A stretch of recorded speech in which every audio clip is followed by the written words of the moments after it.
fierce storm drove Mira's small boat toward the jagged coast of an island that wasn't on any map. She clung to her oars as waves crashed, finally collapsing on the rocky shore, breathless but alive. The island was silent, except for the whisper of the wind weaving through twisted trees. Mira stood, brushing seaweed from her hair, spotting a dim light flickering through the dense forest. Curious, she ventured toward the glow, her footsteps crunching over dry leaves. Suddenly, a low growl echoed.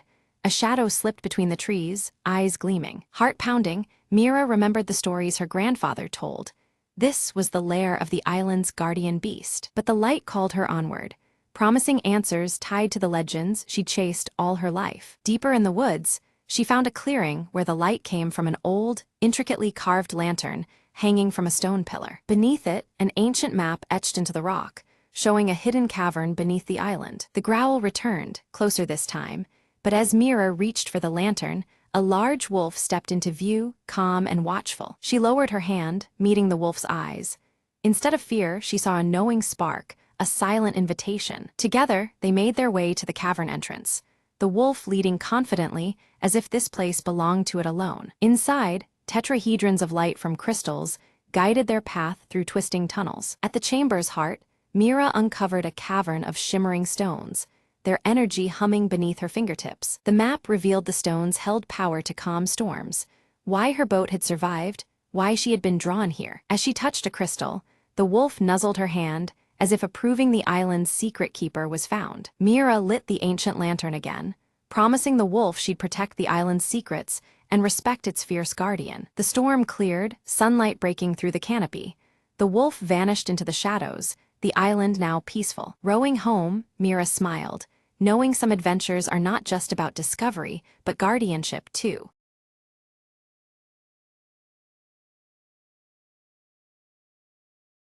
On a rainy evening, Emma noticed the old library on Elm Street was still open, its windows glowing warmly. Curious, she stepped inside, shaking off her umbrella as the cozy scent of aged books wrapped around her. A friendly librarian greeted her, whispering, "Welcome to a place where stories come to life after dark." Emma wandered between tall shelves, her fingers brushing worn spines with titles she'd never heard of. Suddenly, a faint glow emerged from a book titled The Secrets of the Night Garden. Drawn in, Emma opened it and found a delicate map shimmering on the pages. "Follow the map," a soft voice echoed, as if the book itself invited her on an adventure. Guided by the map, Emma found a hidden door behind a bookshelf, leading to a small enchanting garden bathed in moonlight. Fireflies danced around whispering flowers, and a gentle breeze carried the scent of jasmine. Emma smiled, feeling calm and inspired, as if the garden whispered stories meant just for her. After a while, she returned to the library, the hidden door quietly closing behind her. The librarian nodded, saying, "Some secrets are meant to inspire quietly in the midnight hours." Emma felt the magic of that night linger, as she picked out a regular book to borrow. Back home, she placed the glowing map on her desk, a reminder of the night's secret journey. As she turned off the light, she whispered, "Thank you for the adventure." The rain stopped, stars peeked through her window, and Emma drifted to sleep with a heart full of wonder. From then on, she visited the old library, whenever the night seemed too quiet or lonely. Each visit brought a new whisper, a gentle nudge to explore stories beyond the pages. Emma had discovered not just books, but a world where magic and comfort lived side by side. And so, the Midnight Library became her secret harbor in the bustling world, always open to those who believe.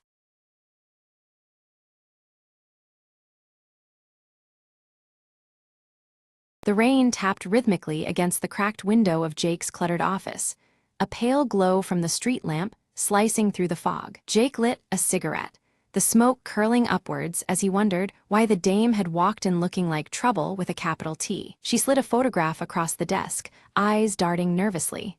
"Find him," she whispered, voice trembling more than her hands. Jake examined the photo, a man with a crooked smile, standing in an alleyway Jake knew too well. No questions asked, no promises made, but the cash in her hand decided the rest. The trail led to neon-lit bars and shadowed backstreets, whispers of the crooked smiles, misdeeds crawling through the city's underbelly. A bartender with tired eyes passed a coded note between gritted teeth. "He's not alone." Jake's fingers brushed the cool barrel of his. 38 under the coat, a quiet reassurance in the stormy night. At the docks, moonlight danced on water slick with oil. A meeting was set, stakes higher than ever. The crooked smile appeared, flanked by two goons whose silence screamed danger. Quick words exchanged, then a sudden scuffle, fists and fears colliding in the mist. Jake ducked, rolling beneath a swing, the crackle of gunfire sinking with his pounding heart. Amid the chaos, he caught a glimpse of the dame, eyes wide, fighting shadows of her own. A flash of steel, a gasp, and then the crooked smile's desperate plea for mercy. Jake stepped back, breathing heavy. "This city's got secrets," he said, "but it's time someone told the truth." With the crooked smile tied up and the dame safe, dawn began to pry open the night's secrets. Jake watched the horizon blush with morning, the rain finally stopping. "Case closed," he muttered, pocketing the last of the damning evidence, the city breathing easier for a moment. As the dame disappeared into the awakening streets, Jake lit another cigarette, ready for whatever night would throw next. "In a city of shadows," he mused, "sometimes the only light is knowing you did the right thing."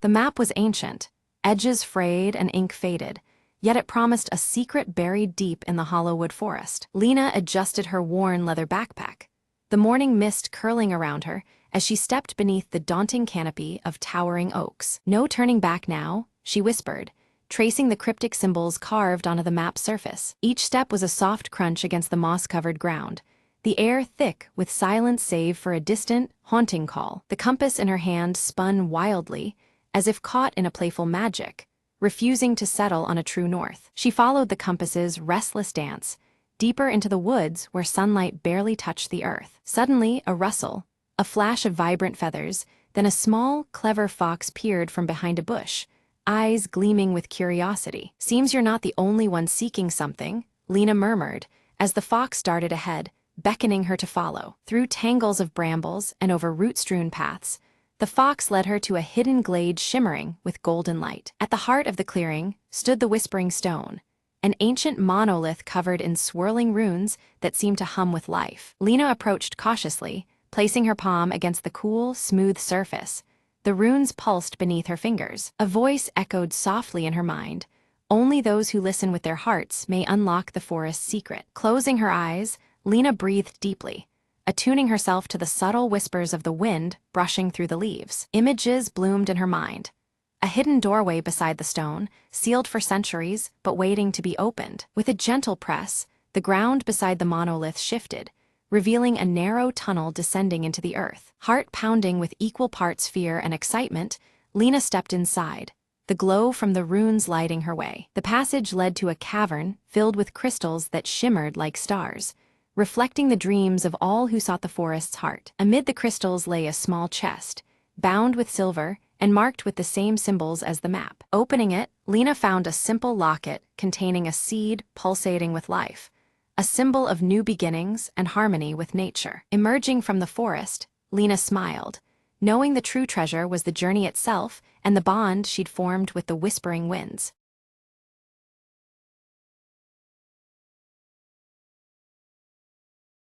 The rain slapped against the slick pavement as Detective Marlowe lit a cigarette outside the velvet lounge. Inside, the smoke curled around whispered secrets.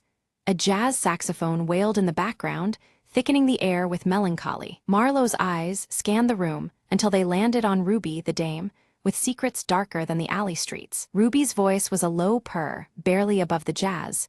"You're looking for Tommy, aren't you? He vanished last night." Marlowe nodded, flicking ash off his cigarette. "Yeah, and I think the answers are buried somewhere between the music and the shadows." She leaned closer, eyes gleaming. "Follow me if you want to find him, but be careful. He's tangled up with dangerous company." Outside, the neon sign flickered, casting eerie reds and blues onto the rain-soaked streets. Ruby led Marlowe through maze-like back alleys, the silence punctuated by distant sirens and their cautious footsteps. They stopped before a rusted door, barely hanging on its hinges. Ruby whispered, "This is where Tommy last made contact." Inside, the room was stale, filled with cigarette butts and overturned chairs. A single note lay on an old table. Marlowe picked up the note.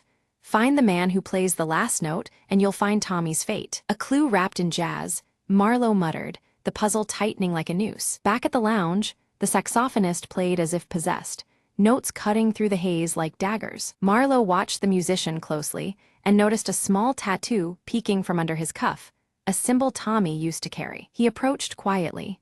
"You know where Tommy is." The saxophonist's eyes flickered with a shadow of guilt. "He got into trouble with the wrong crowd," the man confessed. "They wanted something from him, something that could bring this whole city down." Suddenly, footsteps stormed in. Figures in dark coats encircled Marlowe and Ruby, their intentions clear. With quick thinking, Marlowe grabbed Ruby's hand, diving through a hidden exit behind the stage. They emerged into the cold night air. Hearts pounding, but free the city's skyline bleeding neon hope into the darkness. Marlowe lit another cigarette, looking toward the horizon. Tommy's out there somewhere, and this story, it's far from over.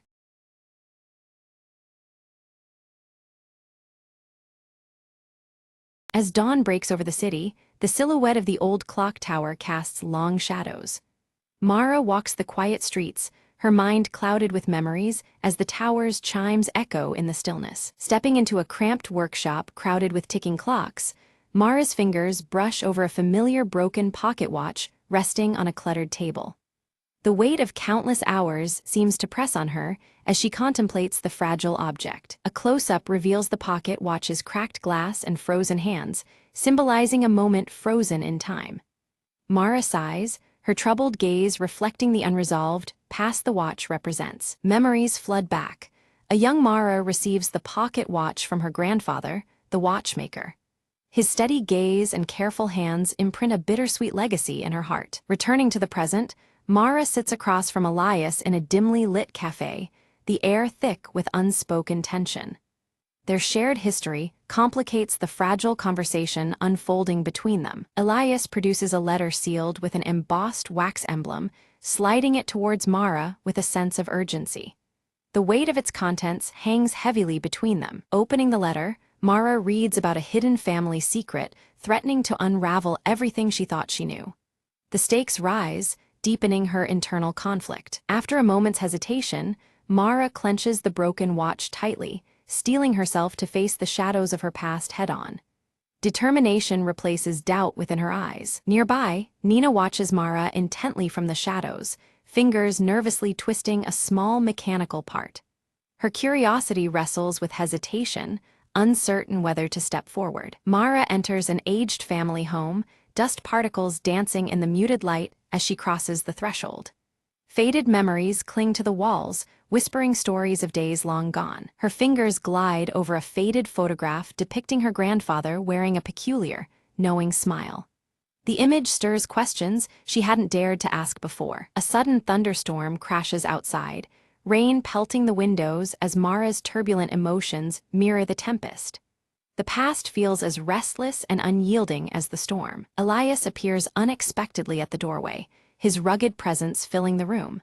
He warns Mara of the dangers tied to unearthing buried family truths. Despite Elias's caution, Mara insists on moving forward, fueled by a desperate need for closure. Reluctantly, Elias agrees to accompany her through this uncertain journey. Unexpectedly, the broken pocket watch begins to tick faintly, its eerie rhythm signaling that time itself seems to be shifting. Secrets long dormant stir awake around them. Together, Mara and Elias sift through the attic shadows, uncovering concealed journals and letters hidden beneath loose floorboards. Each discovery deepens the mystery. Nina steps closer, offering assistance and revealing her surprising connection to Mara's family. Her presence introduces new dimensions to the unfolding story. Tensions flare as Mara and Elias clash over trust, fracturing their uneasy alliance. Old wounds open amid accusations and doubt. In a haunting dream, the watchmaker appears, his cryptic gaze inviting Mara to look beyond the obvious. His steady hands gesture toward truths yet uncovered. Awakening with newfound resolve, Mara discovers a secret compartment within the pocket watch containing a small, enigmatic key. Hope and fear intertwine in her grasp. The key fits an ancient chest hidden beneath the house, which they open to reveal letters and artifacts long concealed. Each piece reshapes Mara's understanding of her family's past. Among the findings is a letter referencing a lost sibling, challenging everything Mara believed about her lineage. This revelation forces her to reconsider her identity. Elias confesses his own ties to the family's history, adding layers of complexity and raising the stakes. His rugged exterior cracks, exposing vulnerabilities tied to shared secrets. Mara's mind flashes back to forgotten or misunderstood childhood moments, fragments of memory swirling like puzzle pieces. Clarity and confusion intertwine as the past resurfaces. Suddenly, the pocket watch stops ticking once more, announcing a crucial turning point. Time's fragile thread seems to hold its breath, awaiting what comes next. Nina sat cross-legged on the floor, delicately examining the intricate pieces of the broken pocket watch. As she adjusted a tiny gear, her fingers brushed against a faint engraving hidden deep inside the casing. Leaning closer, she realized it was a message, carefully etched in an elegant script that had gone unnoticed until now. The message spoke of a meeting place tied to Mara's grandfather, hinting at old alliances and betrayals long buried.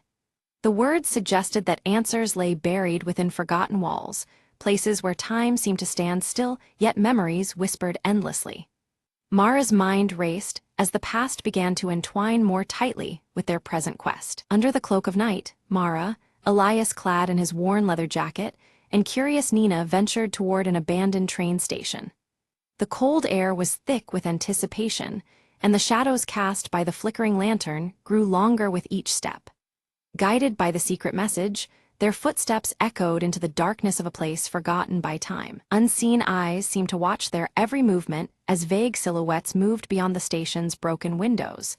The atmosphere thickened with unease, signaling that danger was closer than they realized. Each glance shared was met with silence, warning them that they were not alone in this pursuit of truth. Tension surfaced between Elias and Mara, their voices low but edged with frustration over past decisions and recent risks. Bitter words hinted at cracks forming in their once solid partnership, revealing fears and doubts beneath their steely exteriors. Sensing the growing divide, Nina quickly intervened, her youthful voice urging calm and unity among them. Their search uncovered a hidden trapdoor beneath loose wooden planks, leading down into a secret room. Inside, the walls were adorned with cryptic symbols, and countless clocks of various designs ticked in unison, creating a haunting symphony of time. The air was thick with mystery, each element hinting at layers of concealed history awaiting discovery. Mara's fingers traced the carvings on the wall, triggering a subtle mechanism embedded within the ancient wood. A panel slid open silently, revealing a secret document covered in faded ink that detailed the true loyalties of her family. The revelation was profound, challenging everything she believed about her lineage and legacy. Elias eyed the fragile parchment warily, his rugged features tightening with concern. He questioned whether unveiling such truths was worth the chaos that might follow, fearing the fractures it could cause in their fragile community. His hesitation cast a shadow over the group's resolve as the gravity of their discovery sank in. Mara met his doubts with steely determination, her silver-streaked hair catching the dim light as she vowed to see the truth brought into the open. She believed that only by confronting the past could they hope to heal their fractured bonds. Her resolve ignited a flicker of hope amidst the tension, solidifying her role as their leader. Suddenly, the fragile trust that had held them together shattered when an unexpected betrayal surfaced from within their own group. A subtle, almost imperceptible act revealed hidden motives, throwing suspicion in every direction. The betrayal threatened to unravel all they had worked towards, demanding reckoning and clarity. In a surprising moment, Nina confessed her true motives, linking her actions to a solemn promise made to the watchmaker years before. Her fidgeting hands betrayed the weight of her secret, yet her eyes remained resolute. This revelation added a new layer of complexity, binding their fates even tighter with threads woven long ago. The watchmaker's voice seemed to echo through the shadows, guiding them with a riddle that wove together themes of time and memory. His meticulous hands, though unseen, felt present in the silence as they pondered the cryptic words. This counsel offered a path forward, shaping the next chapter of their intertwined journey. With renewed purpose, Mara reached out to Elias, bridging the gulf that had formed between them. Their reconciliation was quiet but firm, a mutual acknowledgement of the dangers they faced and the strength needed to overcome them. Together with Nina, they formed a united front against the threats closing in. They raced through rain-slicked streets, desperate to retrieve a final piece of evidence before it could be snatched away by darker forces. Every moment felt borrowed, the clocks ticking a stark reminder of time slipping through their fingers. Their combined skills and determination fueled the pursuit, driven by nerves and hope alike. A fierce storm raged outside, rain beating against the windows as the antique clocks within the safe room began to chime in perfect unison. The symphony of ticking hands grew louder, signaling the climax of their quest was near. Inside, tension and anticipation mingled, as moments stretched beyond themselves in the storm's heart. Hidden within an old ledger, they uncovered a detailed account of familial tragedies, betrayals concealed, and truths covered up for generations. The pages revealed the causes and consequences of past actions, painting a sorrowful picture of sacrifice and deceit.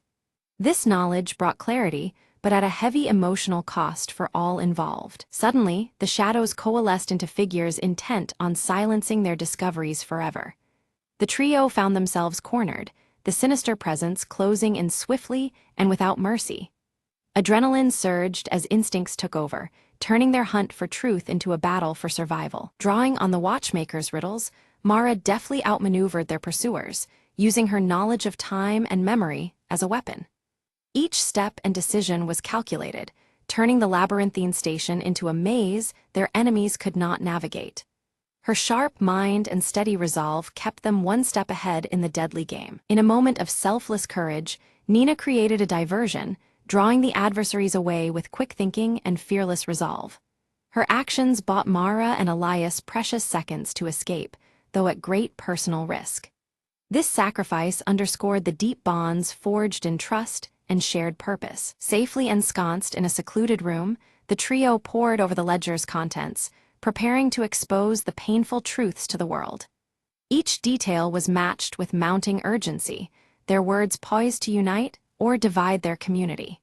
The weight of their responsibility settled heavy as they planned the inevitable reveal. Mara hesitated, her silver hair catching the flickering candlelight, as she wrestled with the cost of unveiling the truth. She knew that once revealed, the community's fragile peace could shatter, igniting conflict and old wounds anew. Her inner turmoil reflected the difficult balance between transparency and protection. Flashbacks unfolded, revealing the watchmaker's past efforts to shield the family from ruin through careful silence and guarded secrets. His meticulous hands had crafted more than just clocks, they held time's fragile story within, preserving legacies through subtle measures. These memories cast a new light on his guidance and sacrifices. With renewed clarity, Mara reconciled her protective instinct with her commitment to honesty. Her resolve strengthened, embracing the painful necessity of revelation as a path to healing and reconciliation. This inner peace fortified her for the challenging road ahead. Together, Elias aided Mara in drafting a heartfelt letter intended to unite the fractured family and their community through truth and compassion. Their joint effort symbolized a tentative truce, a bridge built with trust and understanding. Each word was chosen with care, carrying the weight of hope for a reconciled future. At last, the broken pocket watch was carefully repaired, its steady ticking resonating through the quiet room. The rhythm symbolized restored balance and mercy, a tangible sign that time could heal even the deepest wounds. The watch's heartbeat marked a new beginning, threading together past and present with cautious optimism. In the town square, Mara stands before a gathered crowd, her voice steady yet filled with emotion. She recounts the long-hidden family history, unveiling truths wrapped in pain and regret, and asks for understanding and forgiveness. The broken pocket watch in her hand glints in the fading light, symbolizing the fragments of time now pieced together. As Mara's words settle, the community's reactions ripple through the crowd. Some people nod slowly, their faces softening with empathy, while others tighten their jaws, recoiling in shock and denial. Whispers spread, mixing acceptance with doubt, reflecting the complexity of embracing a complicated past. Through the murmurs, Elias steps forward beside Mara, his weathered leather jacket catching the evening breeze. His quiet support is palpable, a protective presence that reveals both loyalty and the vulnerability of standing firm amid judgment. His gaze meets Mara's, silently conveying strength and shared burden. Nina fiddles nervously with a small gear, then reveals she has been quietly preserving the family's legacy in her own way. Her role as keeper of the overlooked truths earns her cautious respect from those previously doubtful. The community begins to see her curiosity not as trouble, but as a bridge toward healing. Later, Mara visits the shaded grave of the watchmaker, the man who once taught her to value time's intricate layers. She places the broken pocket watch gently on the weathered stone, a tribute to the past and those who guide from beyond.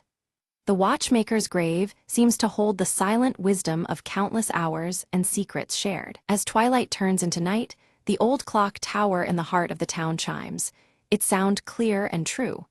Miraculously, all the clocks in town align with its rhythm, their hands moving in synchronized harmony. This resonance breathes new life into the community, symbolizing unity restored after long discord. Walking through familiar streets, Mara senses a subtle transformation around her. The air carries a quiet promise, as neighbors exchange tentative smiles and old rifts begin fading like shadows at dawn. Her heart swells with hope, recognizing the first threads of rebuilding woven through everyday moments. In a moment of shared silence, Mara and Elias stand side by side beneath the glow of the clock tower. They acknowledge the scars etched by the past, but also the new beginning forged from honest surrender.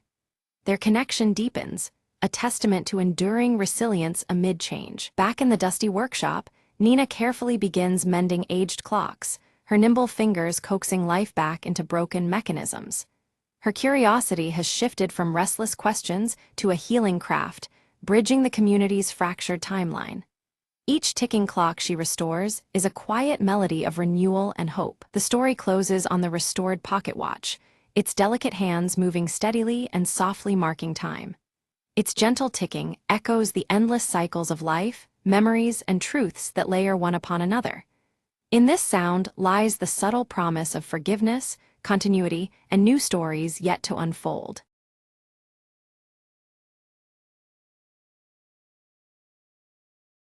Lena sprinted through the dense jungle, the mysterious compass clutched tightly in her hand. Every step felt heavier, but the compass needle pulsed with an eerie glow, pointing deeper into the unknown. "Where are you leading me?"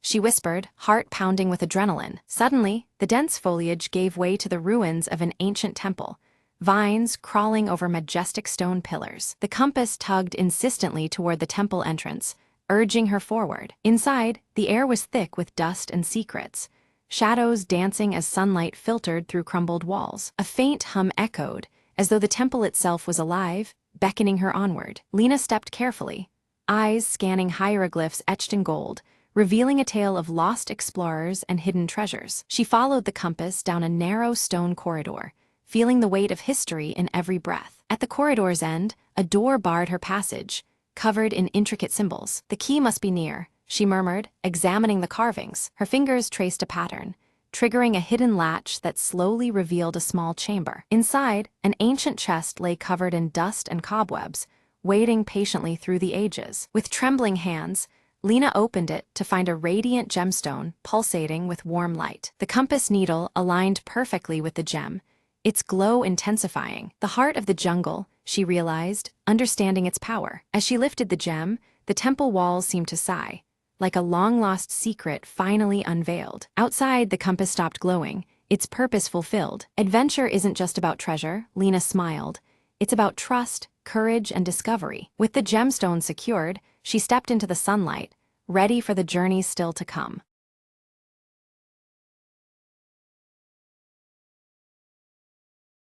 The sun hung low behind ash-choked clouds as Mara stepped cautiously through the deserted streets. Empty cars lay abandoned, their doors ajar, echoes of a world that once was. Her scavenged backpack weighed heavy, every step a reminder of how long she'd been alone. A faint noise caught her attention, footsteps. No, just the wind playing tricks on her senses. Memories of laughter and sunlight flooded back, sharp against the gray silence. Ahead, shadows moved, a flicker of life in the ruins. Heart-pounding, Mara called softly, "Hello, anyone there?" From behind a crumbled wall, a boy emerged, eyes wide but curious. Relief washed over her as she lowered her guard, offering a tentative smile. "I've been looking for others," she said. "You're not alone anymore." Together they navigated the broken city, sharing stories and hope in whispered voices. A distant hum grew stronger.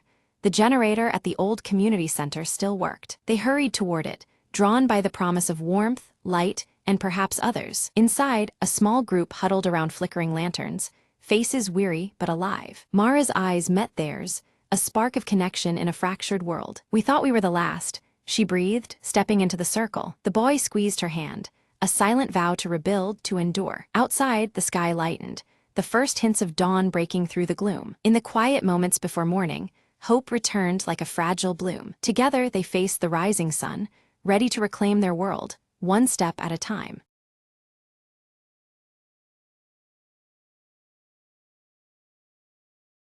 Friday afternoons at .com Corp were usually slow, but today was different. Jenna spun around in her swivel chair, eyes gleaming with mischief. "Who dares challenge me to the office chair race?" she shouted, gripping the armrests. Her co-workers exchanged amused glances. Then one by one, they lined up their chairs at the start. Martin, the tech guy, declared, "Last one to the break room owes coffee." The office manager blew an imaginary whistle. The race was on. Chairs zoomed, spun, and occasionally collided, as the hallway became a wild racetrack. Jenna's chair wobbled dangerously as she took the corner too fast, yelling, "I got this." But Martin edged ahead, powered by sheer elbow thrusts and caffeine dreams. Near the finish line, Linda, the quiet accountant, made a surprising boost with a sneaky push-off. The crowd cheered, some clapping, some videotaping on their phones. In the end, Linda's steady pace won the race by a hair. She stood up triumphant, sipping her prize coffee done by Martin. Who knew spreadsheets could fuel speed like that? She joked with a grin. Jenna nudged her. "Next time I'm bringing my helmet." The office buzzed with laughter as everyone returned to their desks, energized by the silly competition. Even the grumpiest manager cracked a smile, shaking his head in disbelief. "Maybe next Friday," he said, "we'll try a stapler toss." As the sun set, the chairs sat still, but the team's spirit soared high, and somewhere in the back, a quiet challenge was already brewing for next week's shenanigans.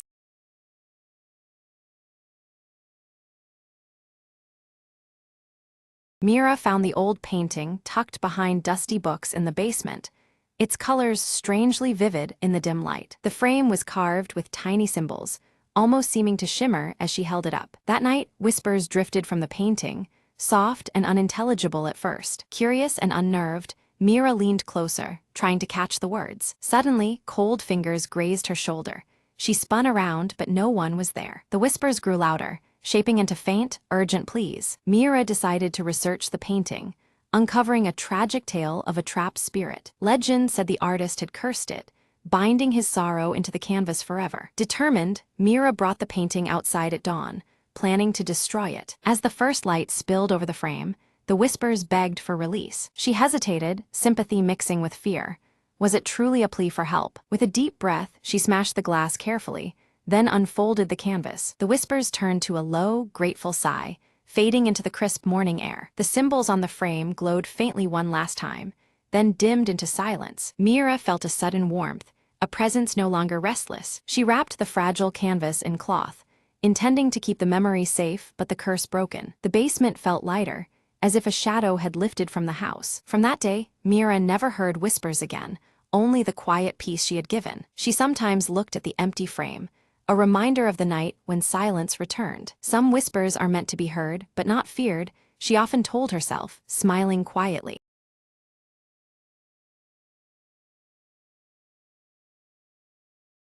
It was past midnight when Sarah finally found the courage to open the old door in the attic, a door she'd never noticed before. The air that spilled out smelled of dust, and something colder, darker, breathing beneath the floorboards. Sarah stepped inside, her flashlight barely cutting through the thick shadows cloaking the room. Whispers curled around her ears, unintelligible but insistent, drawing her deeper into the darkness. Her hand brushed something soft on the floor, a diary, old and leather-bound, trembling in her grip. Opening it, she found faded letters scribbled hastily, telling of a family trapped inside this very house, years ago, never leaving. Suddenly, the door slammed shut behind her, sealing off any hope of escape. The whispers grew louder, transforming into voices, pleading, angry, lost. Sarah's heart pounded as a cold breath brushed her neck, and the room seemed to shrink around her. She remembered the last phrase from the diary, "Only the truth will free us." Clutching the diary, she spoke aloud, "Tell me what happened.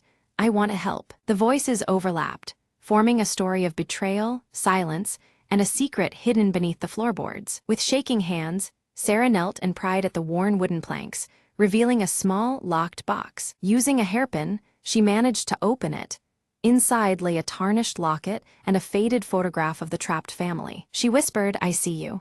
I won't let you be forgotten." The atmosphere shifted. The room breathed easier, the voices softening into grateful sighs. Suddenly, the attic door creaked open, sunlight flooding in for the first time in decades. Sarah stepped out with the locket in hand, feeling the weight of the past lift from the old house. As she descended the stairs, the whispers faded, replaced by a serene silence. Looking back once more, Sarah smiled softly. "Rest now, you're free."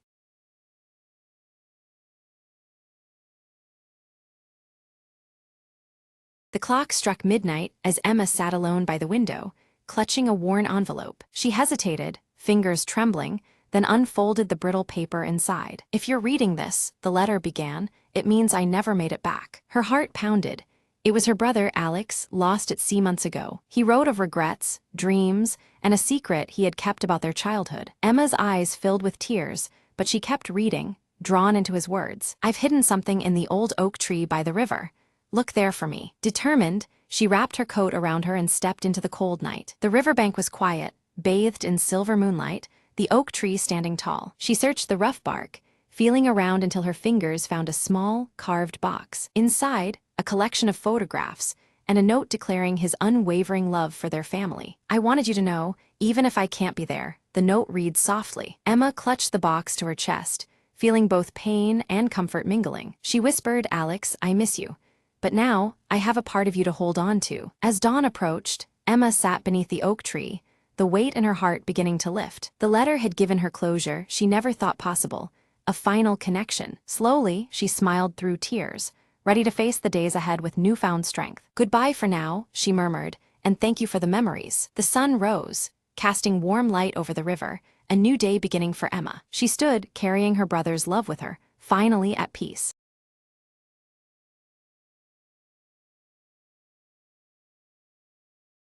The city skyline stretches beneath a veil of night, its lights flickering like distant stars.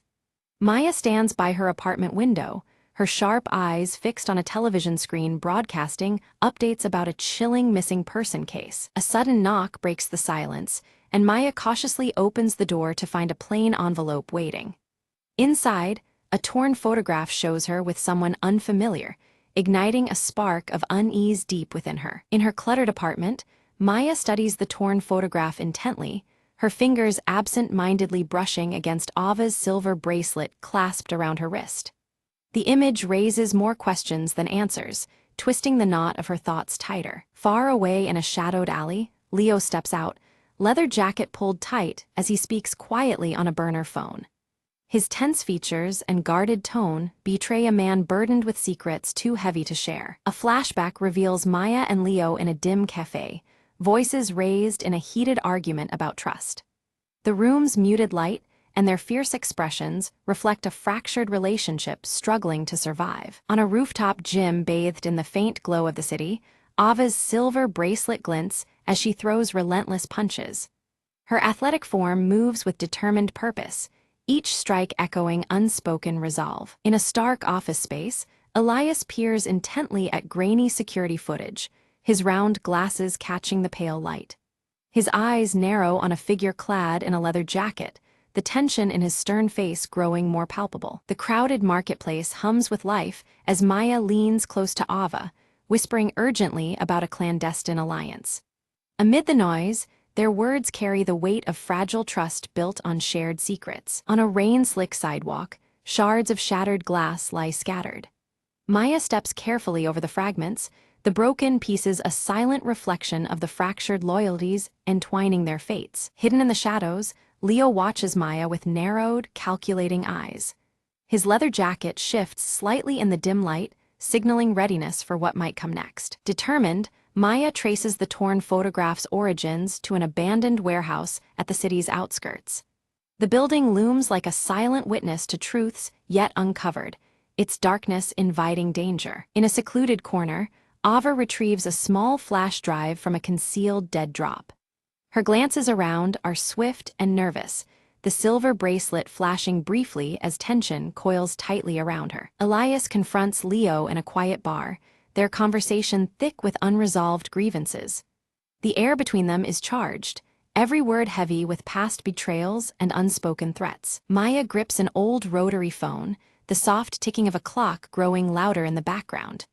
Her whispered words carry urgency, time slipping away as shadows deepen around her. Suddenly, an explosion erupts at the warehouse Maya had been investigating, flames licking the night sky. The blast shatters the calm, echoing like a frantic heartbeat through the city streets. Leo escapes the fiery chaos, clutching his leather jacket tightly, disappearing into the darkness with practiced agility. The night swallows him whole, leaving only questions in his wake. Maya tends to minor burns, her determination hardening as she stares into the unfolding mystery. Pain sharpens her resolve. She vows to uncover the truth no matter the cost. Back in her apartment, Ava's silver bracelet catches a stray beam of light as she opens a locked briefcase silently. Inside lies secrets that could unravel everything they thought they knew. Under the cold glow of a desk lamp, Elias studies a fragment of the torn photograph through his magnifying glass. His expression darkens as pieces of a larger, more sinister puzzle begin to fit together. Meyer and Ava move stealthily through a government building under cover of night, their senses heightened. Every shadow seems alive, every step carries the weight of potential exposure. Leo's voice is low and urgent as he speaks into a burner phone, mentioning the lost files. Each whispered word pulls him deeper into the web of hidden agendas. The camera focuses on a ticking clock striking midnight, shadows creeping slowly across its face. The relentless passage of time presses on, amplifying the growing urgency of their mission. At an office computer, Meyer uncovers an encrypted folder titled Project Shard. Her fingers hesitate over the keyboard, aware that opening it might change everything. Trapped behind sliding metal doors, Ava works desperately to unlock them, the silver bracelet gleaming faintly in the confined space. The ticking clock reverberates, mirroring the pounding in her chest. In a narrow alley, Leo battles two attackers with swift, precise moves, his leather jacket twisting as he strikes. Each moment is a dangerous dance, survival hinging on perfect timing and relentless determination. Maya's fingers flew over her keyboard, the encrypted files slowly unraveling under her sharp gaze. A hidden connection emerged. Elias was entangled in the conspiracy more deeply than anyone had suspected. The weight of this revelation pressed down as the ticking clock echoed in the background, urging her onward. In the dead of night, Elias slipped into a secure vault, his face set in determined concentration. He retrieved a locked box etched with a shattered glass emblem, the symbol of fractured trust. His movements were precise, betraying no hint of the storm about to break loose. Ava lunged towards the exit just as alarms erupted, the wailing sirens slicing through the dim corridors. Her silver bracelet caught the light as she sprinted, every heartbeat synchronized with the urgent ticking sound nearby. She vanished into the shadowed maze, a ghost fleeing imminent capture. On a rain-slicked rooftop, Meyer and Leo came face to face, tension radiating between them like static electricity. Words were scarce, their silence heavy with suspicion and reluctant acceptance.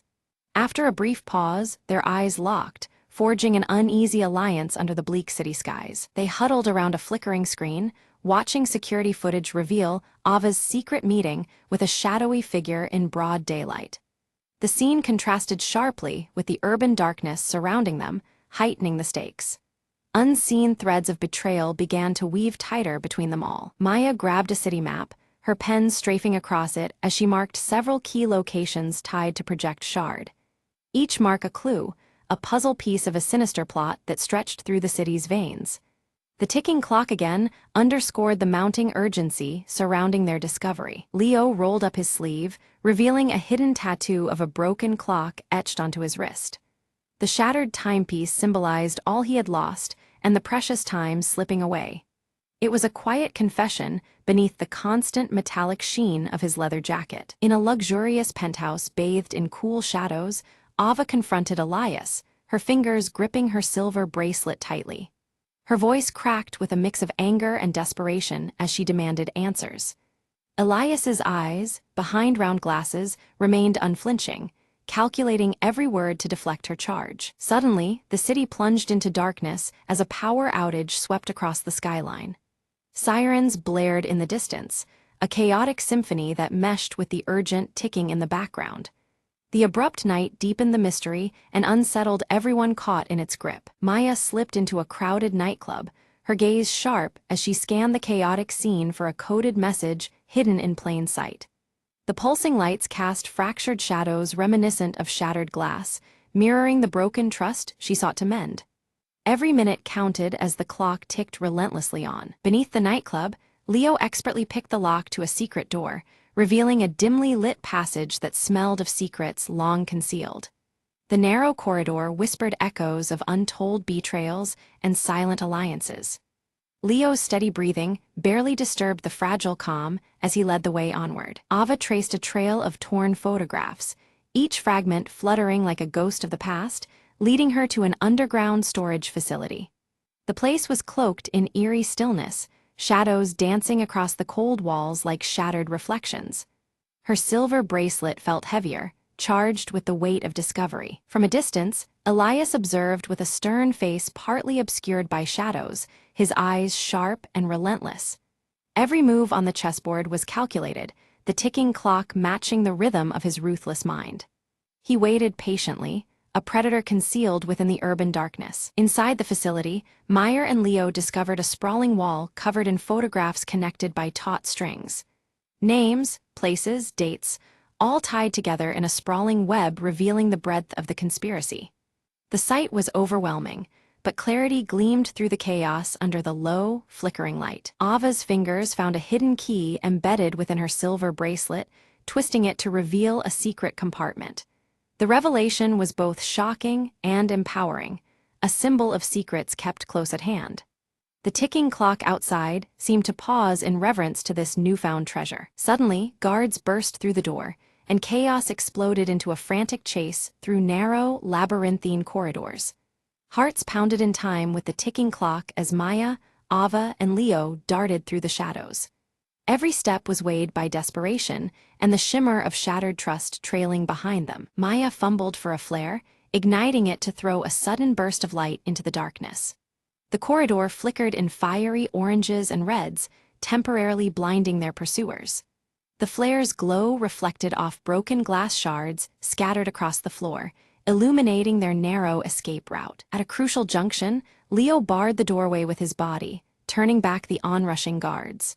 His sacrifice bought precious seconds, the steady ticking in the background echoing his fading heartbeat.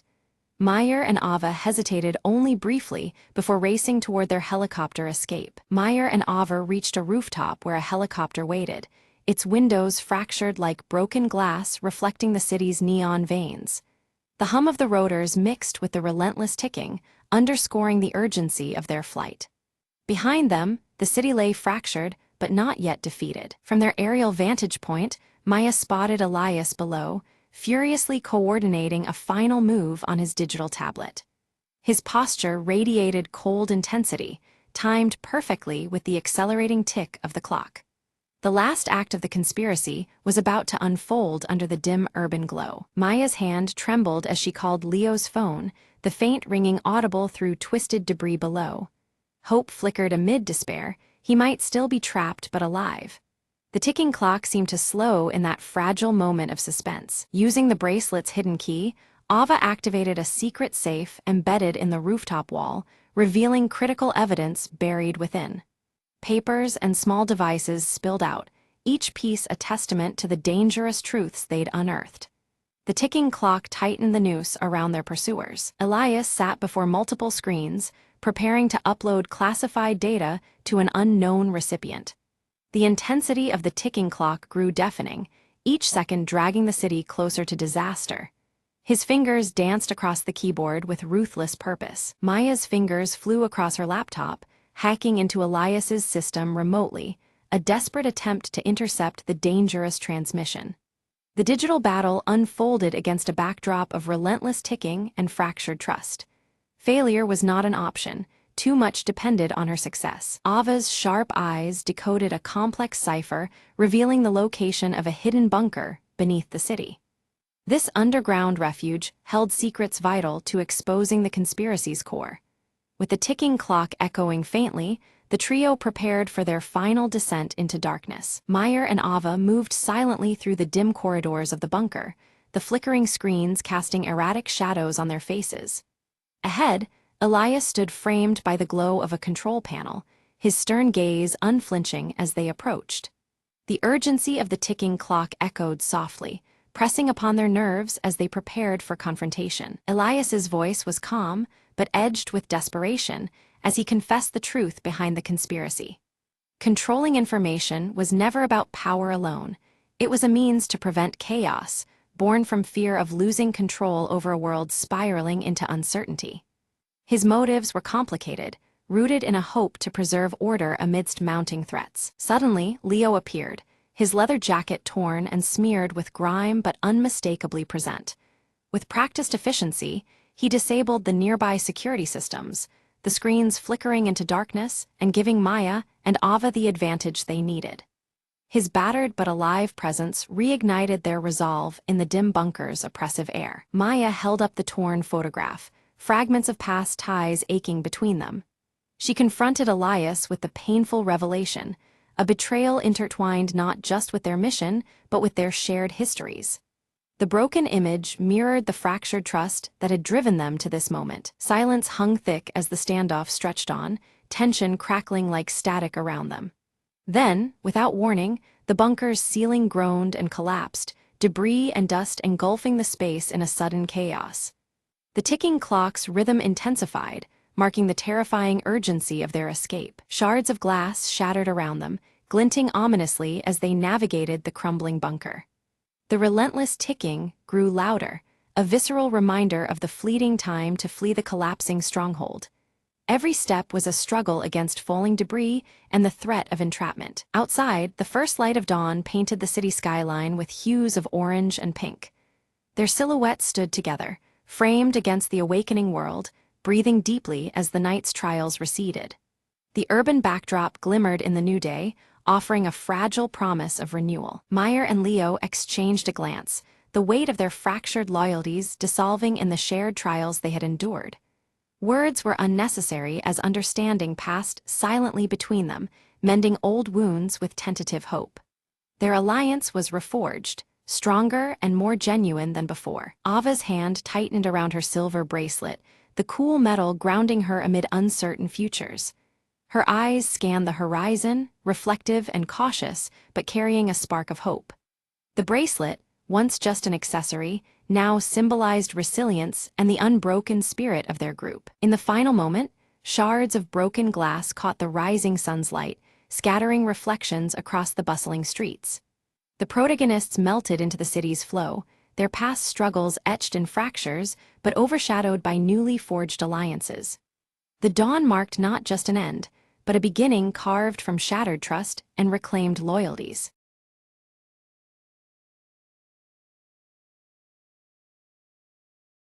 The world had turned silent.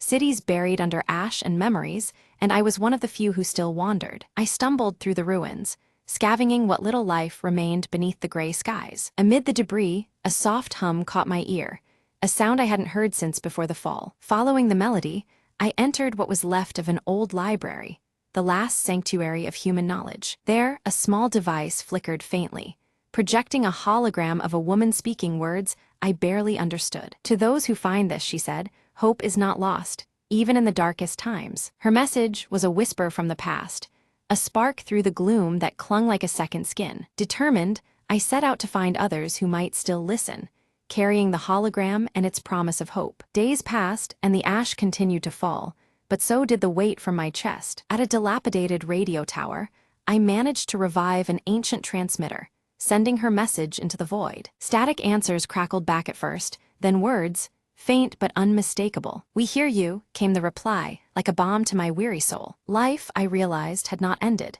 It was merely waiting beneath the ash, ready to rise again. Together, we found strength in shared voices and the fragile technology of the old world. Communities began to stir, where once there was only silence and dust. The hologram's final words echoed in my mind. "Never forget, even ruins can root new life." From hopelessness, a network grew, grounded in trust and the desire to rebuild. The ash storm slowed, revealing a horizon touched with pale light for the first time in years. I smiled as the first green shoots emerged from cracked concrete, a testament to endurance. And in that fragile dawn, The echoes beneath the ash became the heartbeat of a new beginning.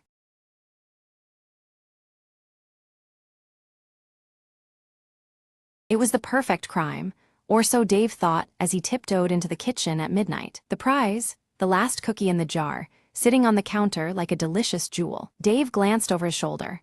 The coast was clear. He reached out, fingers trembling with anticipation. Just as his fingers closed around the cookie, a loud snap echoed through the room. Startled, Dave spun around. The cookie jar lid had fallen off the counter and shattered on the floor. Before he could react, a voice whispered from the shadows, "Caught you." It was his cat, Mr. Whiskers, staring at him with unblinking eyes. Dave sighed. "I just wanted one cookie." Mr. Whiskers flicked his tail, as if disapproving, then casually knocked the cookie from Dave's hand. Dave lunged forward, catching the crumb just as it hit the floor. He grinned, "Victory is mine, furball." Suddenly, his phone buzzed, a message from his roommate. "I ate the last cookie. Sorry." Dave looked at the cookie in his hand. It was a crumbly mess, nothing like the glorious treat he'd imagined. He glanced at Mr. Whiskers, who was now grooming his paw, completely uninterested. "Well," Dave said, tossing the crumb to the cat, "I guess you win tonight." He leaned against the counter, chuckling. "Next time, I'll just buy my own cookies." Mr. Whiskers purred approvingly, jumping onto the counter to inspect the cookie jar. Now empty. Dave shook his head, muttering, "Great crime indeed." As he left the kitchen, he heard the faint sound of a cookie jar lid clicking back into place. "Some mysteries aren't worth solving," Dave said with a smile, turning off the light.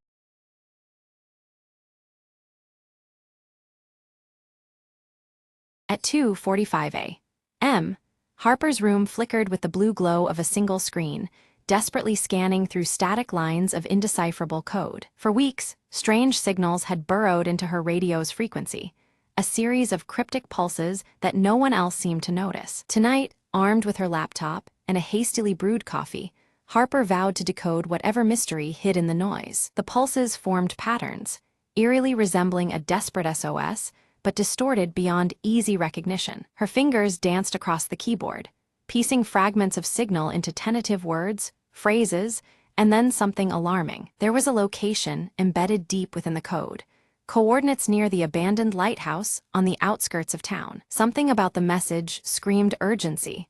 Harper's heartbeat quickened as she debated whether to tell anyone. Instinct pushed her out the door, the night air biting but thrilling as she cycled toward the lighthouse, the signal growing stronger. The lighthouse stood solemn against the dark sky, its once bright beam shattered and silent. Inside, dusty shadows clung to peeling walls.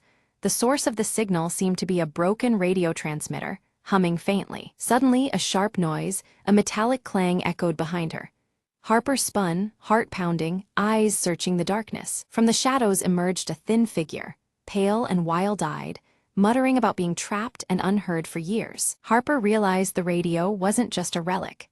It was a lifeline for someone lost in isolation, sending signals desperate to be found. "You heard me," the stranger whispered, relief flooding his voice as he clutched Harper's hand. Together, they powered up the transmitter fully, sending a clear SOS into the night, summoning the rescue that had eluded him all this time. Sirens wailed in the distance as Harper stayed by his side, watching the first lights of dawn break over the horizon. The mystery signal had been a cry for help, and now, silence was replaced by hope and safety. Back at her desk, Harper smiled.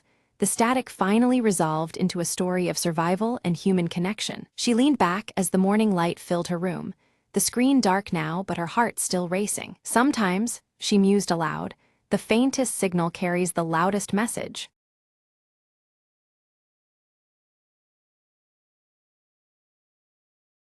In the quiet village library, Ava studies an ancient map, the warm red light of sunset casting long shadows across the dusty pages. She carefully winds her bright red scarf around her neck, the fabric fluttering softly as a gentle breeze slips through the open window. At her feet, Keto, the mechanical fox with rusted bronze fur, twitches his ears with a spark of excitement. His glowing blue eyes shimmer as they fix on a peculiar marking revealed on the map, signaling a hidden path yet to be discovered. Elder Rowan approaches silently, steady with his carved wooden staff in hand. His silver hair catches the fading sun as he warns Ava in a low, grave tone about the perils that lie beyond the known horizon. Ava tightens her scarf resolutely, determination clear in her gaze. Kido circles protectively near her feet, his blue eyes glowing steadily, prepared to face whatever challenges may come. Suddenly, the skybound compass appears in Ava's palm, its soft, pulsing light matching the rhythm of her heartbeat. A breeze lifts strands of her hair while the crimson scarf ripples, as if charged by the compass's mysterious energy. With purposeful steps, Ava boards a small, weathered airship, the vessel creaking under her weight. From the deck, she waves goodbye to the village beneath a sky streaked with warm amber hues, the evening setting a hopeful yet somber tone. The airship ascends, drifting above clouds that puff like cotton below, and the village fades into a distant memory. Kido scans the endless horizon with glowing eyes, alert to any sign of danger or discovery. Suddenly, silhouettes of sky pirates' airships loom in the distance, their familiar outlines dark against the sky. Their leather goggles catch the sunlight, flashing menacingly as they close in with a chorus of raucous shouts. The pirates swiftly surround Ava's fragile craft, their patchwork coats billowing in the rising wind. They demand the glowing skybound compass, their voices harsh and commanding, eager to seize its power. Ava clutches the compass tightly against her chest, feeling its warmth against her palm. Kido growls low, his blue eyes intensifying to a fierce glow, signaling his readiness to defend. A fast-paced dogfight erupts, with clouds swirling wildly around them. The pirates weave aggressively through the sky, their ships threading close to Ava's airship in a dangerous dance of chase and evasion. The airship shudders as it takes damage. Ava's scarf catches briefly on a jagged edge of the railing, but she rips free, her grip unwavering. Despite the broken parts, she maneuvers adroitly to escape capture, heart-pounding. Inside the battered cabin, Ava spots a faded symbol on the map, an ancient floating island glowing faintly with mystical light. Legend says it holds answers about the skybound compass's true power and origin. Ignoring Elder Rowan's warnings echoing in her memories, Ava sets course toward the mysterious island. The compass's pulsing light grows stronger, its glow intensifying with every mile she travels closer. Elder Rowan's cautionary words resound within her. Opening the island's secrets could unleash unknown dangers. Yet her resolve hardens, knowing the risks but driven by a deeper purpose. As the airship nears the island, turbulent clouds, the path inviting yet fraught with uncertainty. Ava and Kido descend cautiously by zipline into the dense jungle, mist swirling thick and cool around them.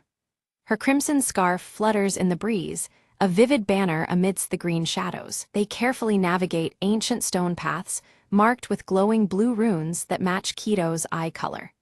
The mysterious symbols hint at a connection between the island's guardians and the mechanical fox. Without warning, sky pirates ambush them amid the ruins. Ava narrowly escapes through twisting corridors, her scarf snagged but holding firm, a symbol of her unyielding spirit. Kido uses his mechanical abilities to disable traps set by the pirates, his blue eyes scanning relentlessly for hidden dangers. Every encounter sharpens their bond and quickens their determination. Deeper in the heart of the ruins, Ava discovers murals depicting the skybound compass as a legendary key. The art tells of hidden skies far beyond their world, a secret waiting to be unlocked by the worthy. Ava hesitated at the threshold, the weight of Elder Rowan's warning pressing heavily on her. The words about awakening powers beyond understanding echoed in her mind, making her question the path ahead. Meanwhile, the sky pirates regrouped with renewed vigor, their leader's eyes burning with greed. They vowed to seize the island's secrets, no matter the cost, their ragtag crew sharpening their resolve under leather goggles and patchwork coats. Clutching the glowing skybound compass, Ava traced its light past ingenuity and present discovery. Suddenly, the cave groaned. A violent collapse severed Ava and Kido from the pursuing pirates. Dust filled the air, heightening the tension as they found themselves isolated within the island's depths. Among the flying machines, Ava found a weathered journal, its pages chronicling Elder Rowan's youth. The Elder's deep connection and pact with the skies unfolded beneath her fingers. Through the Elder's words, Ava learned to channel the compass's energy cautiously, mastering the art of safe navigation through uncharted skies. Each lesson illuminated the way forward, balancing courage with respect. Outside the chamber, the pirates began dismantling the island's ancient machinery recklessly. Their greed risked not only the ruins' collapse, but the loss of the island's secrets forever. Determined, Ava sprinted through the crumbling halls, her crimson scarf fluttering wildly behind her. Time was slipping away as she raced to halt the destruction. Keto, ever resourceful, conjured mechanical illusions that danced and flickered, drawing the pirates' attention away. Confused by the ethereal mirages, the outlaws faltered in their advance. Following the compass's steady pulse and Keto's glowing eyes, Ava reached the chamber's core controls. The ancient mechanism awaited activation, humming in harmony with the duo's resolve. Suddenly, the pirate captain burst into the chamber, his grip tight on his weapon. Ava's scarf caught again on a jagged edge as she dodged narrowly, evading capture by a breath. A tense standoff ensued. Ava stood grounded, the skybound compass blazing fiercely in her hand. Her gaze locked with the captain's, unflinching as the chamber's glow bathed them both. In a swift move, Keto leapt onto the captain, delivering a precise mechanical strike that disabled his weapon temporarily. The delicate balance tipped, giving Ava the upper hand. Seizing the moment, Ava activated the chamber's ancient machinery. Hovering platforms rose between them, their ascent blocking the pirate pursuit with a defiant shield. The ruins trembled as glowing runes flared, the island responding to long-forgotten magic. Slowly, the entire landmass began to lift, defying gravity to rise into the sky. The pirates scrambled to regroup, their skyships darting after the floating island with growing desperation. The mysterious ascent transformed the battlefield into a spectacle of air and light. With her scarf wrapped tightly, Ava climbed into one of the ancient flying machines from the chamber.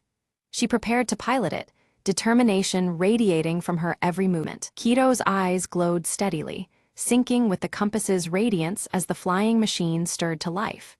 Together, they took to the skies, ascending alongside the glowing island. They soared above the pursuing pirate ships, the radiant island behind them glowing like a beacon against the horizon.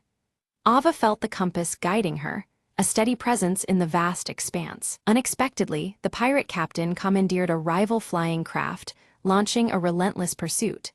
The chase was on, the skies alive with tension and the roar of engines. Through dense clouds and shifting winds, Ava maneuvered with skill, her crimson scarf trailing vividly behind her. The engines hummed loudly as the chase unfolded in a dance of agility and resolve. With eyes fixed on the compass's steady glow, Ava navigated tight gaps with precision. The device's energy lit her path, guiding every daring move above the clouds. Keto detected a critical weakness in the pirate captain's airship, signaling Ava with urgent blinks.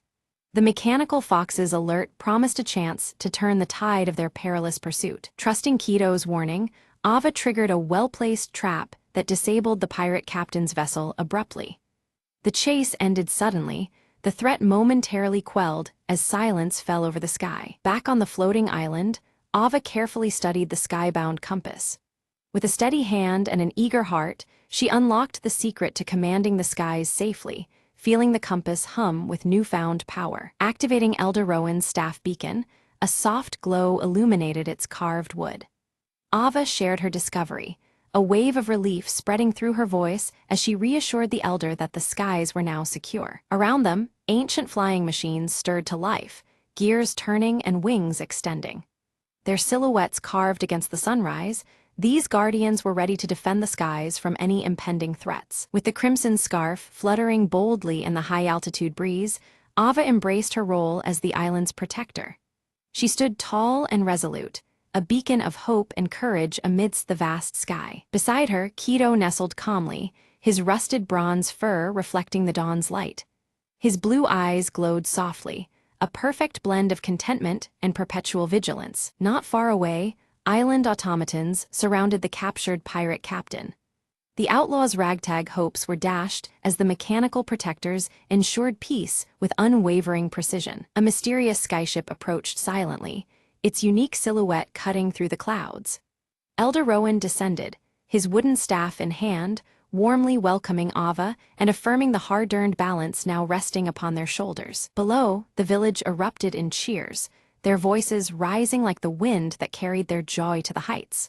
Watching the island ascend higher, they celebrated the dawn of a new era of harmony in the skies. Ava gazed toward the horizon, the compass firmly in her grasp. Ready for whatever adventures lay beyond, her spirit soared with possibility, eyes alight with determination and wonder. As Ava and Keto set their course across the endless blue, the crimson scarf fluttered one last time in the gentle wind. Together, they vanished into the vast sky, guardians of a boundless future.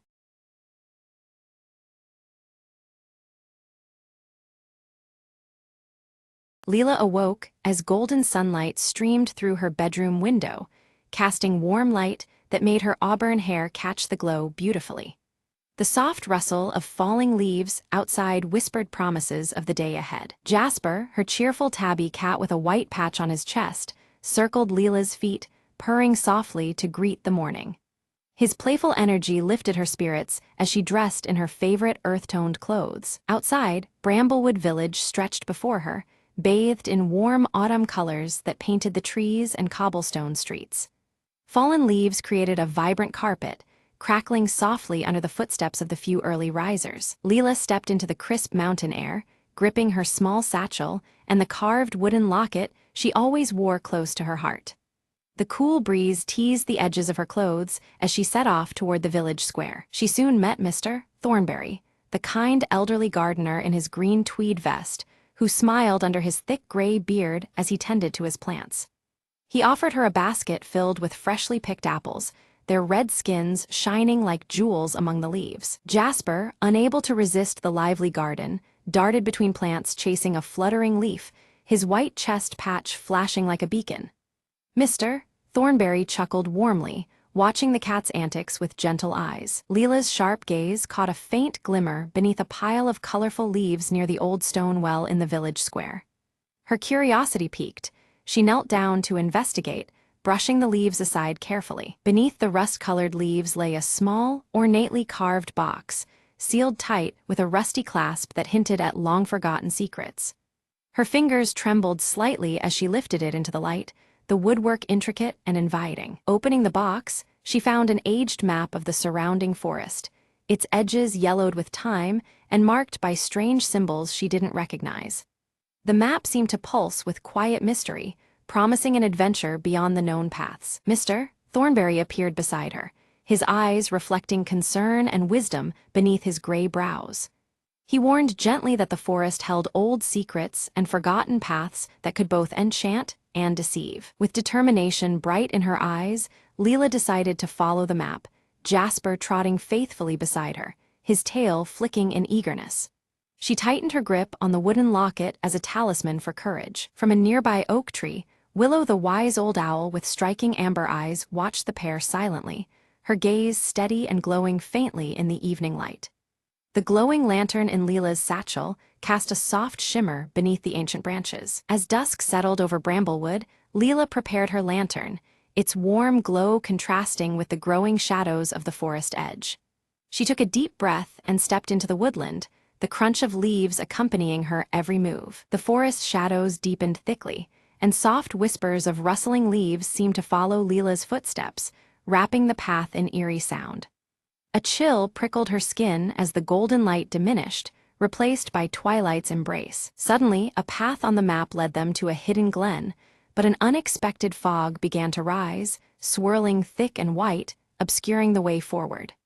The familiar path vanished, replaced with uncertainty and mystery that chilled Leela's heart. Determined, Leela pushed through the mist, relying on Jasper's keen instincts and the steady glow of her lantern to light a narrow way.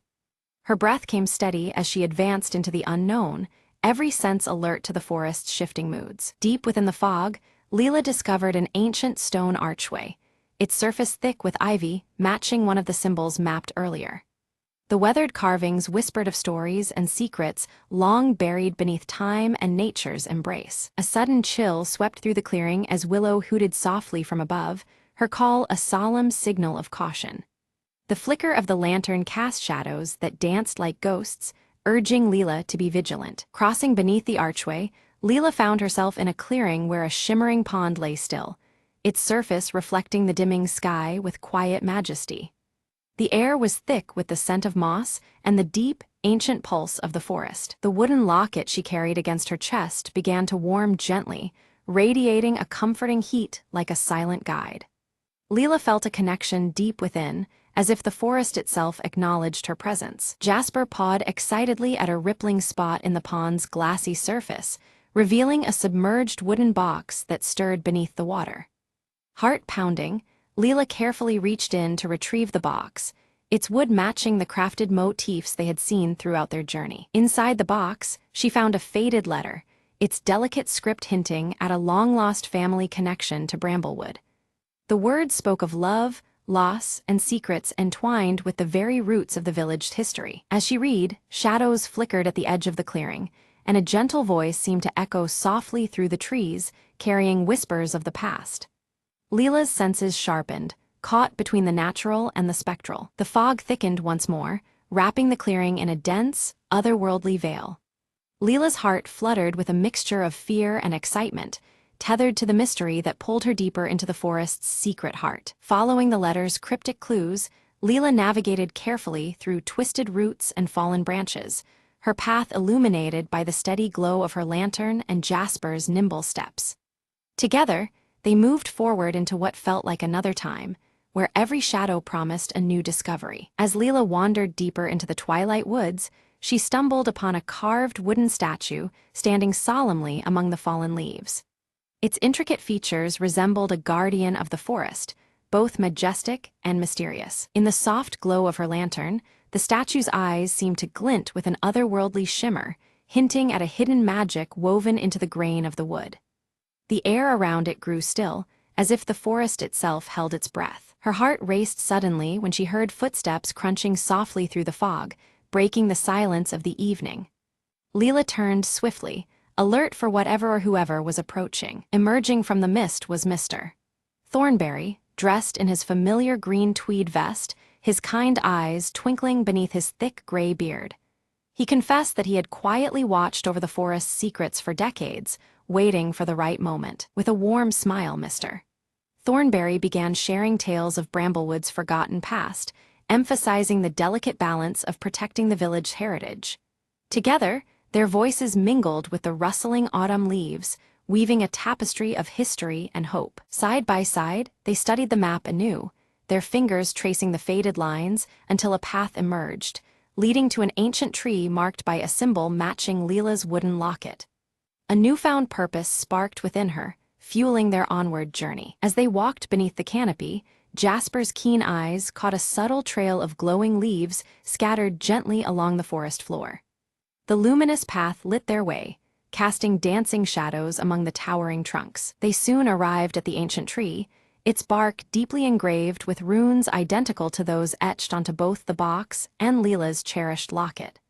The tree seemed alive, its presence commanding and timeless. Carefully, Leela placed the wooden box into a hollow in the tree's trunk. Immediately, a soft golden light pulsed from within, illuminating the runes and sending a warm glow into the surrounding woods. In response to the light, the dense fog that had lingered throughout the forest began to lift, unveiling a breathtaking vista beyond the trees.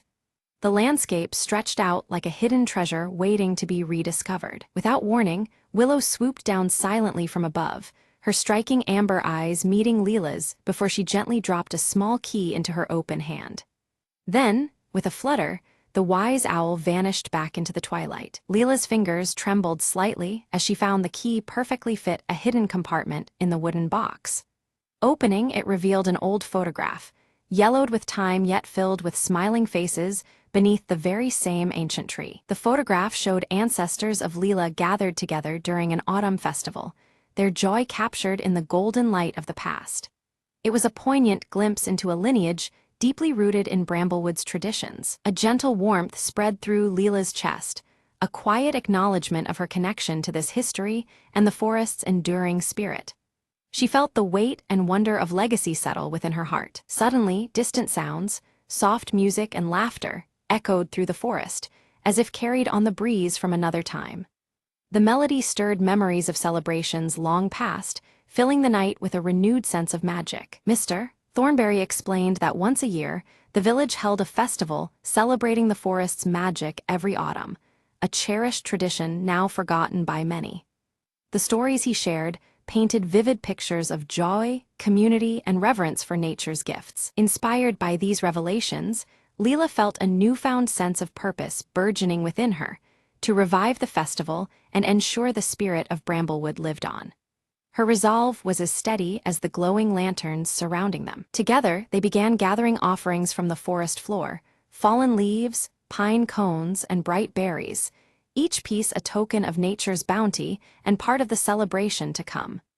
Their hands moved with joyful intent, crafting the foundation of a new tradition. Returning to the village, Leela and Mr. Thornberry excitedly shared their discoveries with the townsfolk. Sparked by their enthusiasm, a wave of curiosity and anticipation blossomed among the community. Villagers eagerly began crafting decorations and lanterns inspired by the forest's beauty and the ancient symbols rediscovered.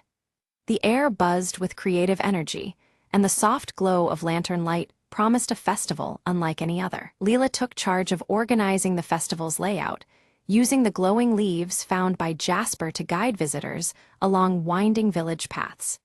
The illuminated trail promised to lead everyone safely through the magical evening. Meanwhile, Jasper darted playfully between the lantern-lit trees, chasing children's laughter and weaving joy through the gathering crowds. His cheerful antics brought smiles and warmth to the crisp autumn night. From her high perch, Willow watched quietly over the village, her striking amber eyes reflecting every glowing lantern below. Her presence was a comforting emblem of wisdom and protection throughout the festivities. The festival officially began with music and laughter echoing through the crisp air, mingling with the warm aromas of spiced apple cider. The village came alive, wrapped in the enchantment of the moment and the promise of a cherished tradition renewed. Leela donned her earth-toned dress, the carved wooden locket resting close to her heart and shining softly under the lantern light. Surrounded by the vibrant celebration, she felt more connected than ever to her heritage and the magic of Bramblewood. As the festival reached its peak, the ancient tree suddenly glowed with a warm, magical light that bathed the entire village in a soft amber hue. The shimmering glow seemed to pulse in harmony with the falling autumn leaves, as if the tree itself was blessing Bramblewood and its inhabitants. Leela stepped beneath the ancient tree, her earth-toned clothes blending with the surroundings, and felt an overwhelming presence of generations who had celebrated here before her. She closed her eyes briefly, sensing the joyous spirits of ancestors swirling around, celebrating together in the cool autumn air. Around her, the villagers formed a wide circle, their faces lit by glowing lanterns and filled with smiles and stories. They shared memories of the forest's wonders, their voices woven together by the forest's enduring spirit that connected them all across time. Curled contentedly at Leela's feet, Jasper purred softly, his white chest patch gleaming faintly in the lantern light. The peaceful atmosphere around them made his cheerful nature even more evident as he basked in the comforting embrace of the celebration. Mr. Thornberry, wearing his trademark green tweed vest, smiled warmly as he watched Leela, sensing that the time had come. He felt proud to pass on the guardianship of the forest's sacred secrets to her, knowing the tradition would continue in capable hands. High above, Willow watched with striking amber eyes, her soft hoot resonating through the night. The gentle call symbolized the deepening bond between the natural world and the village community, a quiet assurance that harmony would endure. As night deepened, rows of lanterns illuminated the villagers' faces, casting a glow that reflected hope, warmth, and unity. Each handcrafted wooden lantern seemed to hold a small piece of the forest's magic, brightening the darkening sky. Silent amidst the soft murmurs of the crowd, Leela whispered a heartfelt promise to protect Bramblewood's magic and keep its traditions alive forever. Her voice carried a quiet determination as the carved wooden locket hung close to her heart, a symbol of her new role. The festival slowly waned with a final heartfelt song, its notes echoing beneath the stars and through the rustling autumn leaves. The melody wove past the glowing lanterns and into the night, a lasting tribute to the village's enduring spirit. With Jasper trotting happily beside her, Leela walked home beneath the gentle glow of the remaining lanterns. The peaceful future ahead felt illuminated not just by light, but by love, tradition, and the magic of Bramblewood's ever-watchful forest.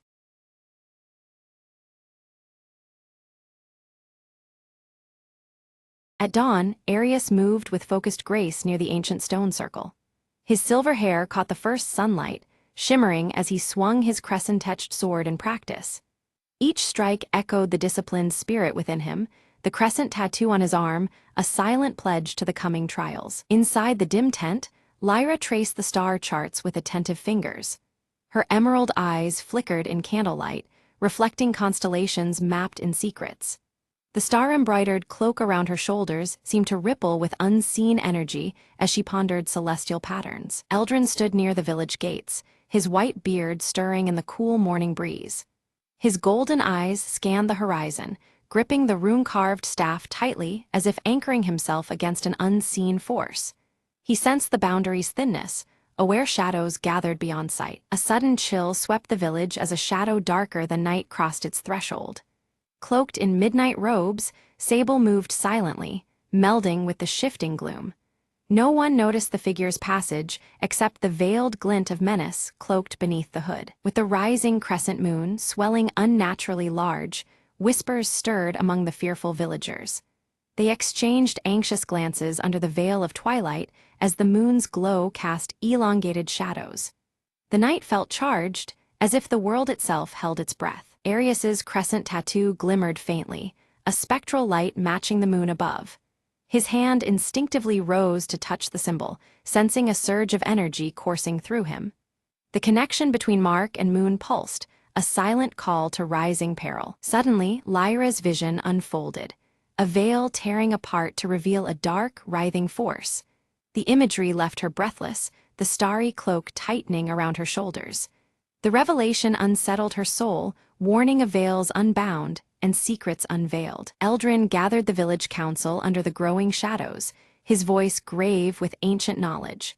He spoke of a prophecy tied to shifting shadows and broken veils, a destiny threatening to unravel their world. The weight of his words settled like a stone upon their hearts. In the bustling marketplace, Sable moved unseen, planting a sinister symbol etched in shadow. Most missed the act, but the faintest ripple of darkness lingered where the mark was left behind. Suspicion grew, though no face could be tied to the unseen sowing of discord. Alerted by unseen danger, Arius drew his crescent-etched sword, feeling its latent power awaken. Pulses of energy thrummed through the blade, synchronizing with the glowing tattoo on his arm. The weapon was alive, ready for the encroaching threat. Lyra deciphered the ominous mark as a harbinger, the veil of Orenthal growing fragile. The star symbols in her cloak seemed to resonate with this truth, each stitch a reminder of their fragile defense. The veil's weakening signaled coming upheaval, demanding urgent action. Under the pale moonlight, Eldrin led Arius and Lyra toward the Forbidden Library. The ancient tomes awaited, holding secrets cloaked by time and shadow. As they approached, the veil surrounding the village seemed to hum, as if aware of their quest. Shadows warped and twisted unnaturally as they neared the veil-like barrier. A chilling breeze carried whispers of realms beyond, the boundary flickering like a fragile membrane. The trio stepped cautiously, senses alert to encroaching darkness. The veil quivered suddenly, thinning to reveal fleeting glimpses of a deep and desolate realm beneath. Dark tendrils writhed behind this fragile curtain, veiling an ancient and terrible power. Fear tightened in their chests as the boundary between worlds grew unstable. Fear rippled among the villagers, spreading whispers that the veil might collapse entirely. The ancient evil bound for centuries below threatened return, its shadows inching closer. Anxiety thickened the night air, veils no longer safe sanctuaries but fragile shields. Arius tested his blade against advancing shadows, sparks igniting as steel met intangible darkness. The sword's crescent glow clashed with shifting silhouettes, a battle of light against consume. Each strike pushed back malevolence, but at a rising cost to the warrior's strength. Lyra chanted a seer's incantation, her voice wavering yet determined to reinforce the veil. Unseen forces resisted, twisting the chant into discordant echoes. The veil's fragility fought back, straining against her desperate will to hold it intact. Eldrin recounted the legend of a lost relic, said to possess power to mend the torn veil. His golden eyes shone with urgency, recounting old lore masked by time. The relic was their only hope, a key to restoring the delicate balance between worlds. In shadows deeper than night, Sable gathered followers swayed by doubt and Shadow's embrace. Their allegiance to darkness grew, spreading fear and discord throughout the village.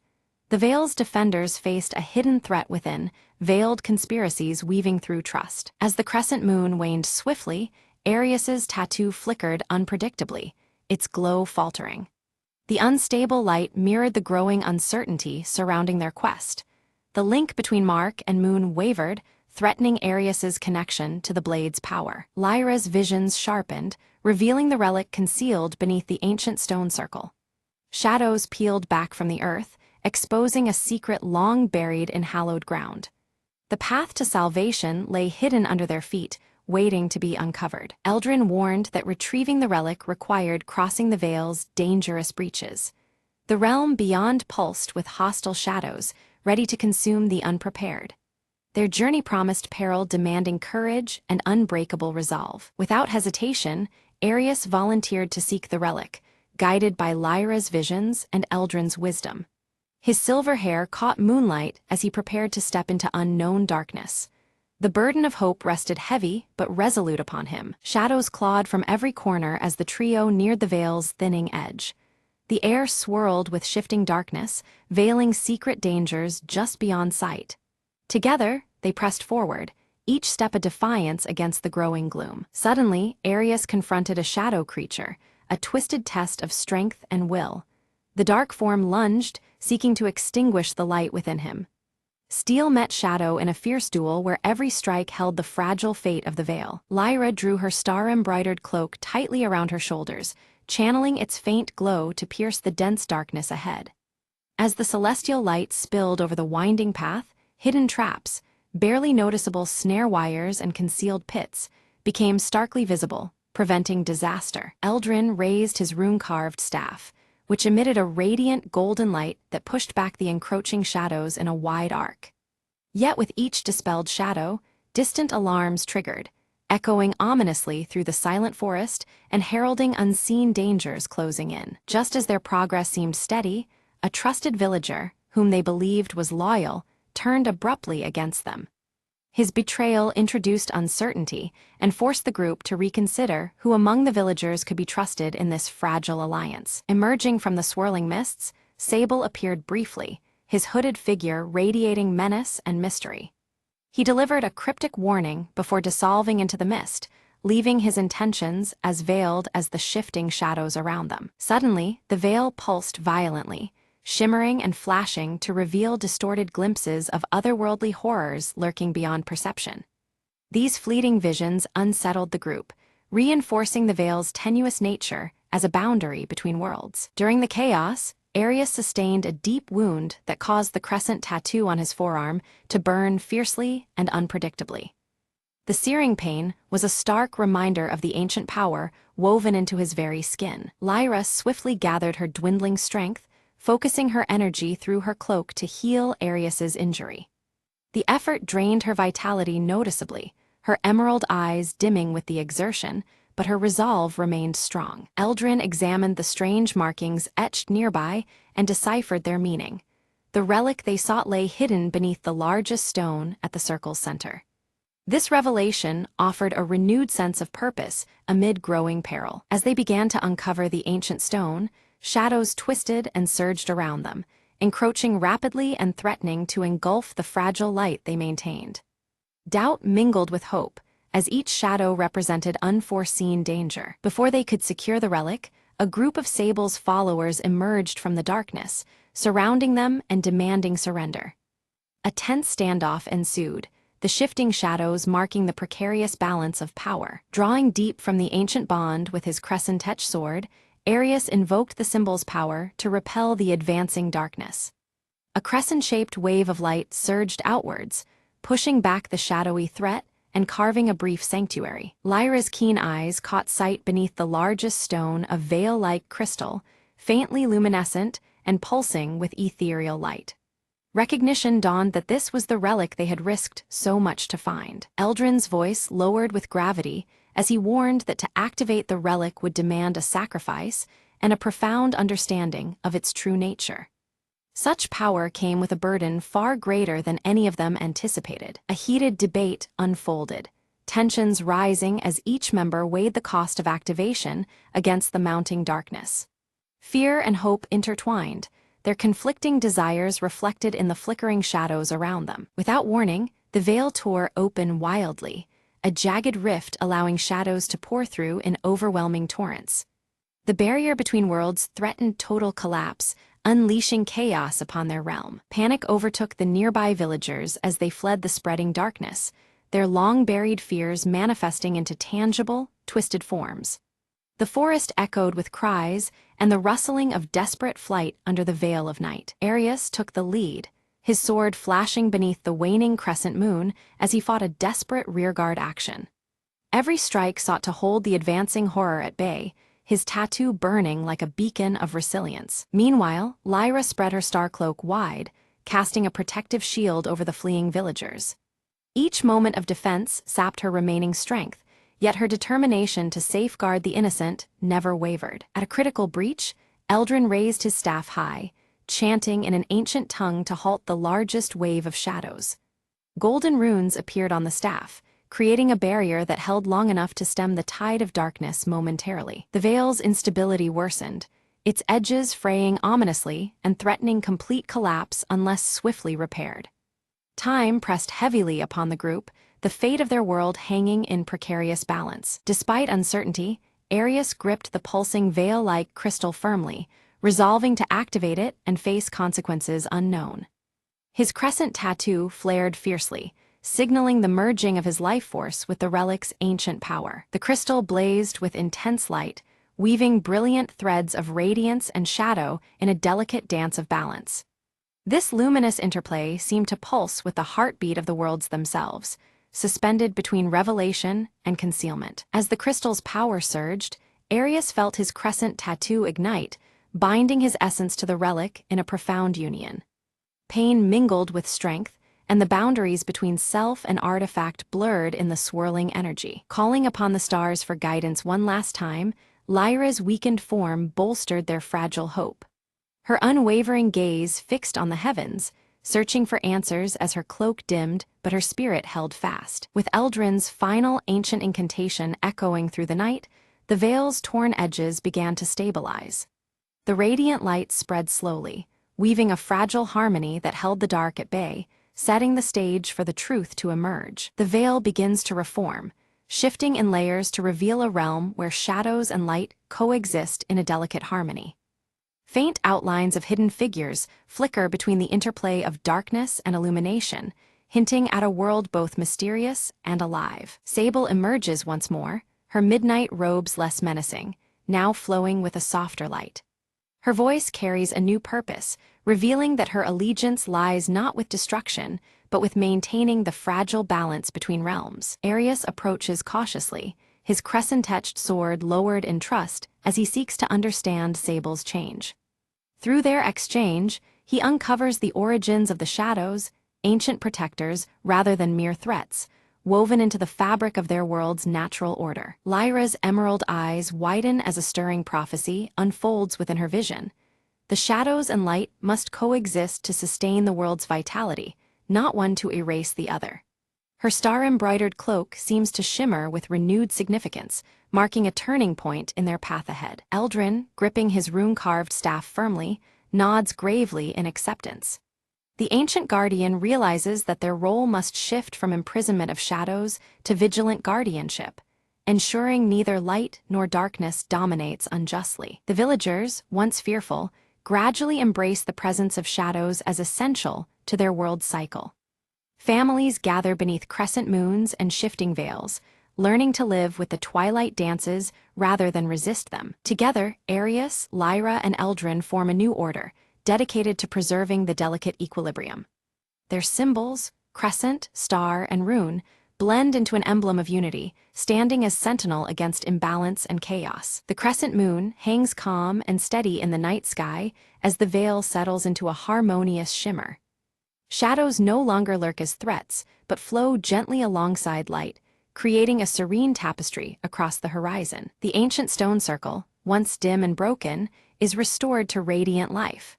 Its carved symbols pulse softly with magical energy, a beacon symbolizing the renewed covenant between the worlds of light and shadow. Standing at the edge of dawn, Arius gazes toward the horizon where first light pierces the balanced veil. Hope glimmers in his deep blue eyes as the new day promises a future shaped by unity and acceptance.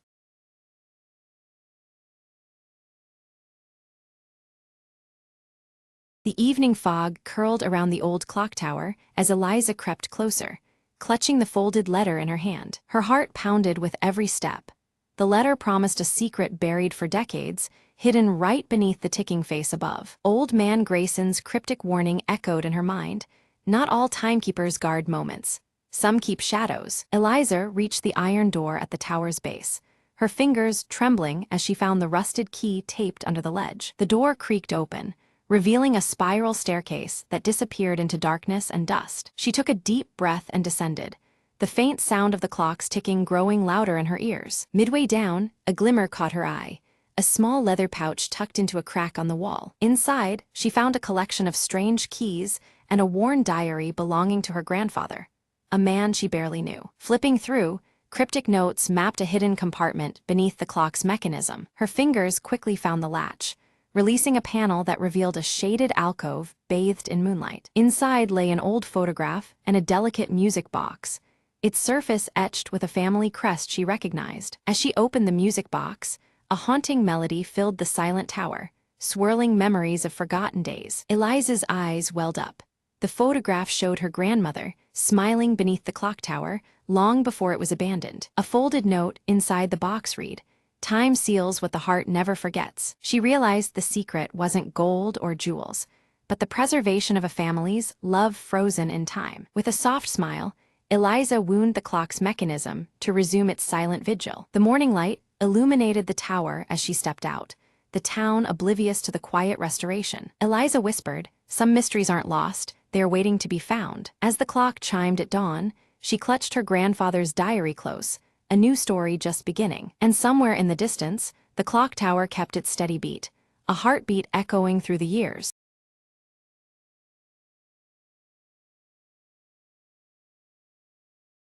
At midnight, beneath a heavy, shrouded fog, Emma crept into the old mansion at the edge of town. With only her flashlight piercing the darkness, she moved cautiously through the creaking halls. Soft murmurs seemed to drift from the cracked walls, barely audible yet unmistakably human. Emma froze, heart pounding as a voice whispered, "Help me," from the shadows. Determined not to flee, she followed the voice, each step echoing ominously. The hallway twisted unnaturally, doors appearing where none were before, leading deeper inside. She reached a room bathed in an eerie, pulsating glow, the source unseen. Inside, the voice grew clearer, pleading, "Find the locket, set me free." Emma's eyes caught a glint beneath the shattered floorboards, a delicate silver locket. As she lifted it, the temperature dropped.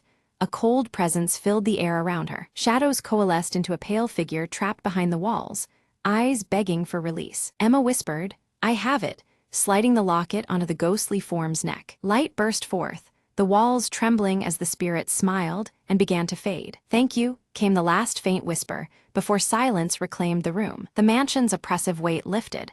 The air grew warm, the whispers ceased. Emma stepped outside as dawn's first light touched the horizon, the curse broken. Behind her, the mansion seemed less menacing, almost at peace for the first time in decades. She promised herself to remember the trapped soul and the power of courage in darkness. As she walked away, a final gust of wind carried a soft murmur, "Never forget." Emma smiled, turning back once more to the now quiet house, fading into the morning mist.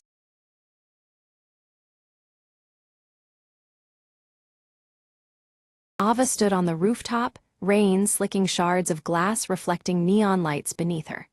She gripped the ancient circuit pendant hanging from her neck tightly, her violet eyes absorbing every fractured reflection of the sprawling city below. In a dimly lit room with flickering bulbs, Cale methodically adjusted the worn joints of his mechanical arm.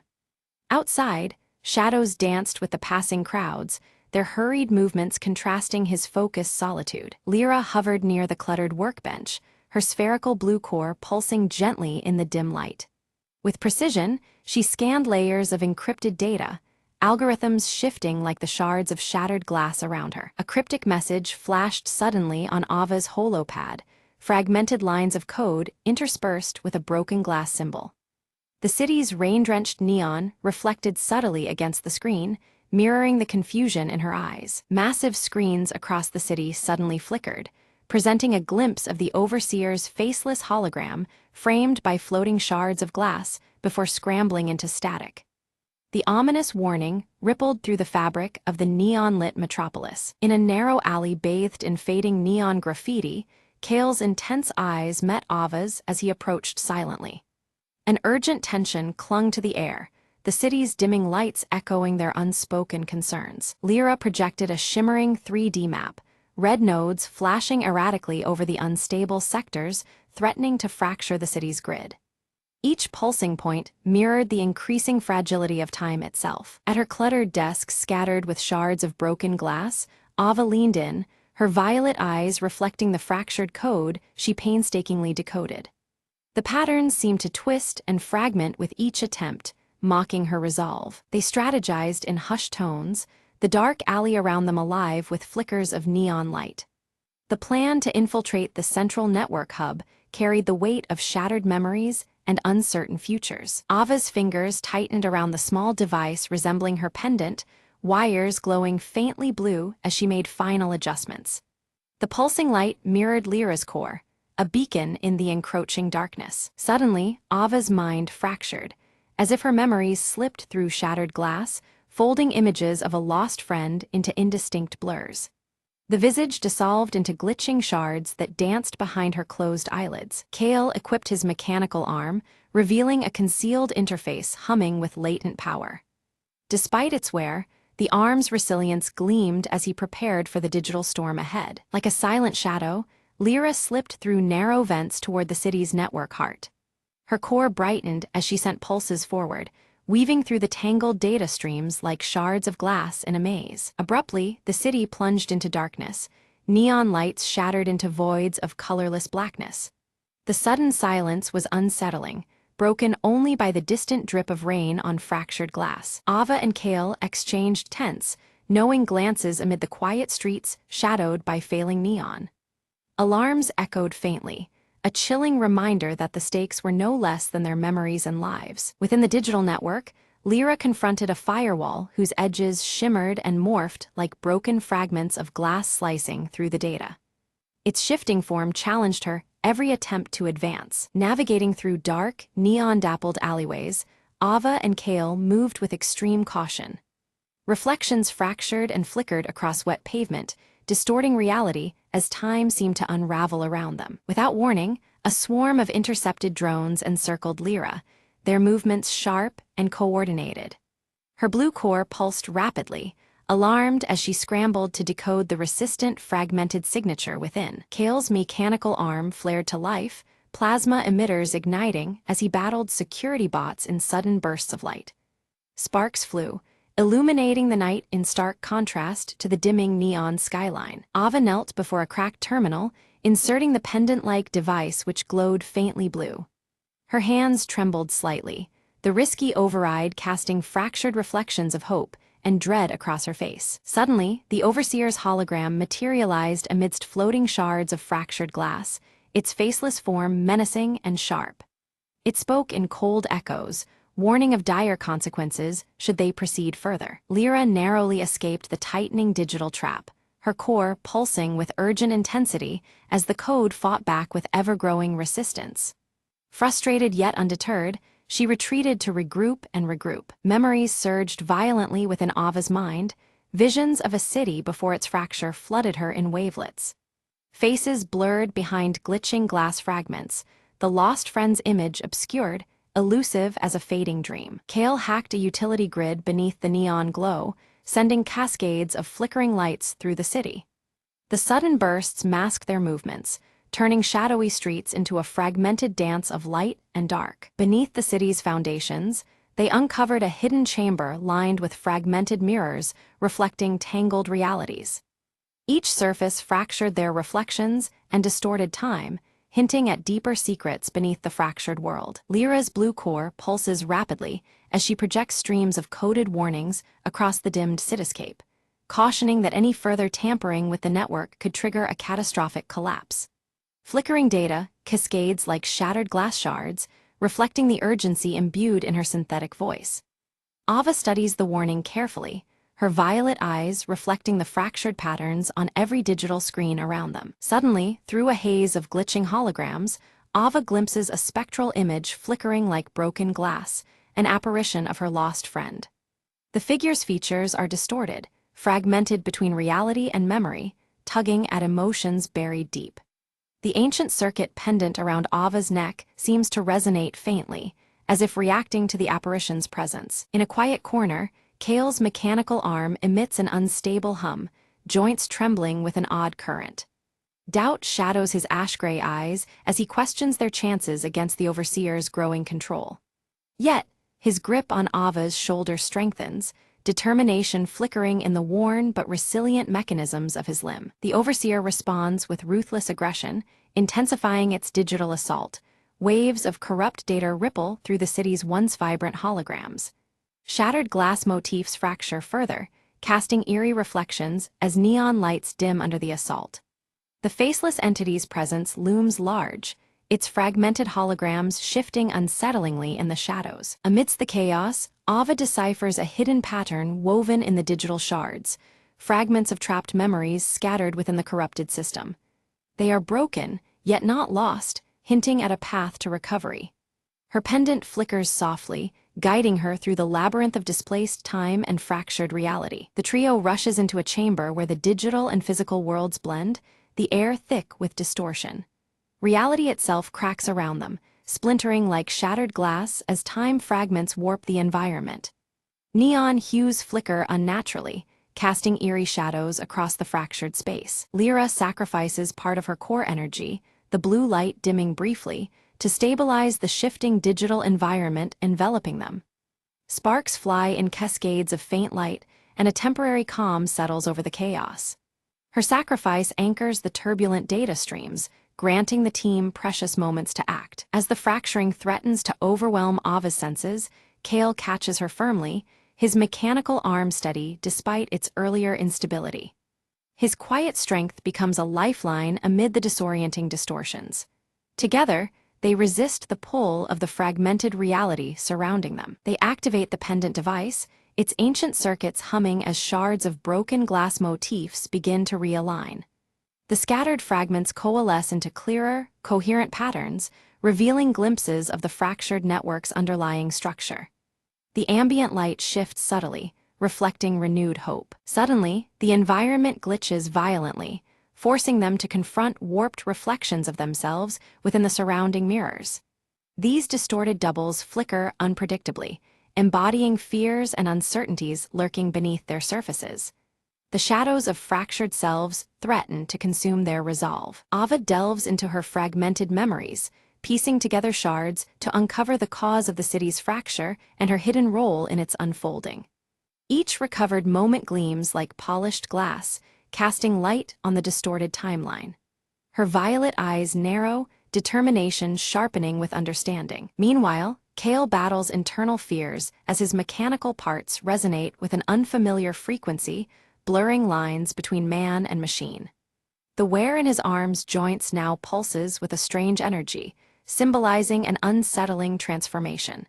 He grapples with the essence of his humanity amid the mechanical symphony. Lyra recalibrates her core, syncing its pulsing blue light with Ava's pendant in a harmonious frequency. Their combined energies weave the fractured data streams into a tentative semblance of unity. The air buzzes softly, as if the network itself breathes in concert with them. The Overseer's shattered holograms crack further under the synchronized force, exposing vulnerabilities beneath its cold digital facade. Glimpses of fractured code ripple where once impermeable control reigned, signaling a potential turning point. The faceless entity's presence flickers, hinting at unseen weaknesses. Ava and Kale coordinate a synchronized override, their movements precise as they interface with the network's corrupted memory bank. Digital shards swirl like storm-tossed glass around them, every pulse reflecting their violet and ash-gray eyes. The system shudders, caught between collapse and revival. Neon lights across the city pulse rhythmically, mirroring the network's unstable heartbeat as the override progresses. Reflections of Ava's violet eyes flicker through every screen, interlacing with the fractured time motifs. The tension heightens. Every beat feels like a fragile moment poised on the edge of collapse. Flashes of restored memories burst across the urban skyline. Faces, places, and fleeting moments briefly returned, but fading as quickly as they arrive. Each fragment dances like shards of broken glass, catching light before vanishing. The city seems caught in a breathless limbo between past and present. Lyra's blue core stabilizes into a steady glow, anchoring the team amid the shifting digital landscape around them. Her light pulses with calm certainty, offsetting the frantic flutter of fractured data. Together, they stand resilient as the environment gradually regains coherence. The Overseer's voice reverberates one final time, a chilling echo delivering a last warning before dissolving into fragments of broken glass. Its presence shatters, scattering holographic shards that drift like spectral dust in the dim air. A silence falls, heavy and expectant, over the now-quiet cityscape. Ava and Kale brace themselves as the network shudders, the culmination of their efforts imminent but uncertain. The fractured motifs swirl more rapidly, reflecting the tension that grips them both. Time feels fragmented, hovering between possibility and consequence. The pendant device suddenly unlocks a hidden sequence. Patterns shift and pulse, revealing the true origin of the city's fractured timeline. Symbols glow like ancient circuitry, etched in shattered glass, speaking to secrets long buried. A new understanding dawns just beyond reach. Ava steps into a chamber bathed in light and fractured reflections, where distinctions between past and present blur. She moves with purposeful calm among the broken images, the circuit pendant glowing brightly against her silver hair. Time itself seems suspended, waiting for resolution. Kale supports Ava closely as she interfaces directly with the network's core, their energies intertwining. Memories and data streams converge, forming luminous pathways between fractured fragments. His mechanical arm hums steadily, a symbol of their joint perseverance. Lyra projects serene images of a time before fracture, streets alive with harmony beneath glowing neon skies. The city pulses with unbroken life, a stark contrast to the current shattered reality. These visions inspire the team, fueling the hope for restoration. The network pulses powerfully, shattering the last barriers of corrupted data in a surge of glowing shards. A reset looms, its promise shining through uncertainty and cost. The fractured glass motifs cascade around them, symbolizing both destruction and the seed of renewal. Ava's mind races as clarity strikes. The fracture, the distorted reality, all stemmed from her desperate attempt to alter time and save her friend. Her violet eyes reflect fragmented shards of memories once hidden, now painfully clear. The ancient circuit pendant rests heavy against her chest, echoing the weight of her actions. She wrestles with a tormenting choice: maintain this altered reality and endure its lingering pain, or restore the true flow of time and sacrifice precious memories. Each option carries fracture and loss, mirroring the shattered glass motifs surrounding her. Ava feels the heaviness of her decision deepen as the city dims around her. Kale steps close, his mechanical arm steady yet worn, offering silent strength. "Our strength," he says softly, "comes from facing reality together, no matter how broken or fragmented it may be." His ash-gray hair shifts slightly in the neon glow, anchoring Ava in the present. With newfound resolve, Ava initiates the reset sequence, watching as the fractured glass motifs begin to mend and radiate with an otherworldly glow. The digital screens flicker, reflecting her violet eyes, steady and determined. The city shifts, its neon lights intensifying amid the restoration. The Overseer's shards dissolve into streams of brilliant light, unraveling digital chains that bound the city. The oppressive holograms fracture further until only luminescent fragments drift away like ephemeral sparks. Freedom flickers within every restored pixel of the metropolis. Neon lights blaze boldly for the first time in days, casting reflections on whole, unshattered glass surfaces that line the streets. The distorted reality recedes, replaced by clarity and vibrancy as the city breathes anew. Ava's pendant catches the light, its circuits glowing softly against her skin. Amid the renewed calm, Ava glimpses her lost friend's memory, restored yet subtly altered, like a fresh reflection trembling on a still pond. The moment lingers, bittersweet yet filled with hope.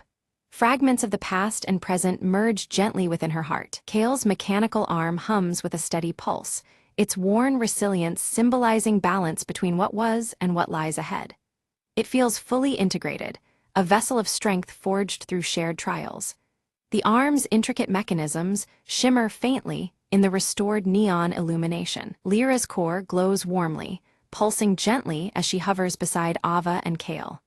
The trio stands silhouetted against the revitalized cityscape, united and strong. Their combined presence feels like a beacon of enduring hope amid infinite possibilities. Ava smiles softly, her fingers brushing the ancient circuit pendant that has never left her side. Beneath a dawning sky of whole reflections, the city breathes anew, filled with unbroken light and endless potential. In this fragile piece, the future unfolds, framed by shattered pasts now mended.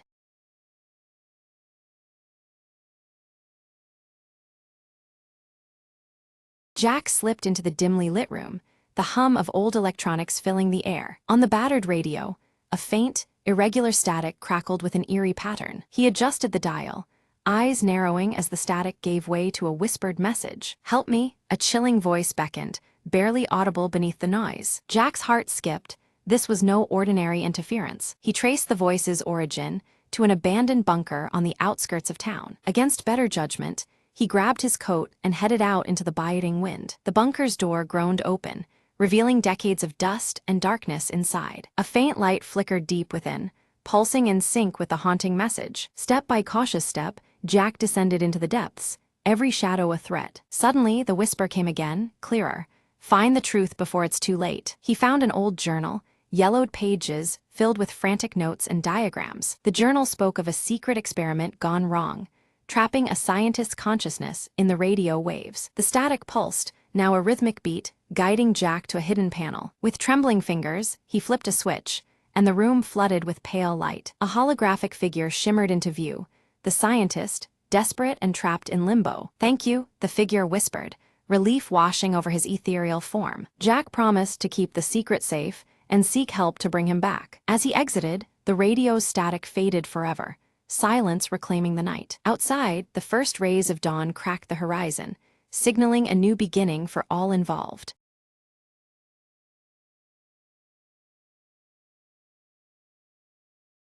Mara cautiously steps into the dimly lit room, her silver locket glinting subtly as flickering lights struggle against the pervasive shadows. Broken electronics lie scattered, their screens shattered and emitting eerie static noises. She retrieves a cracked handheld device from her jacket pocket, its scrambled data scrambling across the flickering screen as she presses a worn button. The screen's glow pulses unevenly, casting fleeting shadows across her determined face. Elias enters quietly, adjusting his wire-rimmed glasses as his gaze sweeps the chaotic room. Whispering cryptic symbols from his leather-bound notebook, he quickly analyzes the scattered electronic remnants with practiced attention. Their eyes meet with unease, the weight of the discovery pressing down on them both. They silently acknowledge that the situation before them is more dire and complex than they had anticipated. Outside, rain beats rhythmically against cracked windows, blending with the melancholic notes of a distant music box melody.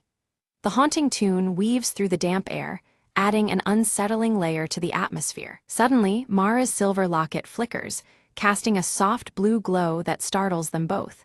Its faint light pulses steadily, hinting at a mysterious connection to the events unfolding. The already inconsistent lighting surges, intensifying into a strobe effect.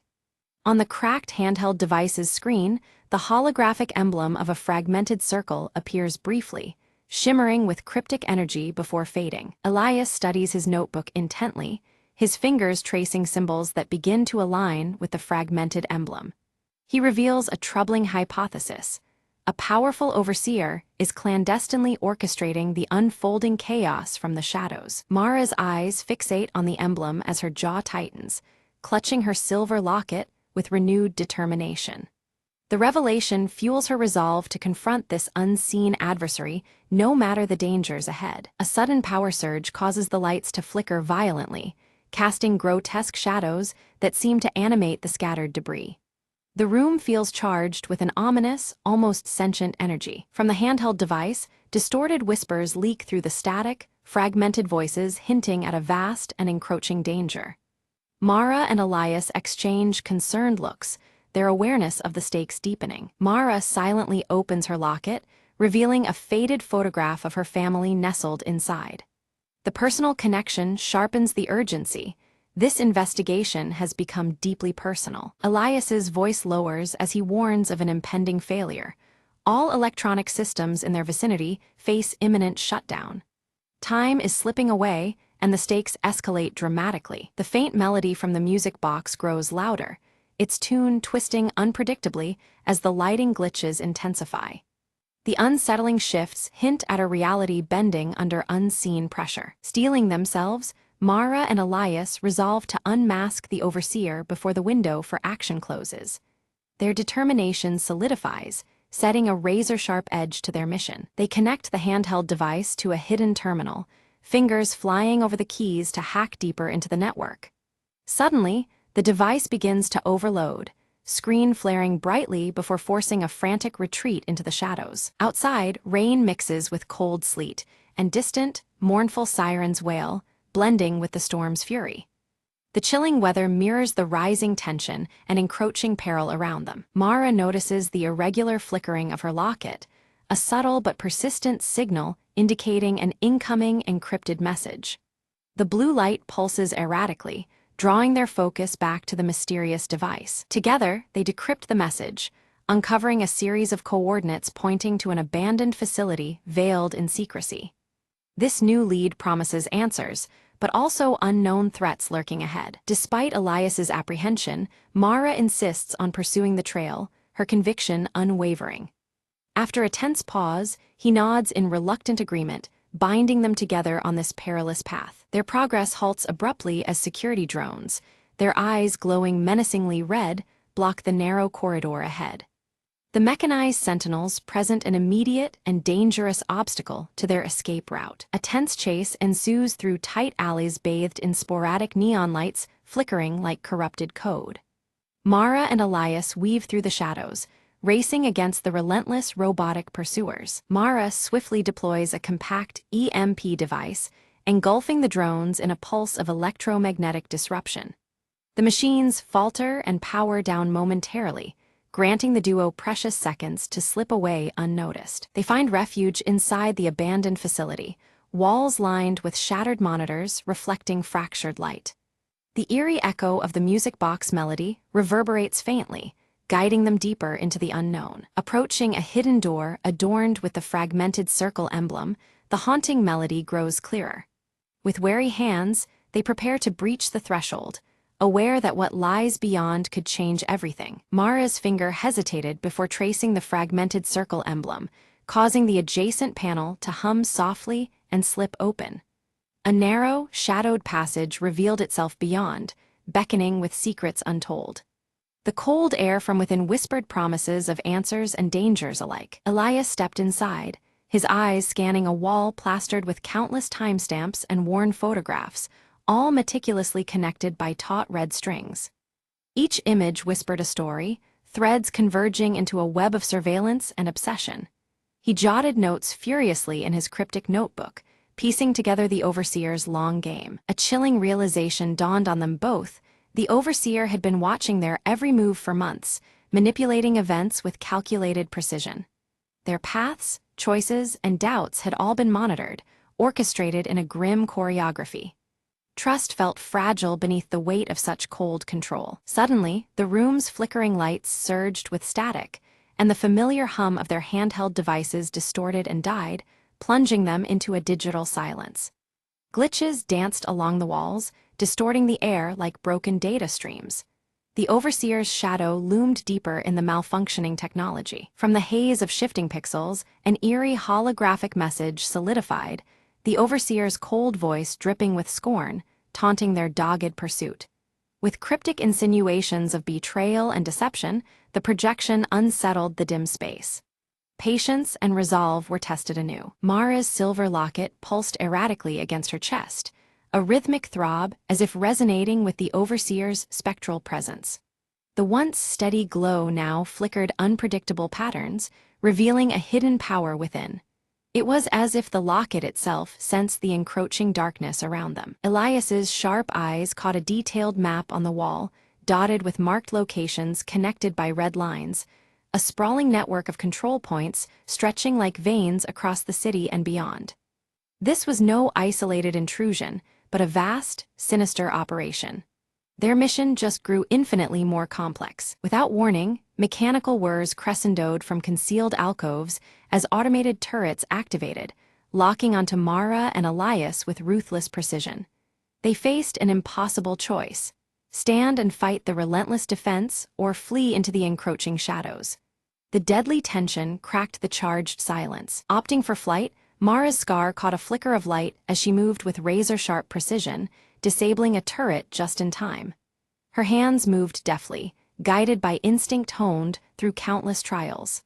The fierce gleam in her eyes betrayed both grit and desperation as they darted beyond the killing zone. Outside, rain-slicked roads reflected the startling blue glow of pursuing drones as Mara and Elias pedaled furiously through the soaked city streets. The relentless mechanical buzz and flashing lights pressed in on them like a closing trap. Every heartbeat echoed the urgent rhythm of the chase. In an unexpected flicker, Mara's locket projected a fragmented, distorted face, an obscured identity possibly belonging to the elusive overseer. The shattered visage shimmered briefly before fading, leaving more questions than answers in its wake. It stirred something deep within Mara, igniting a mix of fear and resolve. Their flight ended in a deserted subway station, walls plastered with yellowed posters bearing the haunting motif of an old music box melody. The recurring tune seemed to seep from the very air, pulling at hidden memories. The cold blues and grays of the environment deepened the mysterious, uneasy vibe. Elias pored over his battered notebook once more, uncovering a subtle pattern woven through the overseer's appearances and disappearances. The cryptic symbols now formed a twisted rhythm, hinting at strategic pauses and bursts of activity. They realized they were pawns in a much larger, calculated game. A sudden calm fell over the station as a figure emerged from the shadows, a mysterious informant offering aid, cloaked in ambiguity. Their proposition came with a caveat: trust was the currency, and betrayal the hidden cost. An uneasy truce with the unknown dangled before them. Mara wrestled with suspicion, senses alerting her to a possible trap even as desperation nudged her toward acceptance. Elias cautioned restraint, advocating patience and wariness over blind faith. The decision to ally bore weight well beyond immediate survival. Reluctantly, they followed the informant into a secret underground lab, a cavern of glowing monitors and advanced technology humming with quiet menace. The room pulsed with flickering lights and tantalizing data streams. Here lay the tools and clues they needed to confront the overseer's plans head-on. Amidst the myriad screens, they uncovered chilling evidence. The overseer sought to hijack global communications via an encrypted signal. The scope was staggering, a plan not just for control, but domination. The stakes escalated into a dire, all-encompassing threat. Mara's fingers trembled as she realized her silver locket was no mere trinket, but a critical key to decoding the signal's elusive source. Suddenly, the personal became paramount, fusing her fate with the unfolding catastrophe.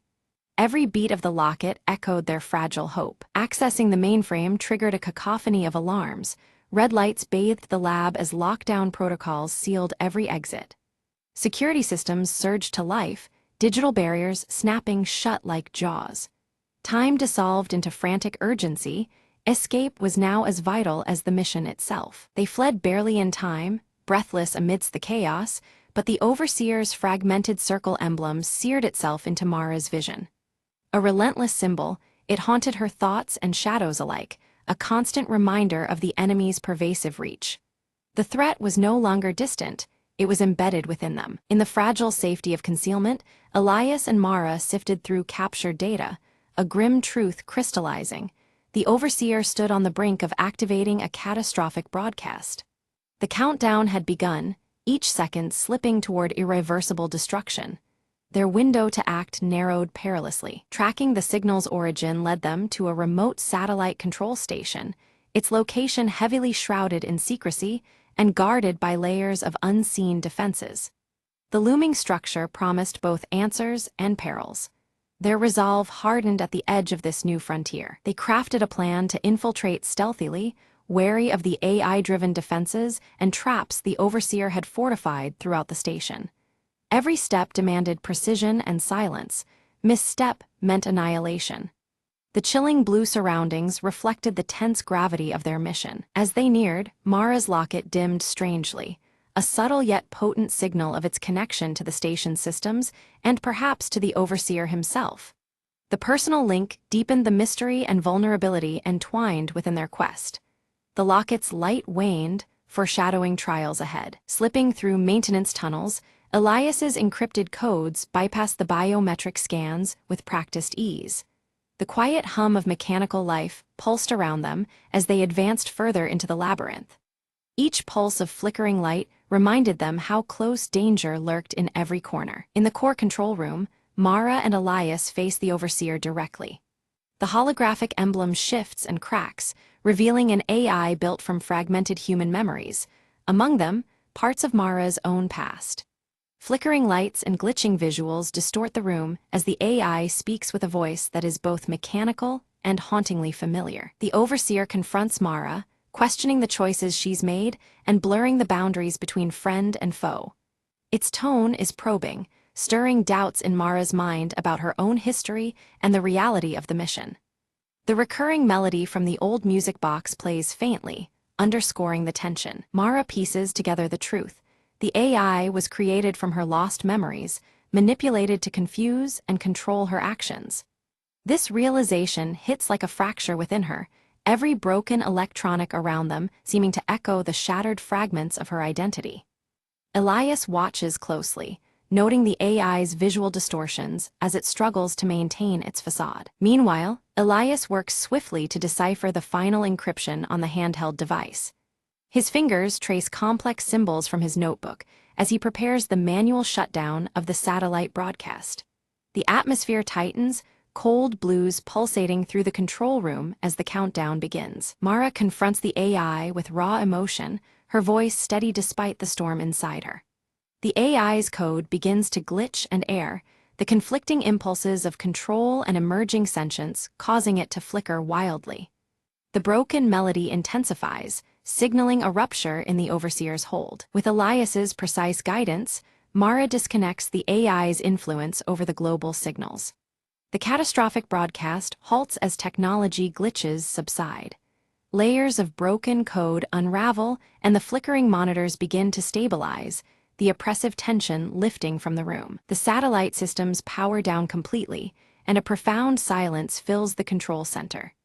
Elias and Mara exchange a look as the monitors flicker one last time before settling into stillness. The stale coldness of before gives way to a quiet calm, signaling the end of the crisis. Mara clasps her silver locket, noting its inert state, yet feeling its weight as a symbol of regained control and reclaimed identity. The locket no longer hums with the errant signal, but rests quietly against her skin, a steady anchor. Warmth begins to replace the earlier cold blues in the room, mirroring her renewed clarity. Elias records the victory and the enigmatic remnants of the AI within his notebook, documenting cryptic symbols alongside careful observations. He plans to expose the truth safely, ensuring the hidden dangers unveiled will not be forgotten. His steady hand closes the notebook, the pages reflecting the soft shift toward warmer tones. As dawn breaks, Mara and Elias step outside into the city, now bathed in warm, comforting light. The broken electronics that once sparked and flickered lie silent and still, signaling a fragile peace restored. Together, they face this new beginning, the weight of the past balanced by the promise of the future.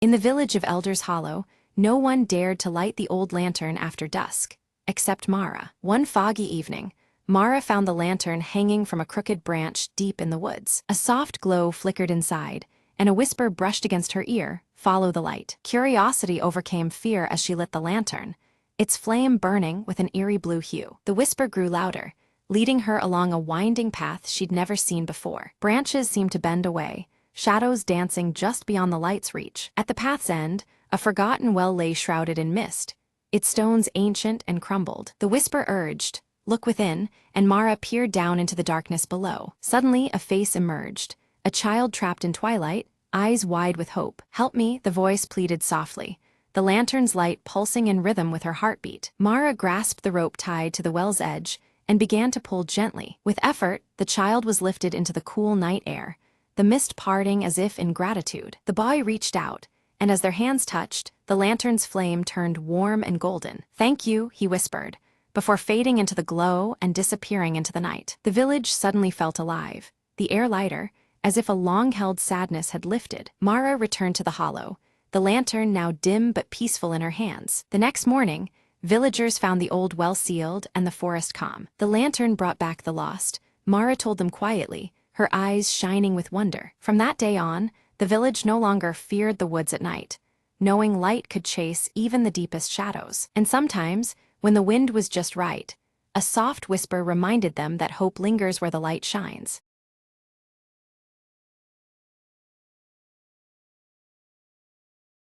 On a crisp autumn morning, Emily noticed something was missing: a cozy blue sweater she loved dearly. She searched her small cottage from corner to corner, lifting cushions and peeking under furniture. Outside, the sun was just beginning to warm the world, casting golden light through the window. Emily remembered yesterday's walk through the park and wondered if she might have left it there. Bundling up, she stepped outside, breathing in the fresh air, feeling the comforting chill of fall. She made her way to the park, where crunchy leaves carpeted the winding paths. As she walked, she greeted familiar faces: Mr. Jenkins tending his roses and little Mia chasing after a butterfly. Emily asked if anyone had seen her blue sweater. No one had yet, but they promised to keep an eye out. Just as doubt began to creep in, Emily spotted a flash of blue near the old oak tree. She hurried over and found her sweater caught on a low branch, gently swaying in the breeze. Relieved, she laughed softly. I suppose it wanted to see the sunrise too. On her way home, she wrapped the sweater around her shoulders, feeling its warmth return to her spirit. Back inside, she brewed a cup of tea and settled by the window, the sweater snug and familiar. The sunlight spilled in, filling the room with a golden glow that felt like a gentle hug. Emily smiled, realizing that sometimes small troubles lead to unexpected moments of peace. She thought, maybe I'll take more walks and let the world surprise me more often. Outside, leaves danced playfully, as if celebrating Emily's little adventure. The morning unfolded quietly, a perfect blend of warmth, light, and simple joy. And with that, the day seemed full of promise, wrapped up in the comfort of a lost and found sweater. Emily whispered to herself, sometimes, all you need is a little patience and a cozy sweater to brighten your morning.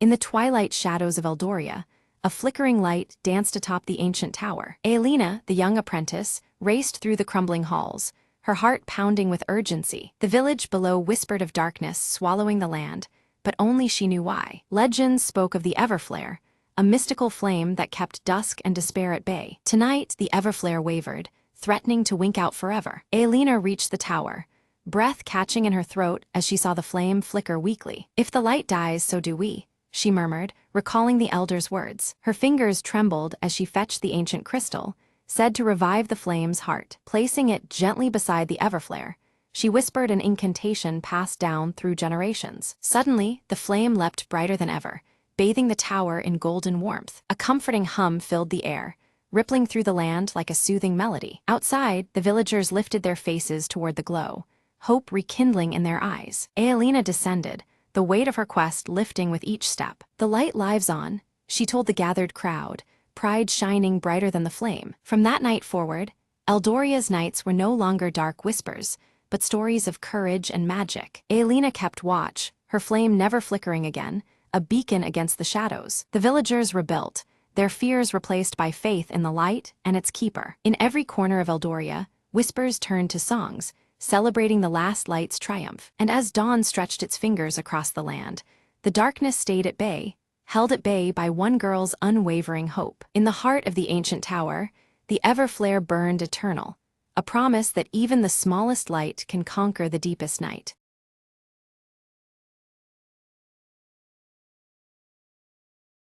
The wind hummed through the ancient maple grove as Alara stepped cautiously beneath the vibrant canopy. Her fingers brushed the rough bark, feeling the pulse of something far older than time itself. They say the trees whisper secrets to those who listen. A voice murmured behind her. Turning, Alara saw an old man with eyes like molten gold, his smile both kind and mysterious. "Are the whispers real?" she asked, her curiosity outweighing her fear. He nodded, gesturing deeper into the grove. "Follow me, but beware, not all secrets wish to be heard." The leaves rustled in approval as they walked, shadows dancing between shafts of fading sunlight. Suddenly, a soft glow emerged from a knotted tree stump, revealing a shimmering, delicate dragonfly. Alara reached out, and the creature landed on her palm, its wings casting prismatic colors. "This is Aelith," the old man explained, "a guardian of the grove, lost for a century and now found." The dragonfly's light pulsed gently, illuminating runes etched into the surrounding trees. "These runes tell the story of balance between our world and the enchanted," the elder said. Alara listened intently as the dragonfly's glow grew, weaving ancient symbols in the air. Suddenly, the grove trembled, shadows gathered, seeking to consume the light. "Hold Aelith steady," the old man urged. "Only pure hearts can protect the magic here." Closing her eyes, Alara steadied her breath and focused on the warmth of the dragonfly's glow. A burst of light erupted, scattering the darkness and restoring peace to the grove. The elder smiled, pride shining in his eyes as the dragonfly's glow faded to a soft shimmer. "You have awakened the grove's heart," he said. "Now, its secrets belong to you." Alara nodded, understanding that some whispers are worth guarding, and some magic is worth sharing.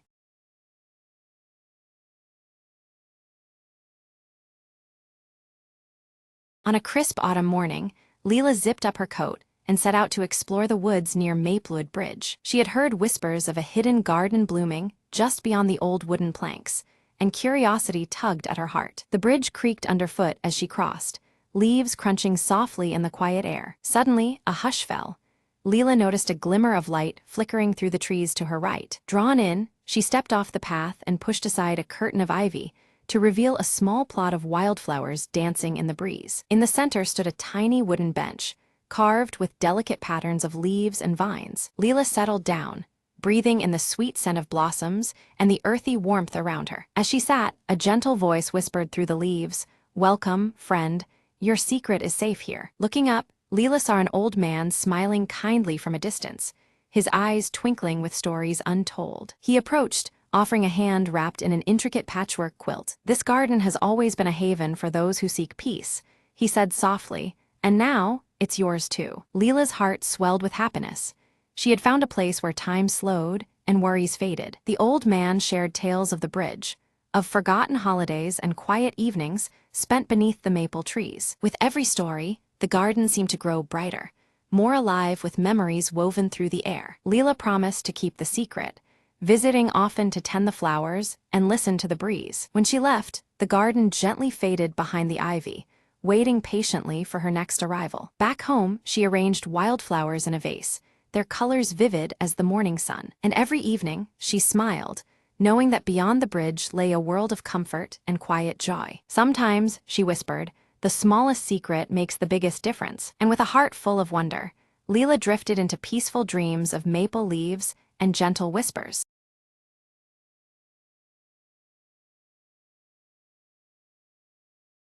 Maya wakes slowly, the morning sun casting a warm, golden glow through the curtains.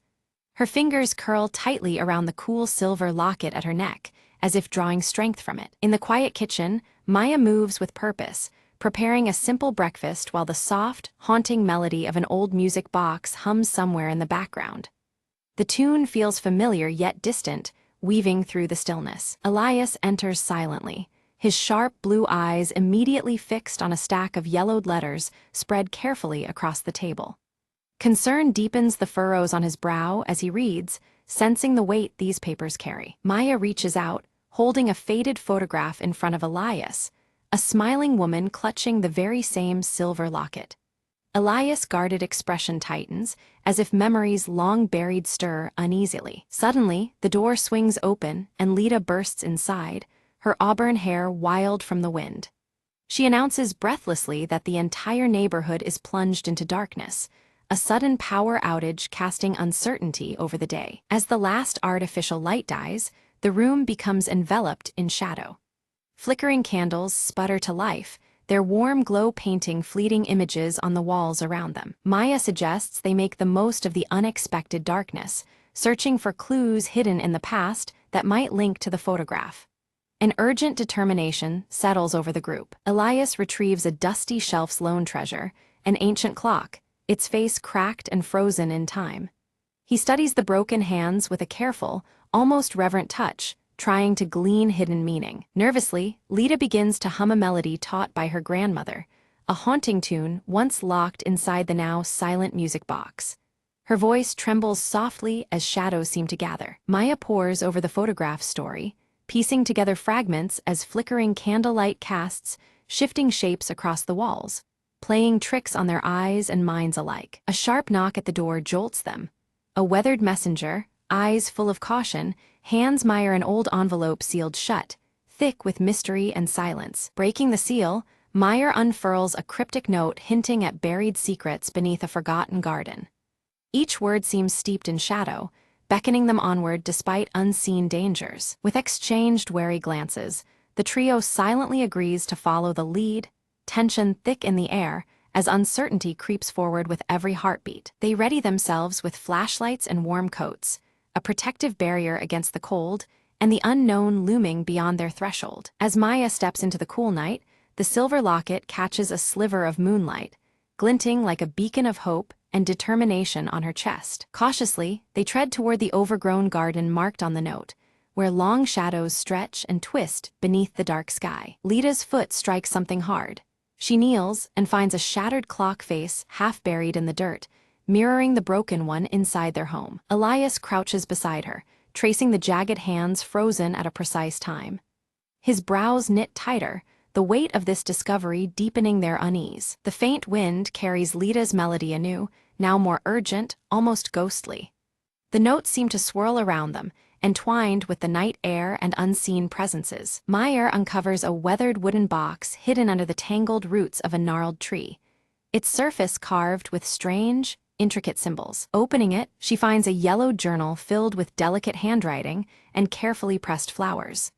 The fragile pages whisper secrets long kept beneath the earth. As Maya reads aloud, Elias notices the fading photograph clenched in her hand beginning to shimmer faintly, as if awakening from a long slumber. Suddenly, the ground beneath their feet trembles slightly, sending a ripple of fear through the group and testing their resolve. Lita suddenly points toward a figure lurking at the edge of the tree line.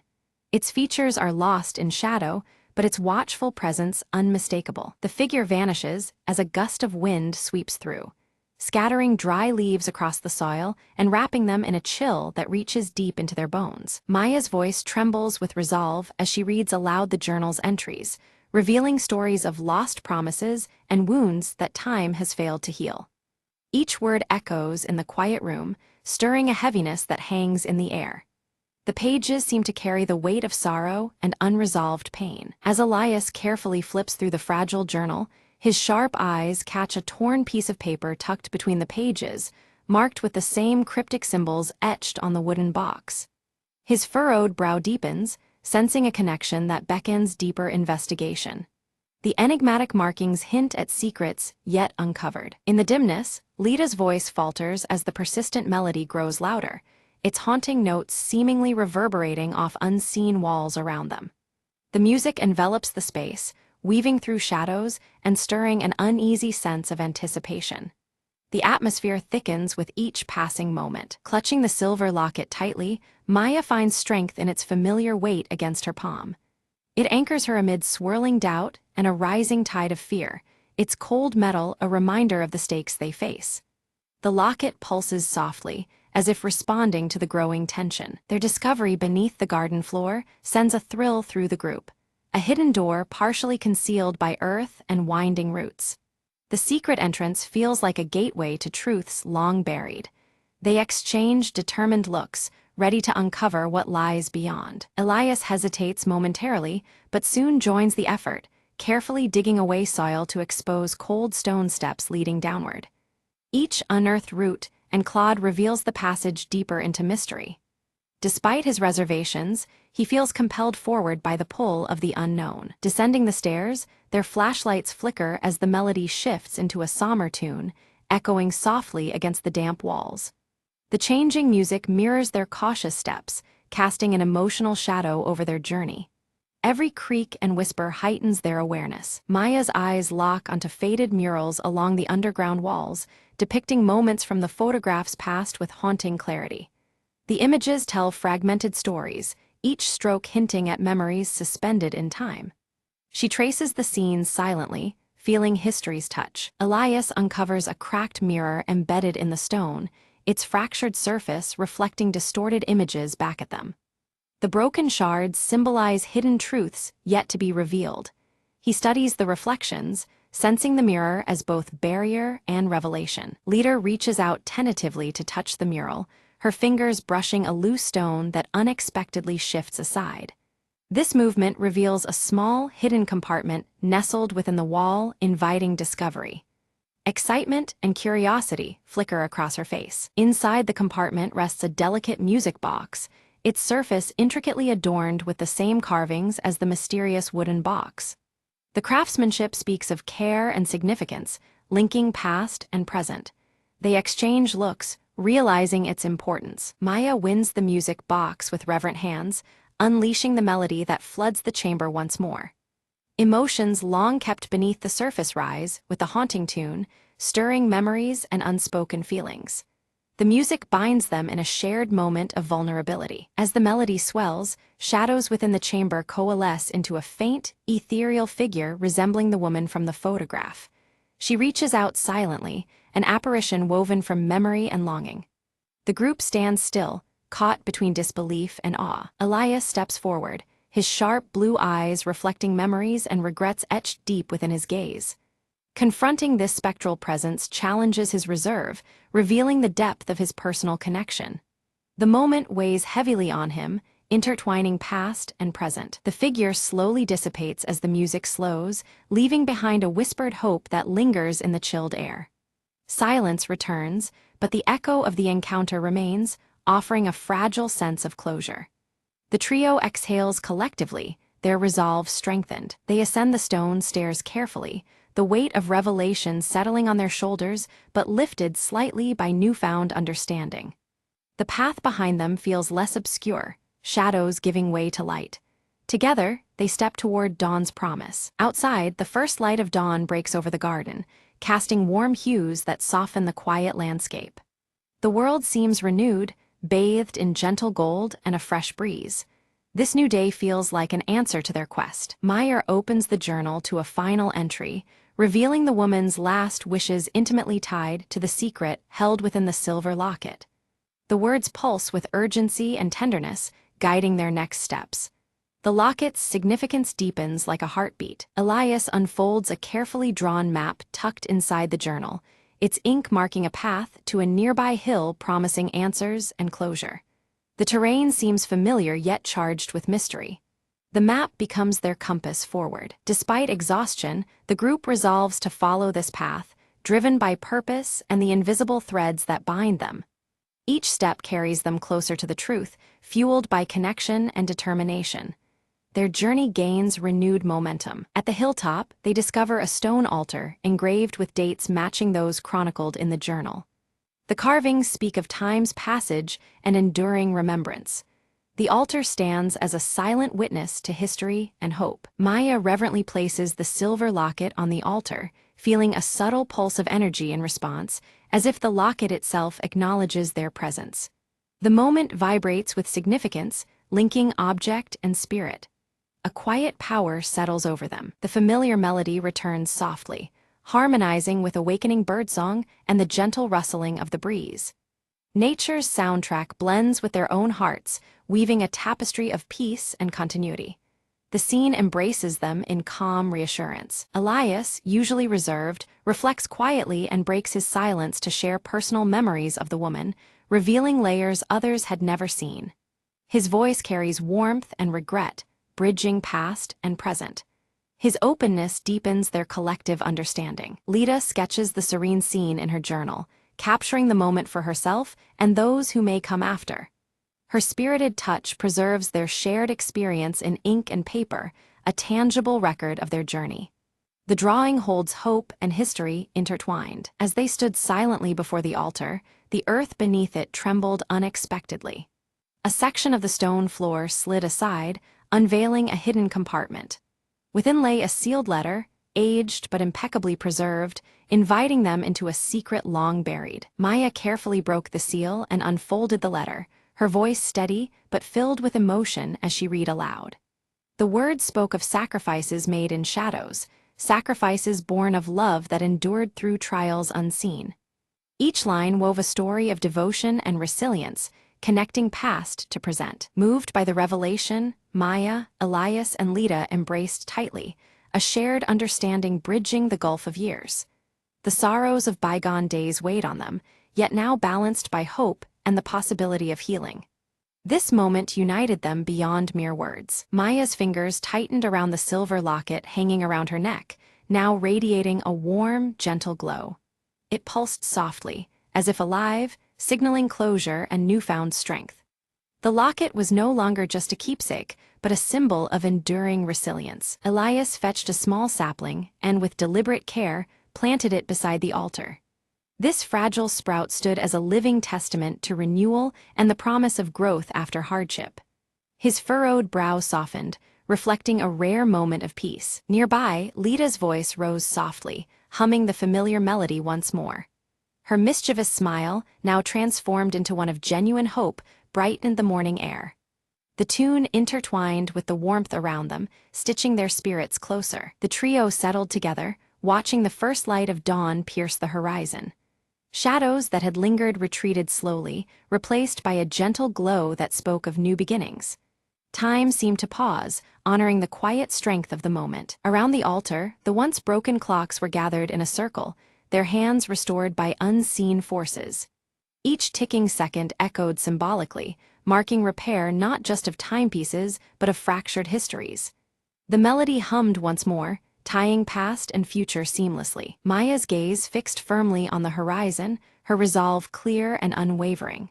She pledged silently to carry forward the legacy that had been uncovered, honoring those who came before.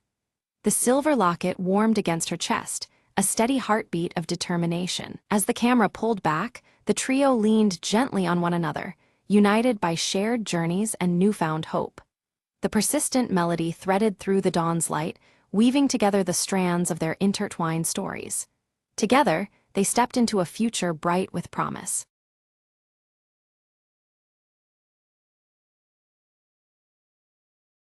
In the village of Eldenbrook, a strange glow flickered one cold evening from the heart of the ancient forest. Leora, a curious young girl with eyes like dawn, couldn't resist following the mysterious light that danced between the trees. As she stepped beneath the gnarled branches, the light pulsed brighter, revealing a lantern suspended by a whisper-thin thread. "Who lingers here at twilight?"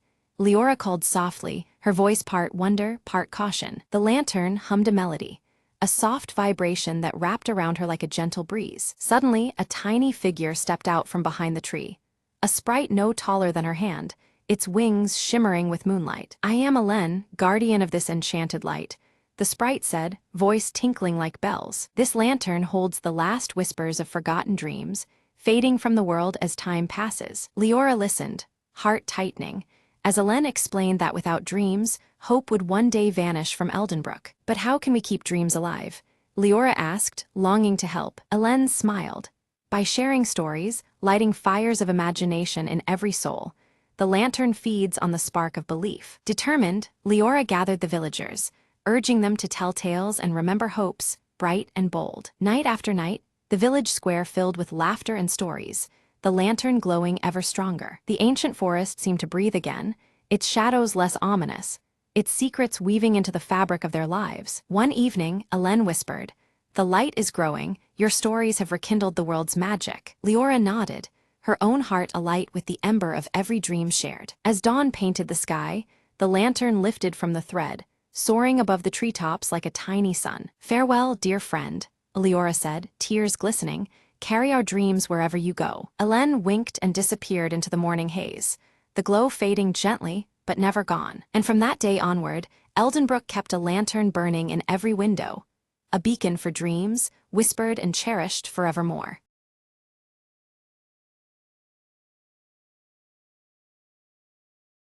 Max bursts through the office door, a box of fresh donuts clutched in his hand, his crooked glasses teetering as he beams with anticipation. Ellie greets him cheerfully, her oversized sweater sleeves partially covering her hands as she eyes the tempting box and tucks a loose curl behind one ear. "Mr. Crumb storms in behind them, grumbling about looming deadlines, his coffee-stained tie flapping dramatically as he clutches a stack of documents. With a flourish, Max sets the donut box center stage on the shared desk, declaring them the perfect morale booster for a tough day ahead. Just as Max turns to fetch coffee, Ellie reaches eagerly for a pink frosted donut, but the box suddenly slides away from her grasp without explanation. Max and Ellie exchange bewildered glances as the donut box vanishes completely from the desk, leaving behind only a slight wobble where it sat. From the doorway, Mr. Crumb appears with a self-satisfied smirk, tapping his mustache knowingly yet denies any involvement in the mysterious disappearance. Determined, Max sets up a small webcam aimed exactly where the donut box had been, marking the spot with a familiar blue sticky note. Ellie quickly types a countdown timer into her laptop, ready to monitor any new attempts at stealing the office suites. Suddenly, the box snaps back onto the desk, but Max immediately spots one donut missing and squints suspiciously at the empty space. A shadow flashes past the window, catching everyone's attention and sparking whispered theories about ghosts haunting their office. Mr. Crumb's coffee mug slips, spilling a stained pattern across the desk that oddly seems to point toward the break room corner. Curious, Ellie tiptoes toward the break room, inspecting the coffee machine and examining scattered crumbs on the floor. Max studies the webcam footage, seeing a quick hand swipe, but the culprit's face remains frustratingly out of frame, deepening the puzzle. Teaming up, Max and Ellie plan a lunch-hour stakeout, vowing to catch the elusive donut thief red-handed. During their surveillance, Max accidentally bumps a chair, clattering loudly and startling them both, yet no donut thief appears amidst the chaos. Ellie notices a trail of frosting smears, leading from the desk area toward the ventilation vent near the ceiling. Mr. Crumb insists again that he's innocent, offers a peace offering of donuts, but his fingers betray him with a subtle nervous twitch. Climbing a ladder, Max peers cautiously into the vent and discovers only dust bunnies and a crumpled blue sticky note doodled with a donut symbol. The office phone suddenly rings off the hook, forcing everyone to abandon their focus and answer in bursts of hurried chatter. Ellie rigs a donut-shaped trap on a chair, complete with a dangling string tied to a small bell, hoping it might alert them to the next thief. The trap activates, but instead of a stealing culprit, it unleashes a spray of confetti, startling the whole office and leaving everyone laughing nervously. Mr. Crumb admits he recently celebrated his niece's birthday with confetti, explaining the unexpected colorful explosion in the office. Though frustrated by the confetti chaos, Max and Ellie exchange determined looks, committed to uncovering the truth behind the disappearing donuts. Suddenly, the power cuts out, plunging the office into darkness. Muffled noises and faint laughter echo as tension rises with the blackout. Emergency lights flickered, casting an eerie glow across the office as Mr. Crumb emerged, clutching a single donut. His sheepish grin and amused eyes betrayed a playful secret behind his unusual presence. Ellie's sharp eyes caught the absence of the blue sticky note from its usual spot near Max's workspace. In its place was a handwritten riddle, its curling letters teasing an unknown clue. The riddle spoke cryptically of a secret meeting place, described as where hands meet and heads nod in unison. Its enigmatic tone sparked curiosity and a sense of adventure among the trio. Max quickly surmised that the riddle referred to the conference room, a spot fitting the description well. With the donut box in hand, they cautiously advanced, ready for whatever awaited. Just as they crossed the threshold, The conference room door creaked loudly and snapped shut behind them, locking automatically without warning. The sudden confinement added a jolt of tension to the moment. Inside, the lights revealed a festive scene, a donut-themed surprise party meticulously arranged by Mr. Crumb to lift everyone's spirits. Donut decorations and cheerful banners transformed the space into a warm refuge. Ellie burst out laughing, the tension melting away as she realized the theft was a playful ruse by Mr. Crumb. This light-hearted prank had sparked unexpected excitement and joy in the office. Max examined the donut box, now brimming with an assortment of colorful treats, feeling gratitude mixed with amusement at the prank. The donuts that started the mystery were now the centerpiece of celebration. The trio exchanged goofy, knowing smiles as a playlist of funky tunes filled the room, inviting laughter and relaxed camaraderie. The atmosphere changed markedly from the week's earlier gloom. Ellie's gaze caught a discreetly positioned hidden camera, its lens capturing their surprised and joyful reactions. It seemed their moment was being immortalized for a future office memoir video. In his delight, Max bit into a jelly-filled donut only to have the filling squirt unexpectedly onto his glasses. The mishap drew bursts of laughter, adding to the cheer filling the room. Laughter spread freely among them, weaving a light-hearted vibe that had been missing all week. The simple joy of donuts and friendship rejuvenated their spirits. Mr. Crumb revealed a quirky donut trophy engraved with Best Office Prankster and handed it to Max, celebrating his unwitting role in the day's fun. The trophy was a symbol of their shared humor and team bond. Ellie pulled out a marker and began decorating the trophy with silly faces and captions, adding personal touches that made the prize even more endearing. Their creativity further cemented the moment's warmth. A timer on the wall quietly ticked down toward the end of the workday, a subtle reminder of time's swift passage amidst their joyful gathering. It anchored them back to office routines, albeit lighter than before. Max suggested turning their donut-driven antics into weekly traditions, aiming to sustain office morale with ongoing playful events. His proposal was met with enthusiastic nods, signaling a new chapter in their workspace culture. Ellie enthusiastically agreed, envisioning themed weeks featuring different snacks and silly competitions to keep the spirit lively and inclusive. Their teamwork promised fresh fun ahead. Mr. Crumb pledged to organize a monthly snack swap event, complete with costumes and music, ensuring variety and continued bonding. His commitment was met with cheers, revealing his deeper role in fostering joy. Together, they posed for a group photo holding the donut trophy, their broad smiles immortalizing the day's newfound camaraderie. The snapshot was a testament to their shared journey from mystery to celebration. As lights dimmed, they returned to their desks, still chuckling and exchanging leftover treats. The office felt transformed, lighter and more connected by the warmth they had created. Suddenly, the blue sticky note reappeared, now stuck on Max's computer monitor with a hand-drawn smiley face. Its return hinted at more surprises lurking just beneath the surface. Just then, the office printer whirred to life, ejecting a fresh message that read, "More surprises await." The cryptic line electrified the room with anticipation once more. Ellie leaned over to read the note aloud, her voice tinged with excitement and curiosity. The mysterious message promised that their day of fun was only just beginning. Mr. Crumb winked knowingly and raised his coffee mug in silent toast, signaling the start of ongoing merriment and teamwork in the office. His gesture unified them in shared anticipation of what was next. Max glanced at his watch, astonished at how swiftly the day had passed amid laughter and camaraderie. The unexpected joy marked a memorable turn in their normally routine work life. The camera slowly zooms out, revealing a clumsy robotic arm clutching another box of donuts. Its jerky movements hint at future shenanigans that await the office team. From a hidden speaker, a playful jingle begins to play, celebrating the joy of donuts. This confirms that a new prank system has been installed, bringing a light-hearted energy to the workspace. Ellie presses a button on her laptop with a grin, instantly activating colorful lights around the office. Donut shapes project across the walls, filling the room with vibrant, whimsical patterns. Mr. Crumb sets up a leaderboard on a computer screen, tracking upcoming donut-related challenges and achievements. His thick mustache twitches with delight as he imagines the friendly competition ahead. Gathered together, Max, Ellie, and Mr. Crumb plan their next donut-themed prank with gleeful enthusiasm and mock seriousness. Their camaraderie fills the room, turning the office into their playful stage. Suddenly, a small drone buzzes near the ceiling, gracefully delivering a fresh box of donuts labeled for the next mystery.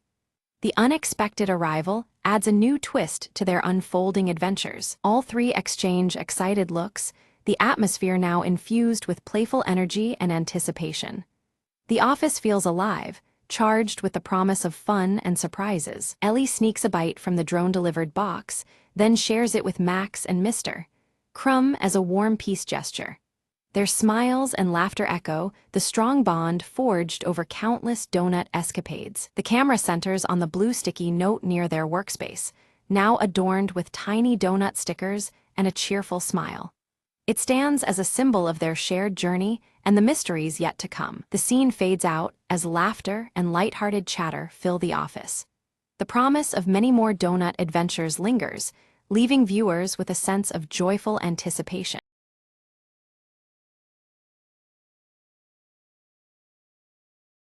Mira stands silently at the edge of the misty valley, clutching her pendant which emits a soft, pulsating glow. Her bright green eyes scan the hazy landscape, uncertainty and resolve mingling within her gaze. Kale strides into the village, his towering frame and the scar across his left cheek marking him as a warrior seasoned by battles. His hand tightens around the uniquely hilted sword at his side, his expression stern and determined. In a small, dimly lit room, Eldra unfurls an ancient map, her silver hair shimmering faintly beneath the light of her enchanted cloak. Her trembling finger traces the path leading toward the fabled crystal veil, eyes narrowed in concentration. The village elder, his face lined with worry, speaks gravely to Mira about the encroaching shadows spreading beyond the hills. Dark clouds loom ominously above, signaling a threat that grows with each passing day. Deep within the forest, a faint blue light glows from a mysterious mirror shard lying half-buried among the leaves. The fragment pulses softly, its eerie radiance reflecting the growing tension in the air. When Mira picks up the shard, her pendant suddenly reacts, pulsing in synchrony as if resonating with the fragment's power. A sudden chill runs through her, hinting at an unseen connection between the two objects. At the edge of the village, Kale and Mira meet, their concerns about the spreading darkness aligning. Words are exchanged, both realizing the severity of the situation they face together. Eldra joins the pair, her voice carrying the weight of ancient knowledge as she recounts the legend of the Crystal Veil. This mystical barrier is the realm's last defense against the advancing shadow, and its weakening signals peril. United in purpose, the trio agree to embark on a perilous journey to the Crystal Veil. A sense of urgency and determination propels them forward, despite the dangers that await. Unseen among the gnarled trees, a shadowy figure observes the travelers, eyes gleaming with malice. The figure's presence goes unnoticed, silently plotting their next move. As preparations continue, Mira's pendant flares brilliantly, casting intense light that fills the room with an almost otherworldly glow. This sudden illumination seems to warn of the challenges ahead. The village elder presents Mira with an ancient talisman, its surface etched with cryptic symbols. He urges caution, emphasizing the talisman's importance in the trials to come. Testing the talisman against the mirror shard, Mira is startled as the shard reacts violently, momentarily enveloped in shadow. The clash of light and darkness hints at the power struggle they are about to face. Their first trail takes them through a dense, enchanted forest where whispers seem to echo from every direction. The light filters weakly through twisted branches, deepening the sense of unease. A sudden, chilling wind cuts through the air, heralding the approach of shadow creatures lurking at the forest's edge. Their intent is clear, and the hunt begins in earnest. Mira channels the pendant's radiant light, driving back the shadow beasts that attack. Though forced to retreat for now, the creature's bolder advances indicate they will not give up easily. Kale brandishes his uniquely hilted sword, slicing through the encroaching shadows with practiced skill. His defense keeps the group protected, but the pressure of the assault weighs heavily on them all. Eldra murmurs an incantation, her robes shimmering under the faint moonlight as she weaves a flickering barrier of blue light around them. The protective aura brings some respite amid the growing darkness. Suddenly, the mirror shard vanishes from Mira's grasp, leaving behind a chilling emptiness. The absence sends a wave of panic through the group, signaling a grave setback. Fear rises as they realize the shard was likely stolen by the shadowy figure watching from afar. The urgency to recover it intensifies, knowing its loss could unravel their mission. Following faint traces, the trio discovers a hidden cave, its entrance bathed in an eerie, luminous blue.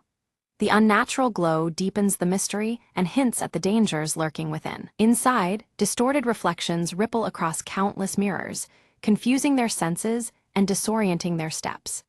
The line between reality and illusion blurs dangerously in the cave's depths. Mira reaches out to touch one mirror and suddenly glimpses a trapped version of herself shrouded in darkness. The vision stirs deep fears and questions about what they face. Reacting quickly, Kale shatters a nearby mirror with a decisive blow, breaking the illusory trap and pulling Mira back from the haunting vision. Their resolve must not falter despite these mind games. Eldra warns of their adversary's cunning. The shadow enemy uses mirrors to warp reality and manipulate perceptions. This revelation deepens the shadow's threat, making their journey all the more perilous. As they venture deeper into the cavern, a shimmering figure emerges, a spectral guardian manifesting from swirling mist and light. Its presence radiates a challenge, testing the strength and resolve of each traveler without a word spoken. The air thrums with tension, the faint blue glow of the crystal veil pulsing softly around them. Mira steps forward, her bright green eyes softening the guardian's fierce gaze. Rather than drawing weapons, she speaks gently, her words woven with understanding and compassion. This unexpected kindness causes the guardian's form to shimmer and retreat, granting them safe passage forward through the eerie silence. Kale scans the rocky floor, noticing footprints deeper in the dust, not just one, but many. The tracks weave through the shadows, hinting at multiple unseen foes rather than a lone thief. His fingers brush the hilt of his sword, muscles tensing in silent warning. Suddenly, the cave quakes violently as a tempest of shadows surges toward them. The walls undulate with the storm's approaching fury, forcing the trio to seek shelter in a narrow crevice, where the crystal veil's faint blue light flickers dangerously. Outside, the storm's ominous roar grows louder, threatening to consume light and life alike. In the dim refuge, Eldra's silver hair glistens faintly under moonlight as she speaks gravely. The crystal veil is weakening, its protective power unraveling and unleashing chaotic storms and disorienting mirror reflections. Their path grows ever more perilous as the balance between light and shadow frays further. Mira clutches her glowing pendant tightly, a flicker of doubt passing across her face. She senses an intangible link, a mysterious pull between her talisman and the fragile crystal veil. A swirling conflict brews within her, between hope and fear, connection and uncertainty. They emerge cautiously from the cave just as the shadow storm dissipates, leaving behind silence and shattered mirror fragments scattered like fallen stars. The eerie calm presses upon them, punctuated only by the faint blue glow lingering in the air. Their journey continues, marked by both danger and fragile beauty. Later that night, beneath the tapestry of stars, Eldra unfurls ancient scrolls by firelight. Her fingers trace cryptic runes and forgotten scripts, uncovering a hidden ritual with the power to restore the crystal veil. The enchanted cloak shimmers softly, reflecting the urgency in her gaze. The ritual demands a union of three forces: the radiant light contained within Mira's pendant, the unwavering strength forged into Kale's sword, and Eldra's potent magic. Only together can they rekindle the veil's fragile light and mend the torn balance. Each holds a crucial element needed to face the encroaching darkness. That night, Mira dreams vividly of a realm beyond mirrors, a place bathed in surreal light and shadow. Whispers brush past her ears, secrets spoken softly by shadows that hint at her hidden past. The dream lingers, stirring questions deep within her heart about her true connection to the Veil. Kale shares stories by the fire of battles beneath long-forgotten constellations, tales filled with courage and resilience. These memories kindle hope in the companions, reminding them that light can thrive even in the darkest hour. The bond between them strengthens, woven through shared history and determined spirit. Together they find an ancient altar, half swallowed by ivy but still regal, the heart of the Vale. Its surface is etched with faint luminescent runes, pulsing gently with the Vale's fading power. The place hums quietly with potential, beckoning them to restore its glory. Carefully, they place the mirror shard and ancient talisman upon the altar's center. As soon as the objects settle, an energy stirs, delicate yet growing, signaling the start of the sacred ritual. Their breaths synchronize, and the air thickens with magic and anticipation. Shadows surge and writhe violently around them, lashing out in fury to disrupt their ceremony. The dark forms twist unpredictably, threatening to extinguish the fledgling light and sever the fragile connection they strive to mend. Each second stretches taut under the torrent of shadowy opposition. Eldra's chanting grows louder, her voice weaving a protective barrier as Mira focuses, guiding a steady beam of light through her glowing pendant. The enchanted cloak flashes under moonlight, amplifying their combined power to resist the encroaching darkness. The ritual's pulse strengthens despite the turmoil surrounding them. Kale stands firm, sword raised high, its unique hilt catching the faint glow of the Vale's light. Suddenly, a brilliant radiance bursts forth from his blade, casting shadows back and illuminating the altar. For the first time, the sword channels a pure inner light, a beacon against encroaching night. Suddenly, the veil between worlds weakens further, and a dark figure steps forward from the thinning veil. Its presence radiates cold menace and sorrow as it reveals itself as the corrupted guardian of the Vale, seeking to shatter the delicate boundary entirely. The ritual falters as tension mounts between realms. The figure claims its role as protector turned prisoner, trapped and tainted by shadows over centuries. It desires freedom, threatening to unravel the Vale's powers completely if unheeded. Its voice echoes with pain and anger, blurring lines between foe and victim. Mira bravely steps from the circle, gazing into the Guardian's shadowed eyes with empathy and understanding. She recognizes the sorrow behind its torment, perceiving a shared history etched in shadow and light. This connection sparks a fragile moment of vulnerability in the Dark Guardian. The Guardian hesitates, the shadowed form wavering as if recalling a distant light. Seizing the moment, the trio recommits their energies, voices, and wills united, renewing the powerful ritual. Their synchronized strength weaves a shimmering web of resistance against the encroaching darkness. Raw energy floods the altar, and the battle between light and shadow erupts violently around them. Pulses of radiant blue flash against waves of swirling black, each strike reshaping the fragile balance. The crystal veil responds, awakening with renewed force as their struggle reaches its climax. Around the altar, the crystal veil glows brighter, a luminous shield expanding outward as the dark figure fades in retreat. The spectral tension lessens, and the air clears with the scent of cleansing light. It becomes clear the veil is mending, slowly but decisively. Kale's sword gleams intensely, its blade now a conduit for the veil's restored power. The light dances over its unique hilt, casting bold reflections across the clearing. His grip tightens, a symbol of resolve as their combined effort takes hold. The mirror shard glows steadily in Mira's palm, now suffused with pure and steady light. It hums softly in harmony with her pendant, both acting as vessels for the revitalized veil. The warmth of the light soothes the lingering shadows around them. With a final, reverent chant, Eldra seals the ritual's power, her voice weaving the last strands of magic into the veil. Above, storm clouds calm, their shadows dissolving beneath a gathering peaceful light. The veil's glow steadies, marking a fragile yet hopeful balance restored for the moment. In the soft glow of the crystal veil, the Guardian's form shimmered, revealing a fallen spirit of light, once bound in shadow but now restored by the ancient ritual. Freed, the spirit's brilliance radiated purity, lifting the lingering darkness to dawn's first light. Mira, Kale, and Eldra stood silently, awed by the transformation that promised renewal. Mira clutched her pendant, now warm with the power of the crystal veil itself, tiny fragments embedded within it flickering like stars. It was no longer just a keepsake, but a symbol of hope and resilience, carrying the veil's protective essence. She felt its quiet strength pulse through her veins, a beacon against future shadows. Kale's scar, once a harsh mark of countless battles, began to fade softly as he gazed toward the horizon. The wound's healing was not just physical but emblematic of his inner peace, earned through trials and newfound purpose. With steady breath, he sheathed his sword, ready to face whatever future dawn held. Eldra's eyes twinkled with satisfaction as her cloak shimmered under the returning stars of night, reflecting the balance restored. The constellations mirrored in the embroidery seemed to dance, celebrating their triumph over darkness.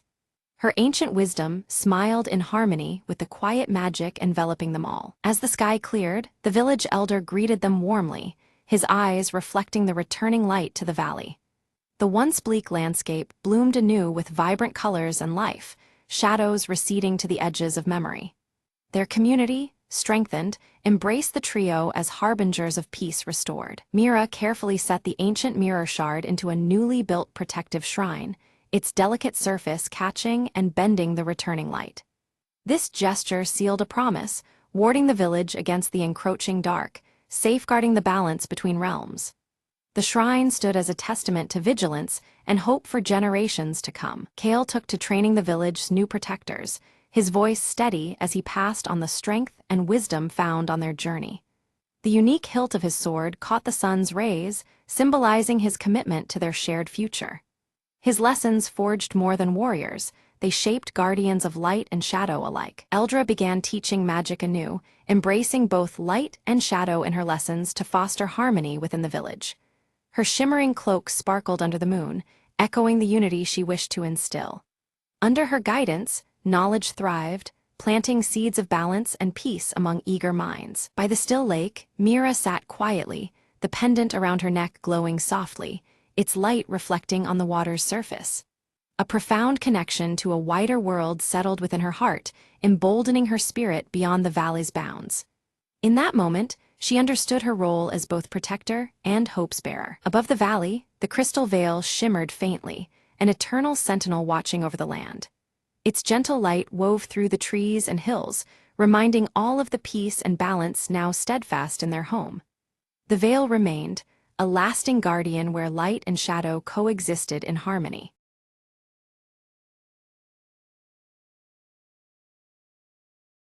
Marvin stands before the mirror, his fingers gently stroking the proud, thick curls of his mustache.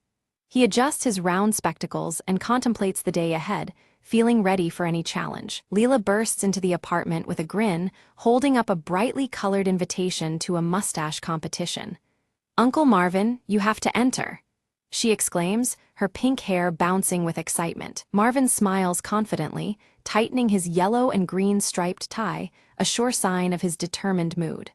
"I'll win it again this year," he declares with pride. He carefully arranges his grooming tools on the cluttered desk, while Mr. Whiskers slinks silently behind, eyeing the gleaming mustache comb with suspicious intent. With one final glance at the mirror, Marvin waves goodbye to Leela, who promises to guard the apartment and keep everything just right. Marvin steps onto the bustling city street, his stride confident and purposeful as he heads toward the competition venue, buzzing with excitement. Midway through his walk, Marvin suddenly freezes, feeling an uncanny lightness on his face where his mustache should be.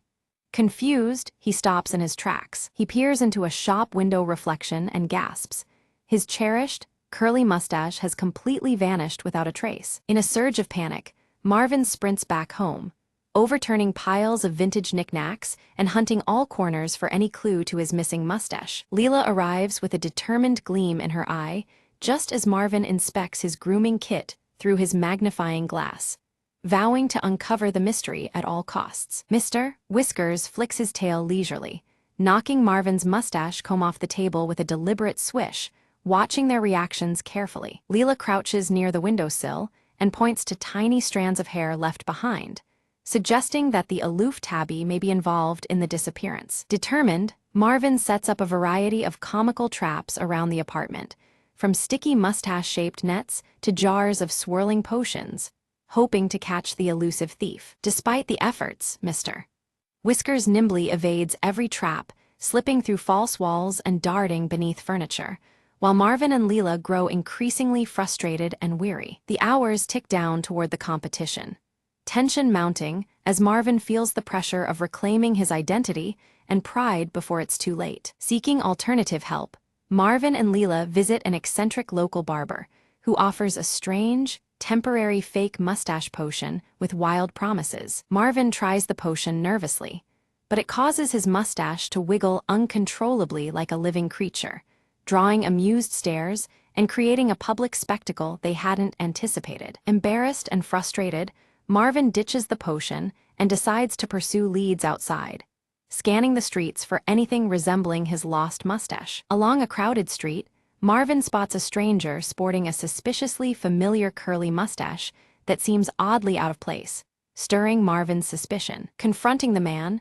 Marvin receives evasive answers, but the man inadvertently reveals a hidden stash of mustache wax, intensifying the mystery. Leela connects the dots, proposing that this man could be part of a mustache smuggling ring, explaining the strange disappearance. Following a trail of wax droplets that glisten along the pavement, they arrive at a shadowy underground hideout filled with peculiar mustache-related artifacts. Hidden inside, they overhear hushed voices discussing an exclusive mustache auction scheduled for that very evening, offering a crucial lead. Realizing their slim chance to recover the mustache, Marvin and Leela swiftly plan to infiltrate the auction, crafting disguises to pass as eccentric collectors. Donning flamboyant costumes adorned with exaggerated fake mustaches, they step into the shadowy auction room, blending into a crowd of curious enthusiasts. At the auction, Marvin's eyes fixate on a small, intriguing box labeled "The Finest Curly Mustache." His heart races, seeing a chance to reclaim what he lost.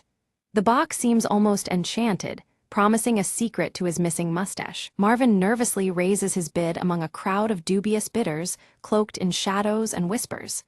Each increase tightens the knot of tension in his stomach.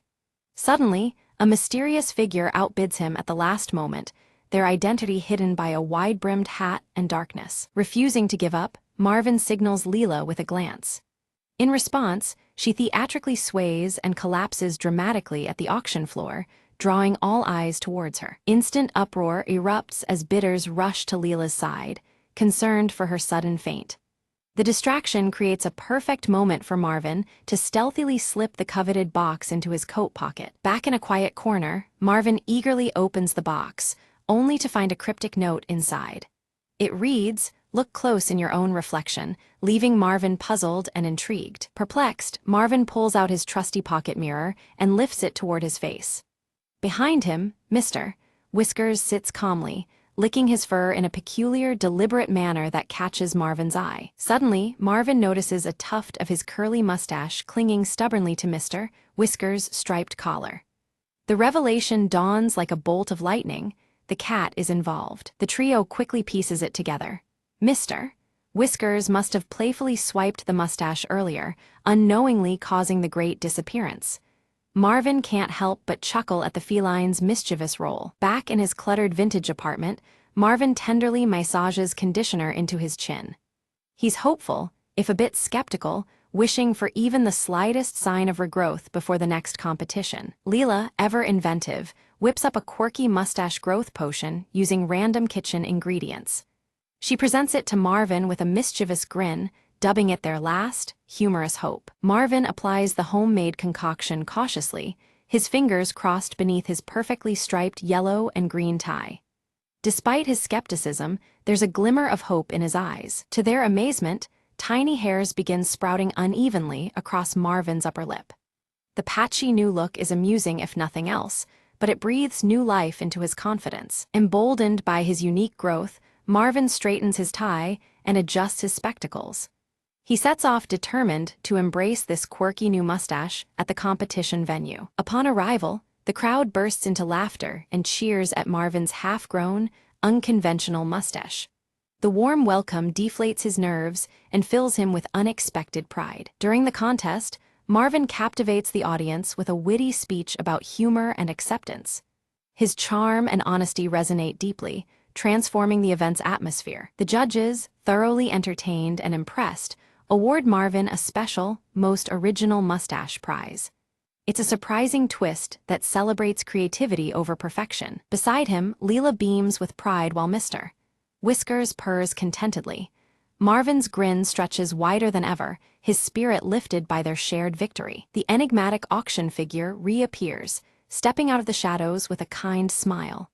They reveal themselves as a retired mustache champion, commending Marvin's admirable spirit. They hand Marvin an old photo album filled with bold, eccentric mustache styles from decades past. The images spark a newfound inspiration to explore diverse, playful looks in the days ahead. Marvin expresses heartfelt thanks to Leela and Mr. Whiskers. He realizes that sometimes unexpected mishaps blossom into remarkable adventures filled with laughter and growth. Back home, the trio settles into familiar comfort as Marvin carefully tends to his regrowing mustache. The cluttered apartment feels warmer, echoing their shared bond and triumph. Inspired, Leela begins a scrapbook titled Marvin's Mustache Mysteries, capturing every quirky moment of their journey. It's a testament to their camaraderie and Marvin's unmatched mustache saga. Mr. Whiskers curls up cozily on Marvin's lap, sporting a tiny, comically fake mustache crafted by Leela. The sight elicits chuckles and a sense of playfulness that fills the room. Marvin practices various mustache styles in the mirror, each more whimsical than the last. His striped yellow and green tie remains impeccably in place, matching his light-hearted mood. The apartment soon buzzes with laughter and cheer as they prepare a small celebration party. Quirky mustache-themed decorations dangle from the ceiling, marking an unforgettable chapter in Marvin's life. Suddenly, a letter slid gracefully under Marvin's cluttered apartment door, its envelope sealed with an elaborate mustache emblem that immediately caught his meticulous eye. He picked it up, intrigued by this unexpected delivery amidst his familiar vintage surroundings. Inside the envelope, Marvin discovered an elegant invitation to the International Mustache Festival, beckoning him to showcase his signature bushy, curly mustache among the world's finest. This was the next grand challenge he had been unknowingly awaiting. Leela bounced with excitement, her bright pink hair shaking as she suggested they travel together to the festival, igniting dreams of mustache adventures spanning the globe. Marvin's heart warmed at the idea of sharing this whimsical journey with his lively niece. With focused energy, Marvin packed his cherished grooming kit, carefully placing his magnifying glass, assorted potion bottles, and the ever-important mustache comb inside. Ready for mystery and maintenance alike, he prepared to face whatever surprises the festival might hold. Mr. Whiskers, ever the aloof companion, lazily inspected a new batch of mustache wax on the windowsill, his patch-over-one-eye gaze hinting that he too would join in on their next escapade. The tabby's subtle chaos was always part of their story. Marvin took a reflective moment before the mirror to admire his fully regrown mustache, now showing a distinguished hint of silver at the tips of its curls. This sign of time added character to his ever-prized facial feature, a symbol of his enduring spirit. A gentle smile spread across Marvin's face as he thought back. Losing his mustache had taught him to find joy beyond appearances and embrace life's unexpected turns with grace. The tie around his neck, striped yellow and green, seemed to brighten in approval. The trio stepped out from the cozy, cluttered apartment onto the bustling city street, ready to embark on their upcoming journey together. The air was filled with promise, and their spirits danced in unison with the crowd's lively rhythm. Behind them, a stray curl of hair floated lazily in the gentle breeze, a playful reminder that every grand adventure begins with a single, seemingly insignificant strand. It twirled like the start of a new story, yet to be told. The scene faded out with Marvin adjusting his striped tie confidently, Leela grinning mischievously, and Mr. Whiskers trailing silently behind. United and spirited, they were all set for whatever curious mysteries awaited them next.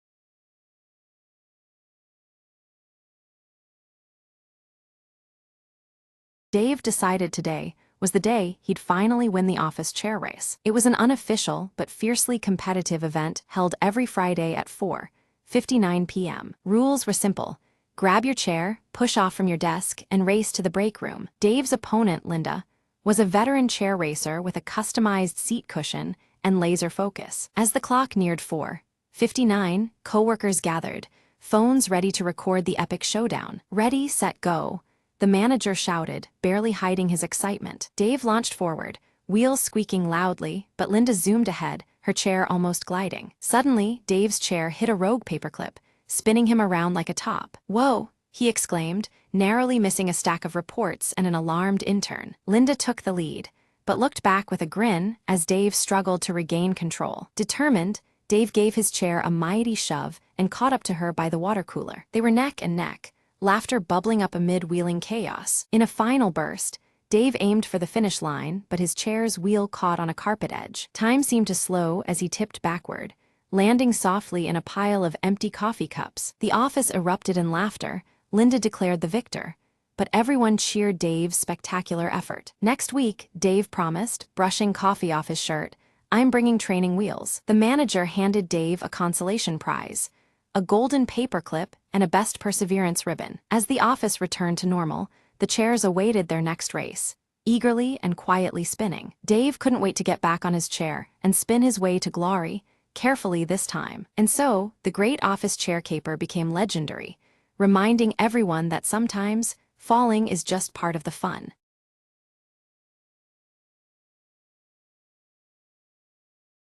At the first light of dawn, Leora wakes clutching her silver leaf pendant tightly, the symbol a small comfort amidst the unease settling over the village.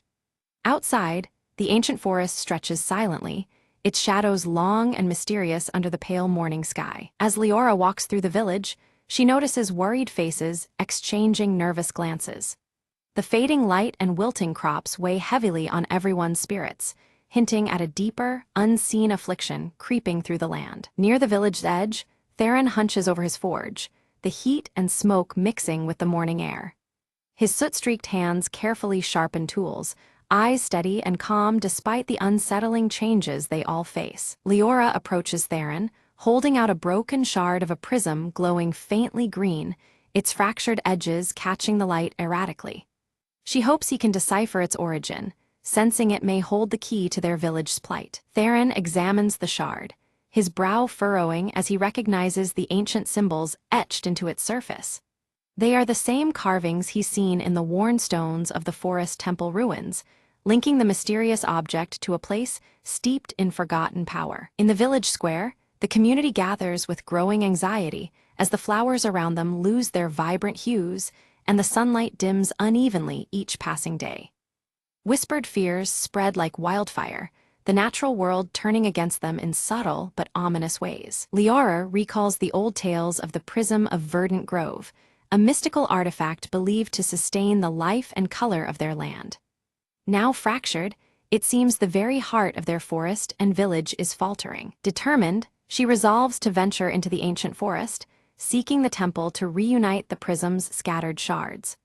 The weight of hope rests heavily on her shoulders as she prepares to face unknown dangers. Before she departs, Theron presents her with a finely forged knife, the metal gleaming and sharp. He warns her of the forest's lurking perils and pledges his support should she need it. Stepping beneath towering trees, Leora watches the dappled sunlight flicker with an eerie inconsistency, as though the forest itself breathes and shifts with secret magic. She grips her silver leaf pendant for reassurance as she moves deeper into the woods. Strange insects emitting glowing hues flutter around her, their movements guiding her toward an ancient moss-covered path inscribed with runes. The path seems alive, whispering of forgotten enchantments and hidden dangers. As she nears the temple ruins, shadows twist and shift unnaturally, hinting at unseen watchers lurking just beyond the edges of her vision. A chill runs down her spine, the forest's magic growing more intense and unpredictable. Suddenly, Elendra emerges from the shadows, her gray eyes piercing and her blue tattoos glowing faintly in the dim light. She warns Leora that sinister forces seek to block the prism's restoration, their intentions dark and relentless. Elendra reveals herself as a guardian marked by ancient power, her glowing tattoos a symbol of her sacred duty.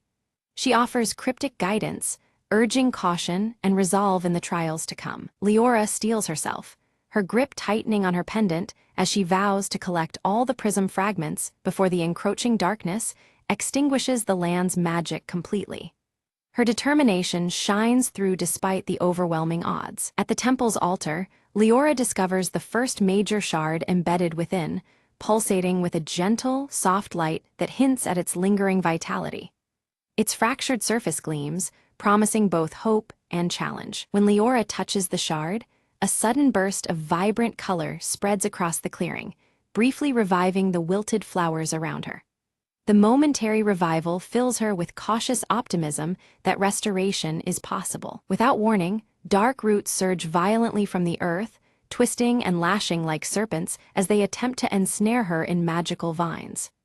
The forest itself seems to resist her quest, its ancient magic turning hostile. Leora narrowly escapes the grasp of the tendrils by slicing through them with her knife, but in the struggle, the shard slips from her grasp, and its light dims once more.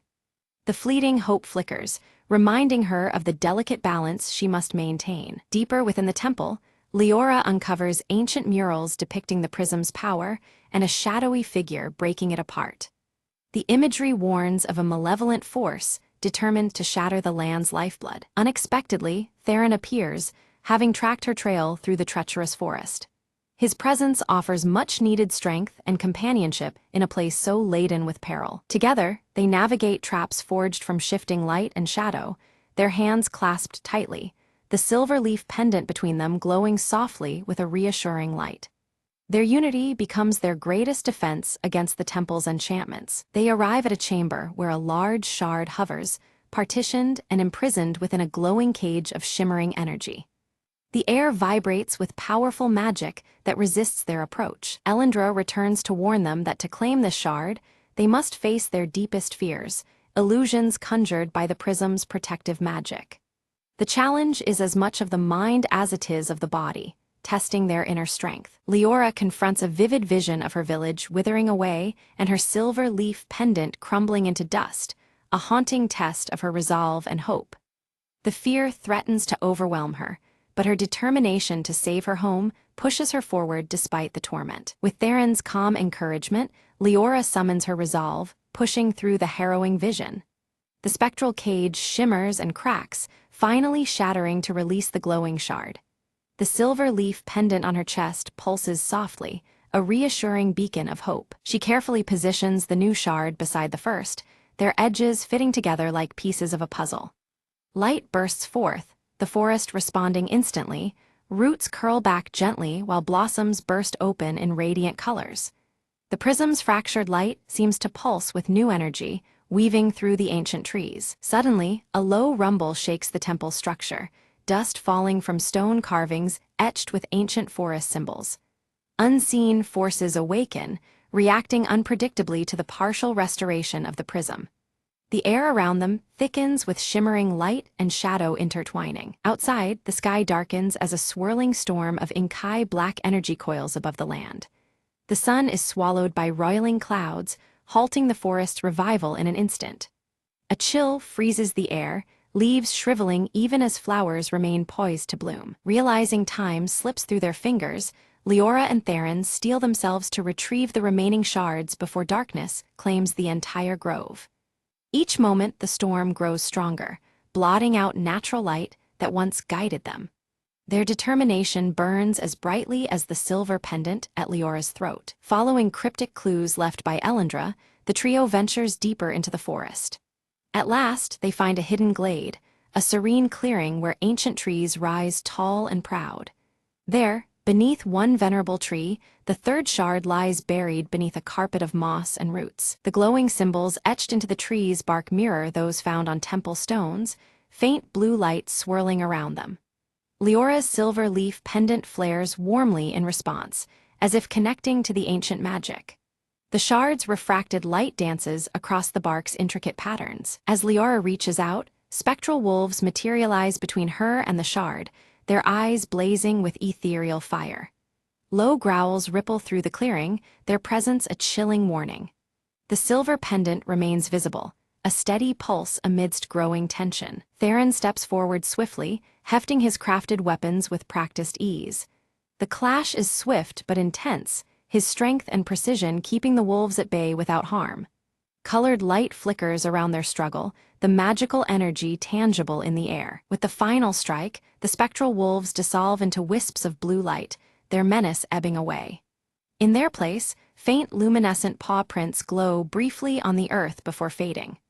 The shard is now safely in their grasp, radiating a renewed shimmer beneath Leora's pendant. The trio hastens back toward the temple, urgency propelling their steps as the storm outside intensifies. Lightning crackles unpredictably, painting jagged shadows against twisted branches. The forest's renewed life struggles against the encroaching darkness closing in rapidly. Elendra begins chanting ancient words, her glowing blue tattoos blazing fiercely along her arms and face. A shimmering barrier of light and color spins around them, rippling against the storm's assaults.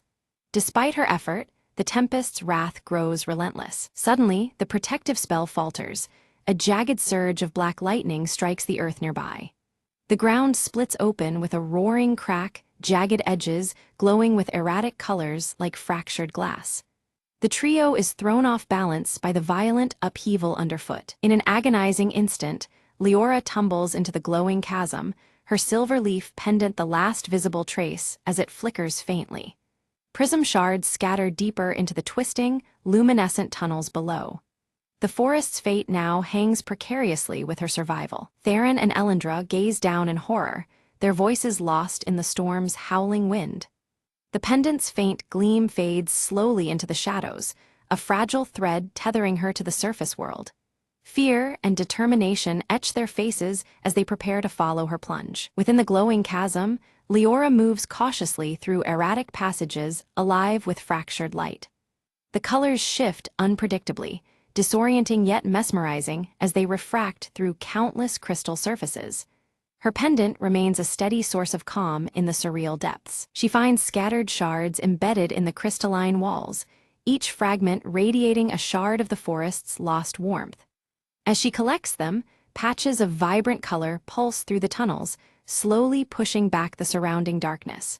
Hope glimmers in the depths below the shattered earth. Suddenly, a wraith of shifting shadows blocks her path, formed from the chasm's darkest fears. Its form writhes with malice, bent on capturing the prism's power for itself. The silver leaf pendant flares with defiant light, casting away creeping darkness momentarily. Summoning all her courage, Leora channels the pendant's radiant glow to repel the wraith. The dark entity wavers, then dissipates into flickering shadows spiraling away. The fragments gathered in her hands shimmer brighter, empowering her resolve to escape. Breaking through to the surface, Leora reunites with Theron and Elendra, her hands clutching all the recovered shards. The storm above still looms, its dark tendrils writhing around the trembling forest. Yet their combined presence offers a fragile beacon of resistance. They race toward the temple altar, urgency sharpening every step, knowing full restoration is their last hope. The shards begin to levitate and spin, slow and deliberate, aligning in a precise pattern atop the stone platform. Colored light cascades from their joined edges, painting the walls in shimmering hues. As the shards circle each other, prismatic light fractures and cascades like a waterfall, filling the chamber with radiant glow. Ancient forest symbols etched into stone and wood catch the light, pulsing in time with the prism's rhythms.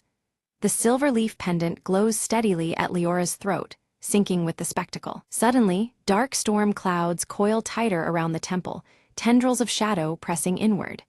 The vibrant light from the prism flickers as if struggling for breath. The encroaching darkness threatens to snuff out this fragile beacon of life and magic. Elendra channels her dwindling strength into a surge of protective magic, her blue tattoos dimming from fierce glow to faint ember. With an anguished cry, she weakens the storm's grip momentarily, buying precious seconds. Her sacrifice leaves the aura around them shimmering with bittersweet intensity. In the heart of the swirl, Leora places her silver leaf pendant at the prism's center. Her unwavering faith ignites a brilliant pulse of life and color that floods the temple. The prisms blaze with radiant light, weaving hope through the forest's struggling veins. The fractured prism, held aloft by Leora, began to glow with intensifying light as the jagged edges shimmered with every hue. Suddenly, the shards flew together in a dazzling spectacle, weaving back into a flawless whole. As the last piece clicked into place, the storm above quelled, and warm sunlight flooded the verdant grove once more. Gradually, the once bare trees burst forth with lush greenery, their leaves whispering in newfound life. Flowers of every color bloomed vibrantly, filling the air with sweet scents, while the forest echoed again with the joyous calls of returning animals. Nature's healing was visible and undeniable, celebrating the suspension of chaos. Elendra stood nearby, a faint smile curving her lips as her glowing blue tattoos dimmed, her strength slowly ebbing. Though her power waned, peace radiated from her presence, a testament to the restored balance between magic and the natural world. The ancient symbols etched along her robe seemed to pulse softly, syncing with the harmonized forest. Theron embraced Leora firmly, soot-streaked hands steady and warm, pride and relief shining in his eyes. Around them, the village showed signs of vibrant renewal, the air full of hope as lives once again thrived. Their shared sigh marked a turning point, the darkest days giving way to flourishing vitality. The silver leaf pendant resting against Leora's heart glowed softly, emitting a gentle green luminescence that intertwined with the natural light. This subtle beacon symbolized the ongoing healing and the unbreakable connection forged through hope and perseverance. It reminded them all that, while trials had passed, the journey of restoration continued. Returning to her village, Leora was greeted by scenes of celebration beneath skies washed in vivid hues. Villagers danced amidst blossoming harvest fields, their faces alight with gratitude and renewed spirit. The air was thick with song and laughter, an ode to recovery and the promise of continued prosperity. In the quiet moments, Leora recounted her perilous journey to attentive ears, her pendant radiant in the soft glow of evening light. The prism shards were now carefully encased within the village hall, displayed as solemn reminders of what had been overcome. Each piece reflected the natural light subtly, symbolizing strength through unity and memory. As night fell, the silver leaf pendant around Leora's neck shimmered faintly, casting soft green patterns that mingled with the silver stars overhead. The calm forest around her seemed to breathe gently, alive with peaceful energy and quiet magic. Within this tranquility, hope glimmered, persistent as the stars above. New seedlings sprouted tenderly around the ancient temple, their vibrant leaves whispering promises of growth and resilience. These living symbols echoed the ancient forest markings, blending old magic with fresh life. Inspired by their shared ordeal, the village embraced this continuous cycle of renewal with reverence and care. The story closed with Leora standing on a gentle hill, her emerald eyes fixed toward the distant horizon. The silver leaf pendant pulsed faintly at her chest, a quiet promise of hope and connection as dawn painted the sky. She stood ready, heart steady, awaiting the new wonders and challenges the future might bring.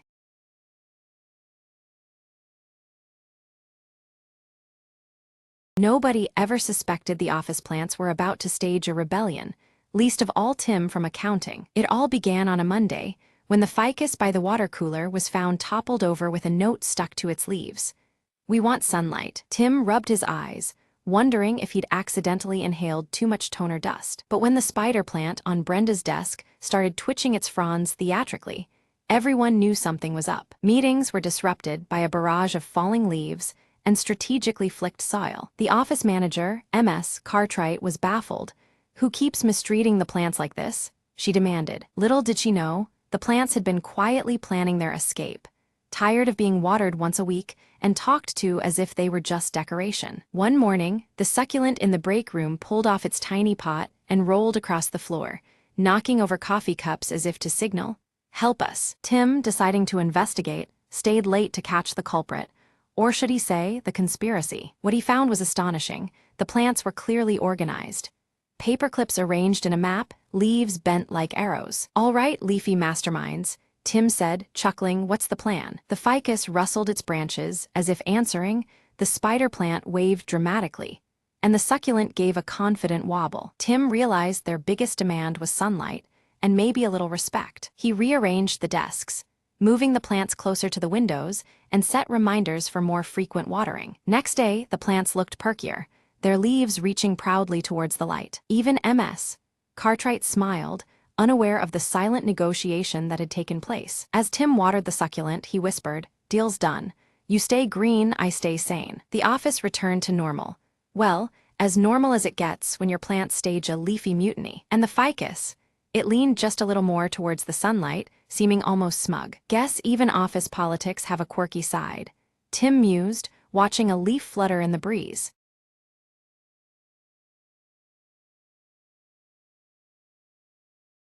Ilara stands poised at the vast forest's edge, her silver hair shimmering in the soft morning light, while the crystal heart pendant pulses faintly in her grasp.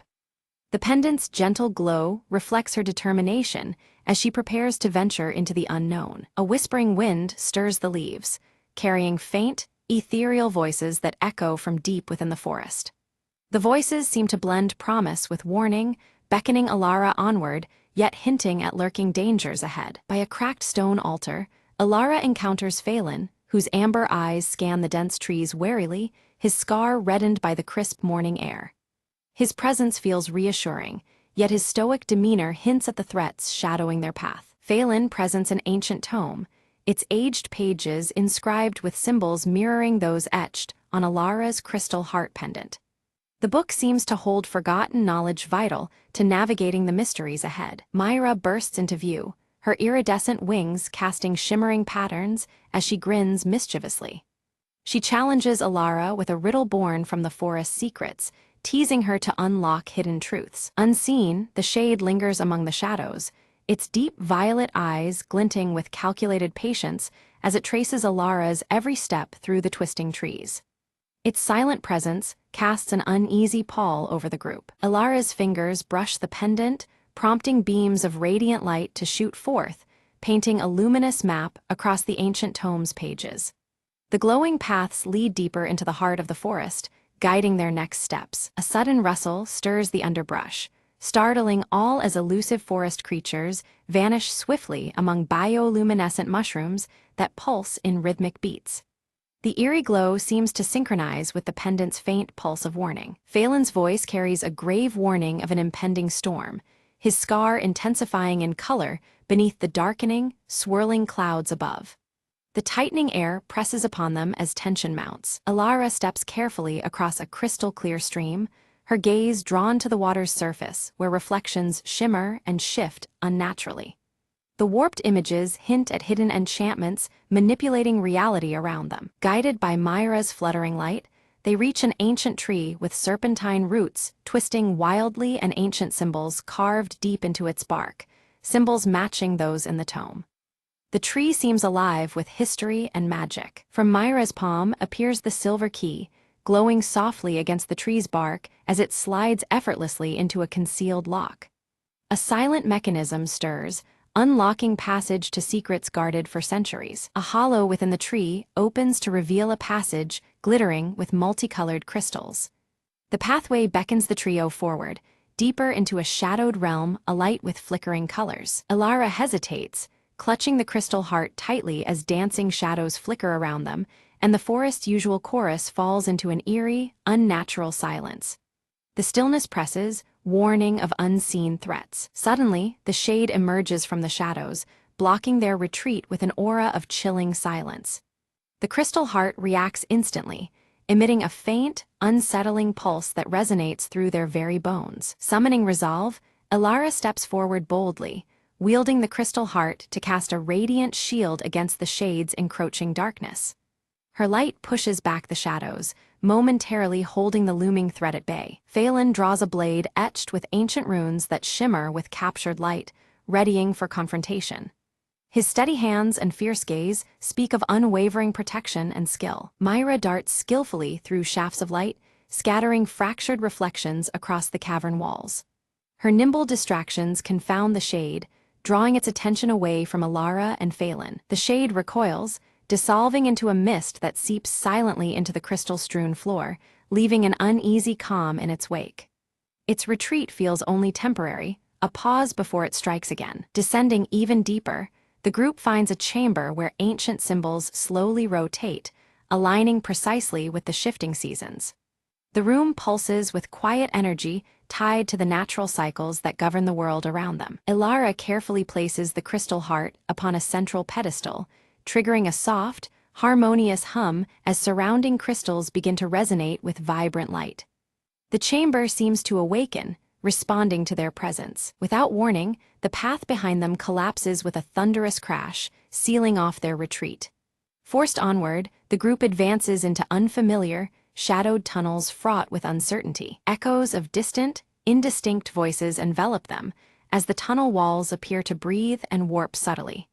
Time itself feels distorted, bending in strange rhythms around their moving shadows. Phelan pores over the tome, his keen eyes decoding a prophecy of a guardian lost to ages past, whose fate is entwined with their own. This revelation adds weight to their quest, hinting at a deeper purpose awaiting discovery. A shimmering silhouette materializes briefly, its form flickering like a mirage as it hints at the guardian's presence nearby. But just as quickly as it appears, the figure vanishes, leaving behind only a whisper of hope and mystery. Myra's delicate fingers trace the glowing runes carved deep into the tunnel walls. As she touched each symbol, a hidden map illuminated beneath their feet, its lines pulsing softly with light. The etched pathways revealed a path leading deeper underground, filled with promise and unknown dangers. Ilara's hand instinctively went to the crystal heart pendant hanging at her neck. Its faint pulse quickened as their footsteps drew near a locale marked by a radiant crystal grove on the map. The pendant's steady glow warned them of the proximity of powerful magic and possible peril. They entered a vast underground garden where crystalline formations dangled like luminous fruit from ancient, gnarled branches. Soft light bathed the cavern, casting shifting patterns across walls adorned with ancient symbols. The stillness of the grove was almost sacred, touching something deep within them all. Without warning, the shade emerged, more solid than ever, shadows twisting around his form like living darkness. His presence blighted the shimmering crystals, causing them to dull and fade under his corrupting influence. A cold chill fell over the grove as the battle for light and shadow reignited. Ilara gripped the crystal heart pendant tightly, channeling its subtle energy into the gleaming crystals. One by one, they shattered the shadows that the shade wielded, turning malevolence into harmless sparkles of light. The radiant bursts weakened the figure, forcing it to stagger back into the gloom. While the shade recoiled, Phelan's sharp eyes caught an outline behind the crystal canopy, a hidden door carved into the stone. The lock bore ancient symbols correlating with the turning seasons, their mechanisms delicate and complex. It became clear this door guarded secrets long forgotten. Myra sprinkled her sparkling dust over the lock's intricate gears, watching as they shimmered and began to move. Slowly, the latch slipped, accompanied by flickering light that danced across the door's surface. With careful patience, she coaxed the mechanism open, revealing what lay beyond. The door creaked open onto a chamber filled with swirling mist, an ethereal collection of forgotten memories and whispers of the past. The air was heavy with echoes that twisted and turned, as if the very walls wished to tell their story. The trio stepped forward, drawn into this timeless space. Ilara moved deeper into the chamber, visions unfolding around her of a past guardian's ultimate sacrifice. The images painted a lineage linked by duty and sacrifice, a lineage to which Ilara herself belonged. Her connection to the ancient guardianship was undeniable, settling like a steady fire within her. Suddenly, the shade lunged again, desperate to halt the truths from surfacing. But Ilara's newfound resolve hardened her stance, and she met his attack without flinching.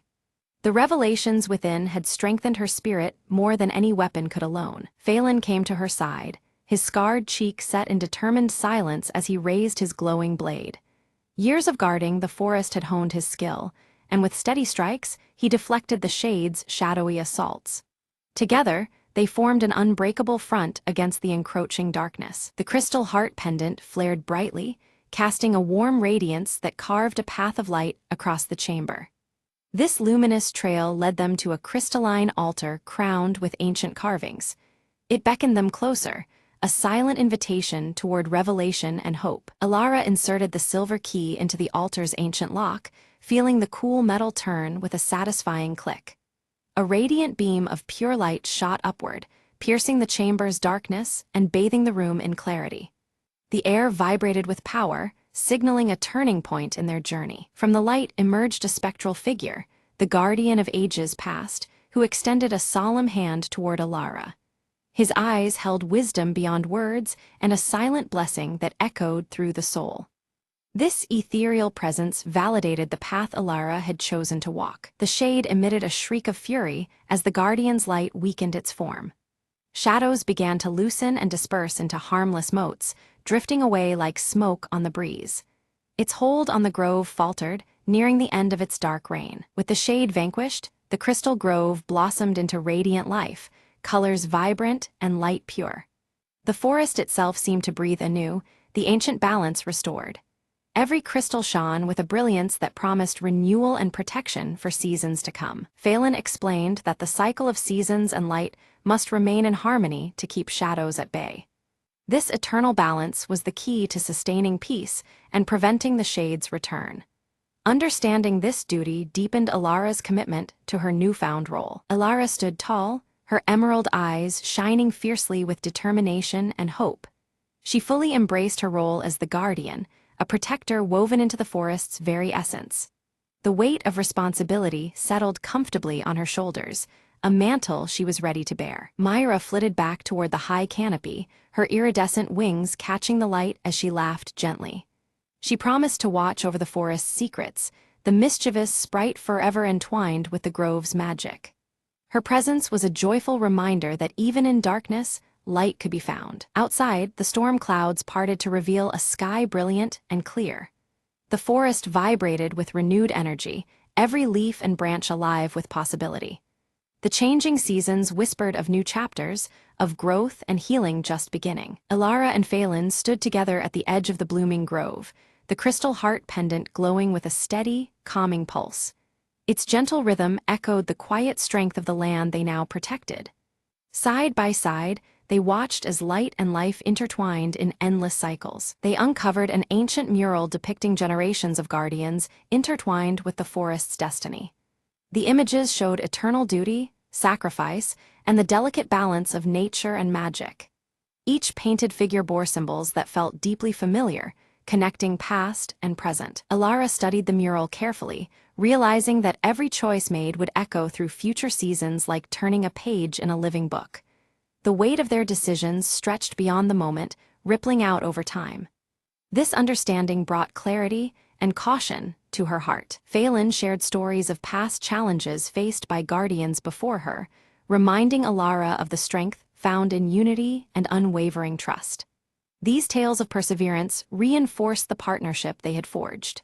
Together, they would face whatever trials lay ahead. The pair began setting protective wards around the crystal grove, using knowledge from the ancient tome and the pendant's power.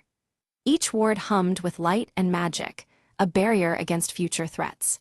Their collaboration marked the beginning of a vigilant and hopeful era for the forest. Alara carefully flipped through the ancient tome, her fingers trembling as she discovered a hidden compartment nestled between the worn pages.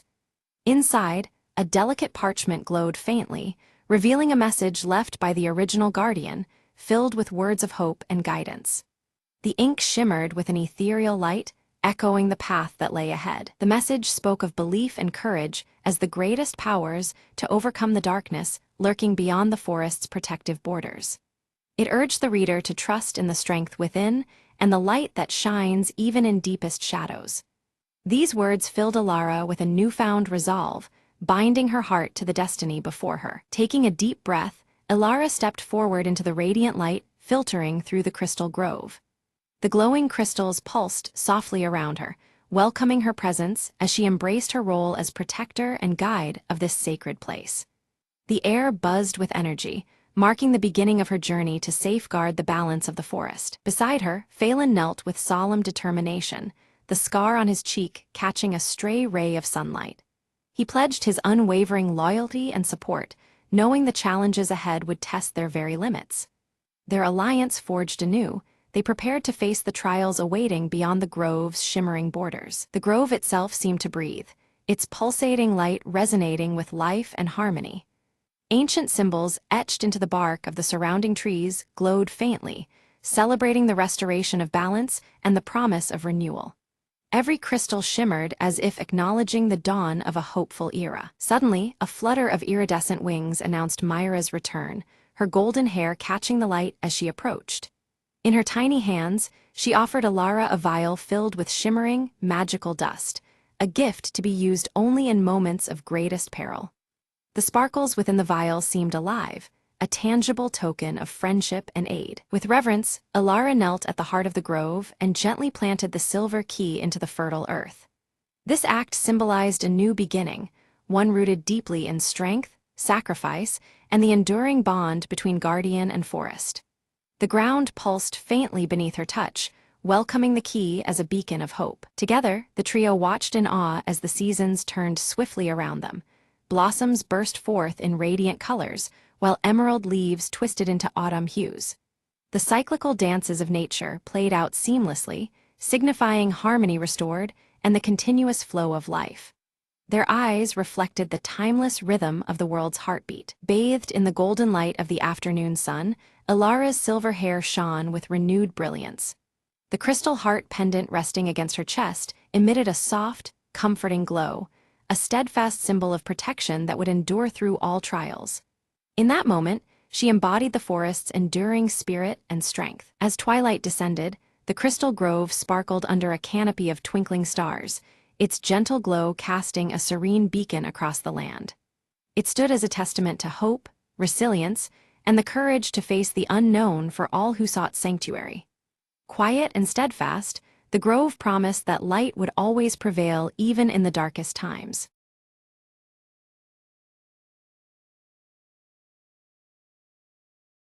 Leora stood beneath the night sky, her silver hair shimmering softly as unfamiliar constellations stretched above in a dance of celestial light. Her luminous blue eyes traced the intricate patterns, feeling a pull she couldn't yet explain. In the quiet of the village, elders whispered in hushed tones about an ancient prophecy tied to the stars that had begun to fall from the heavens. Their voices carried a mix of fear and hope, hinting at destinies intertwined with the cosmos. Near the roots of a massive ancient oak, Leora discovered a pendant glowing softly with a pulsating light.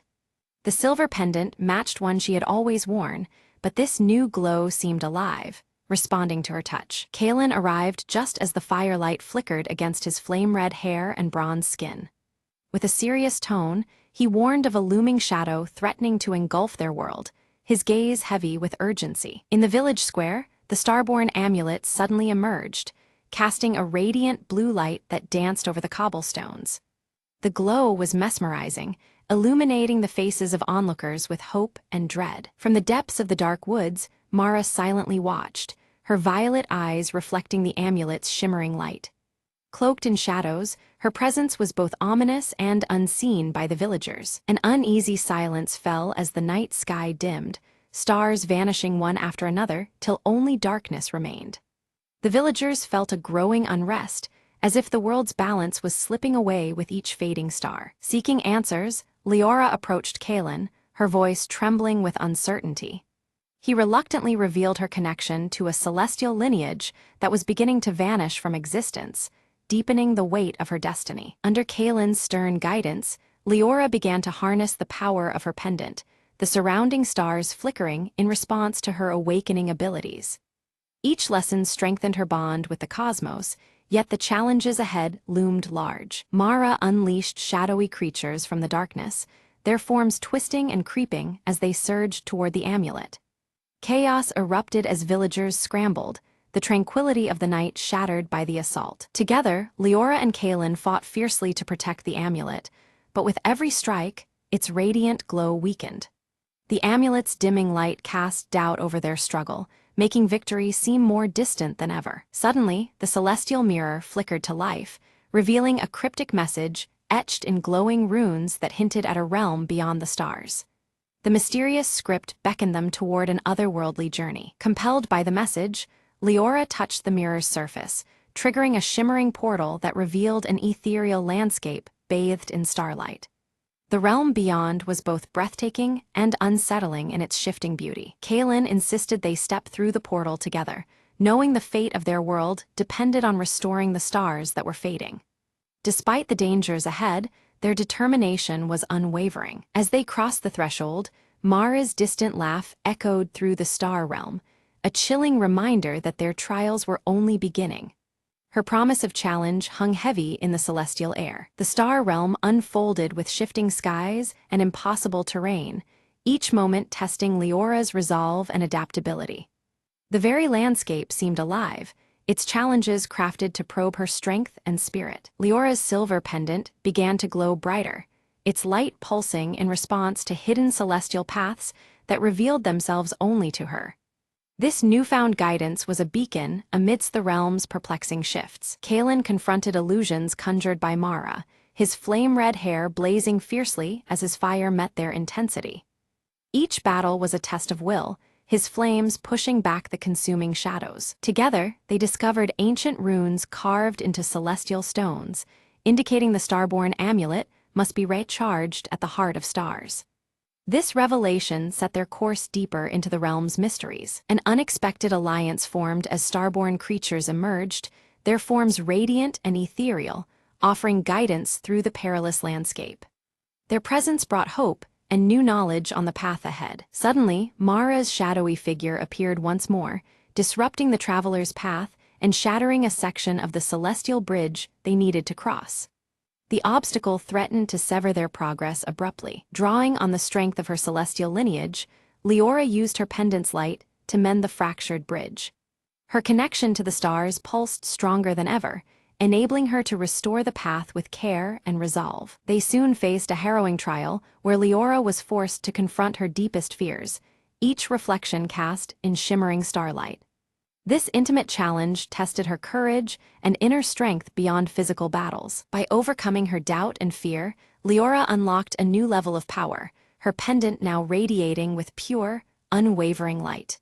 This luminous transformation marked a turning point in their quest. In a final act of sacrifice, Kalen extinguished his fiery flame to illuminate a hidden cavern leading closer to the heart of stars. His fading light carved a path through darkness, underscoring the gravity of their mission. Mara raised her arms, summoning a starless storm that swallowed the night sky in utter darkness. The winds howled with abyssal force, threatening to consume Leora and Kalen in its relentless void. Celestial stars vanished as the glowing runes dimmed, and the shifting realms trembled under the threat. Seeking refuge, Leora and Kalen found shelter within a cavern adorned with ancient murals illuminated by faint rune light. The walls depicted the birth of their world's stars, weaving a story etched in glowing symbols and shimmering celestial patterns. The night sky outside remained cloaked in deep shadows. As they traced the murals, they uncovered the tale of Mara's fall, once a revered star guardian engulfed by darkness. Her radiant form had twisted into shadow, consumed by despair and regret. This revelation cast a solemn light on the storm they now faced. Leora, her silver pendant catching a subtle glow, reached out with heartfelt empathy toward the darkness that held Mara captive. Her gentle voice carried through the shifting atmosphere, planting a fragile seed of doubt within Mara's resolve. The amulet pulsed faintly with this hopeful energy. Mara's shadow wavered, flickering between vicious rage and hesitant sorrow. The internal conflict stirred as Leora's words touched the core beneath the darkness. For a moment, the storm's fury softened, and stars began to faintly shimmer once more. Patches of stars re-emerged along their path, guiding them closer to the heart of stars. The celestial forge radiated with pulsating cosmic energy, suffusing the air with a mix of hope and lingering tension. The realms shifted subtly, the atmosphere alive with anticipation. Without warning, Mara's minions ambushed them, shadows darting amidst the stars like dark meteors. In the narrow escape, Kalen sustained a wound that dimmed his fiery glow. Despite the chaos, they pressed onward, shadows closing behind them. Leora knelt beside Kalen, her luminous blue eyes steady as she channeled gentle light to stabilize his weakened flame. Their bond deepened, each heartbeat syncing with the glow of her silver pendant and his flickering fire. The cosmic energy around them responded to their unified strength. They arrived at the heart of stars, a celestial forge bathed in raw cosmic power. It pulsed rhythmically, as if alive, its glow casting intricate light upon their faces. The night sky above shimmered with nascent constellations, waiting to be reborn. Leora lifted the Starborn amulet, attempting to recharge it with the forge's energy. Yet it resisted, its glow flickering uncertainly, signaling that mere power was insufficient. The amulet demanded sacrifice, a deeper offering beyond strength. Mara appeared, her form shifting between shadow and light, proposing an uneasy alliance. She offered a choice: to unite their powers and restore balance or surrender everything to the engulfing darkness. The air thickened with tension, stars flickering like hesitant witnesses. Torn by the weight of the decision, Leora's mind drifted to memories of her village and the faces of loved ones. Their safety and the fate of countless realms hung in the balance, reflected in the gleaming night sky. Her heart surged with determination amidst the swirling emotions. Resolutely, Leora extended her hand toward Mara, the amulet bursting into unwavering brilliant light. The glow intertwined with Mara's shadow, hinting at a fragile unity forming beneath the cosmic tapestry. The shifting atmosphere held its breath as destiny unfolded. Mara's shadow dissolved, revealing her true radiant form, a star guardian broken by pain but yearning for redemption. Her violet glowing eyes softened, the weight of darkness lifting as light embraced her once more. The celestial symbols around them shimmered in acknowledgement. Together, their combined light surged through the amulet, feeding it with renewed energy that reignited the cosmos above. Stars blazed back into the sky with vibrant intensity, weaving new constellations that told a story of unity. The realms shifted in harmony, their edges softly blending. The night sky burst into brilliance, stars blazing across the heavens in radiant patterns visible from every world. The celestial tapestry shimmered with newfound life, a testament to restored balance and hope. Glowing runes danced amidst the stars, a silent song of renewal. The realms intertwined, blending celestial and earthly energies into a harmonious symphony. Celestial stars aligned with earthly elements, their union signaling an era of peace and connection. The subtle atmospheric shifts enveloped Leora, Kaelin, and Mara alike. Kaelin's flame reignited with a steady, powerful glow, stronger than before his wound. His bronze skin shimmered under the celestial light, reflecting the new harmony within him. Together, they embodied the reforged bond between realms and guardianship. Leora vowed to protect both realms, her silver pendant glowing softly as their destinies merged. Her gaze held firm commitment as the celestial forces swirled around them. The burden and honor of their journey settled like a star's steady light within her. The trio stood at the threshold between worlds, witnessing the dawn of a renewed era unfold in the skies above. The realms shimmered, the shifting atmosphere alive with promise and fragile equilibrium. Stars traced new paths as the night embraced the first light of hope. Back in the village, the night sky exploded into radiant starlight, illuminating faces turned upward with wonder. Hearts filled with hope as the celestial tapestry told the story of salvation. The silver pendant on Leora's neck glowed faintly, a beacon to all. Leora's pendant pulsed softly, a glowing reminder of their perilous journey and the bonds forged through light and shadow. Its steady radiance mirrored the harmony now restored between the realms. The stars above twinkled as if acknowledging the promise it represented. Mara, restored and radiant, silently watched over the realms once more as a vigilant guardian. Her violet eyes held quiet strength beneath the night sky, adorned with new constellations. The shifting realms settled into balanced serenity, embraced by her newfound purpose. Kaelin trained new protectors beneath the celestial glow, sharing the wisdom of harmony born from trials. Flames danced steady on their skin, reflecting the unity of earth and starborn power.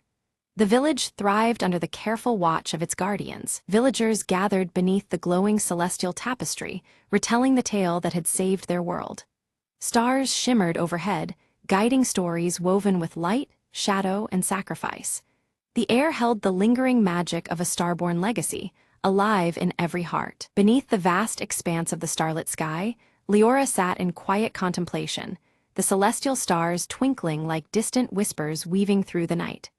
Faint glowing runes shimmered on her silver pendant as she felt the subtle pull of realms beyond, calling her with gentle urgency. In this stillness, Leora realized how much the journey had altered her essence. She was no longer just a guardian, but a vital bridge uniting the heavens above with the world below. Her heart carried the weight and wonder of this newfound destiny, a living link between stars and earth. A soft, celestial glow wove through her silver hair, casting ripples of shimmering light around her, a radiant symbol of the role she was now destined to play. The strands seemed alive, echoing the delicate harmony of the shifting realms she had come to understand. A gentle breeze stirred, carrying with it the faintest song of a distant star, an ethereal melody full of promise and adventure. It whispered of journeys still to come, horizons yet to be explored beyond the veil of the present night. With renewed purpose, Leora climbed the gentle hill overlooking her village, the patchwork of rooftops resting quietly beneath a blanket of twinkling stars. The night sky stretched endlessly above, rich and alive, echoing the quiet resilience of the world she protected. From the shadows emerged Kalen, his flame-red hair catching the starlight as he approached with a warm, assured smile. Together, their presence spoke of shared strength and unspoken readiness to face whatever destiny awaited. Silently, Mara appeared beside them, her dark robes merging with the night, eyes glowing violet with a newfound peace. Her presence, once shadowed by mystery, now stood as a testament to redemption and the fragile unity forged through trials. Together, the three raised the Starborn amulet skyward, its radiant light pulsing in sync with the heartbeat of the cosmos. The glow danced upon their faces, weaving their fates with the eternal rhythm of the universe around them. The night sky responded in kind, swirling with renewed brilliance as the celestial stars painted a living canvas of hope, memory, and endless possibility. It shimmered with the luminous rune's gentle glow, reflecting the harmony born from their combined strength. As dawn's first light brushed the horizon, Leora, Kalen, and Mara stood united beneath the fading stars, guardians of a world reborn under the veil of the Starborn. In this new era, their bond shone brighter than ever, a promise that the realms would forever remain intertwined in balance and light.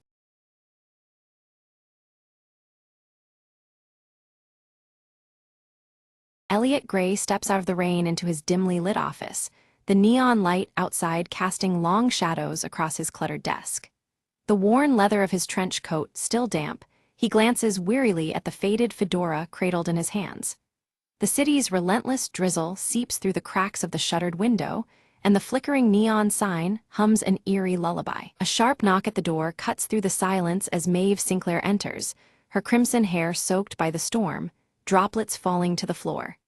Her scar, a thin jagged line above her eyebrow, glints faintly under the weak overhead light. She holds herself with a mix of determination and desperation that unsettles the smoky stillness of the room. With a steady hand, Maeve slides a worn, leather-bound ledger across Elliot's desk, fingers lingering momentarily on its damp surface. Her eyes, alight with urgency and fear, meet his, silently imploring trust. The thick tome feels heavy, not just in weight but with the promise of secrets untold. Maeve's voice lowers as she explains that the ledger contains names and coded entries linked to a shadowy underground network controlling the city's fate. She warns that this network's reach pervades every corner of power, from law enforcement to the criminal underground. Her tone suggests that the ledger is both a key and a curse. Elliot cautiously opens the worn pages, revealing entries filled with cryptic symbols and names, each penned long ago but still fresh with menace. The faded ink coexists with meticulously drawn codes, a tapestry of conspiracies hiding in plain sight. He senses that deciphering it will demand more than just sharp eyes, it will require risking everything. Suddenly, Detective Harris arrives unannounced, his jagged beard casting shadows under the harsh light as he eyes Maeve suspiciously. His toothpick clenched between gritted teeth, he warns Elliot to stay clear of this web, hinting at dangers beyond the usual city grime. The detective's presence thickens the air with apprehension and mistrust. Maeve counters Harris's caution with a steely insistence, revealing that corruption runs far deeper than even the most cynical cop dares admit. She speaks of betrayals and cover-ups, painting a city infected from its core. Her unwavering belief forces Elliot to reconsider the ease of walking away. Clutching the ledger with renewed resolve, Elliot pockets it beneath his trench coat, the worn leather pressing close against his side. Thunder rumbles distantly outside, echoing the storm within his mind. His gaze sharpens, shadows playing along his weathered face as he prepares for the dangers ahead. Across town, Victor Dane sits bathed in smoke, a cigar smoldering between his fingers as the tension of a crooked deal collapsing unfolds before him. His piercing gray eyes narrow with cold calculation, the flickering light casting sharp angles on his sharp features. The city's underworld trembles under his gaze. With a hard slam of his fist on the mahogany table, Victor signals his enforcers to tighten control over his territory. The room bristles with silent menace as his men exchange grim looks, their loyalty sealed by fear and profit. His power surges like the electric neon outside, unyielding and raw. In a shadowed corner, Elliot watches through dim alleyways as Victor's men rough up a frightened street informant. The flickering neon sign casts erratic light on desperate faces and clenched fists. Elliot's heart pounds. The ledger in his coat feels like a ticking bomb. His silver pocket watch ticks ominously in his hand, a coded call alerting him to a covert meeting location. The cold metal contrasts with the warmth of the neon, marking time in an unforgiving city. Elliot slips it back into his vest pocket, eyes scanning for any shadow that moves too quickly. At a neon-lit diner, Maeve confesses her past ties to Victor's syndicate, now a perilous double agent. Her voice quivers with conflicted loyalty and fragile hope as they plot their next moves. The diner's garish lights and humming signs frame their uneasy alliance. Suddenly, footsteps approach, sharp and deliberate under the flickering diner lights. Elliot and Maeve freeze, their breaths shallow, instincts sharpened. The anticipation of danger hangs heavy in the air, time seeming to freeze along with the trembling neon. In a swift motion, Elliot slips the ledger into his coat as they silently retreat into the misty night.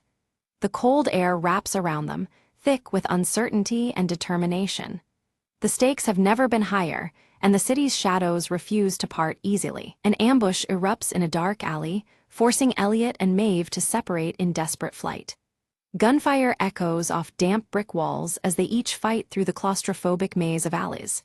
Their paths diverge, bound by survival and the promise to reunite. Elliot relies on his cunning to evade Victor's relentless men, darting through the city's labyrinth with the ledger clutched tightly.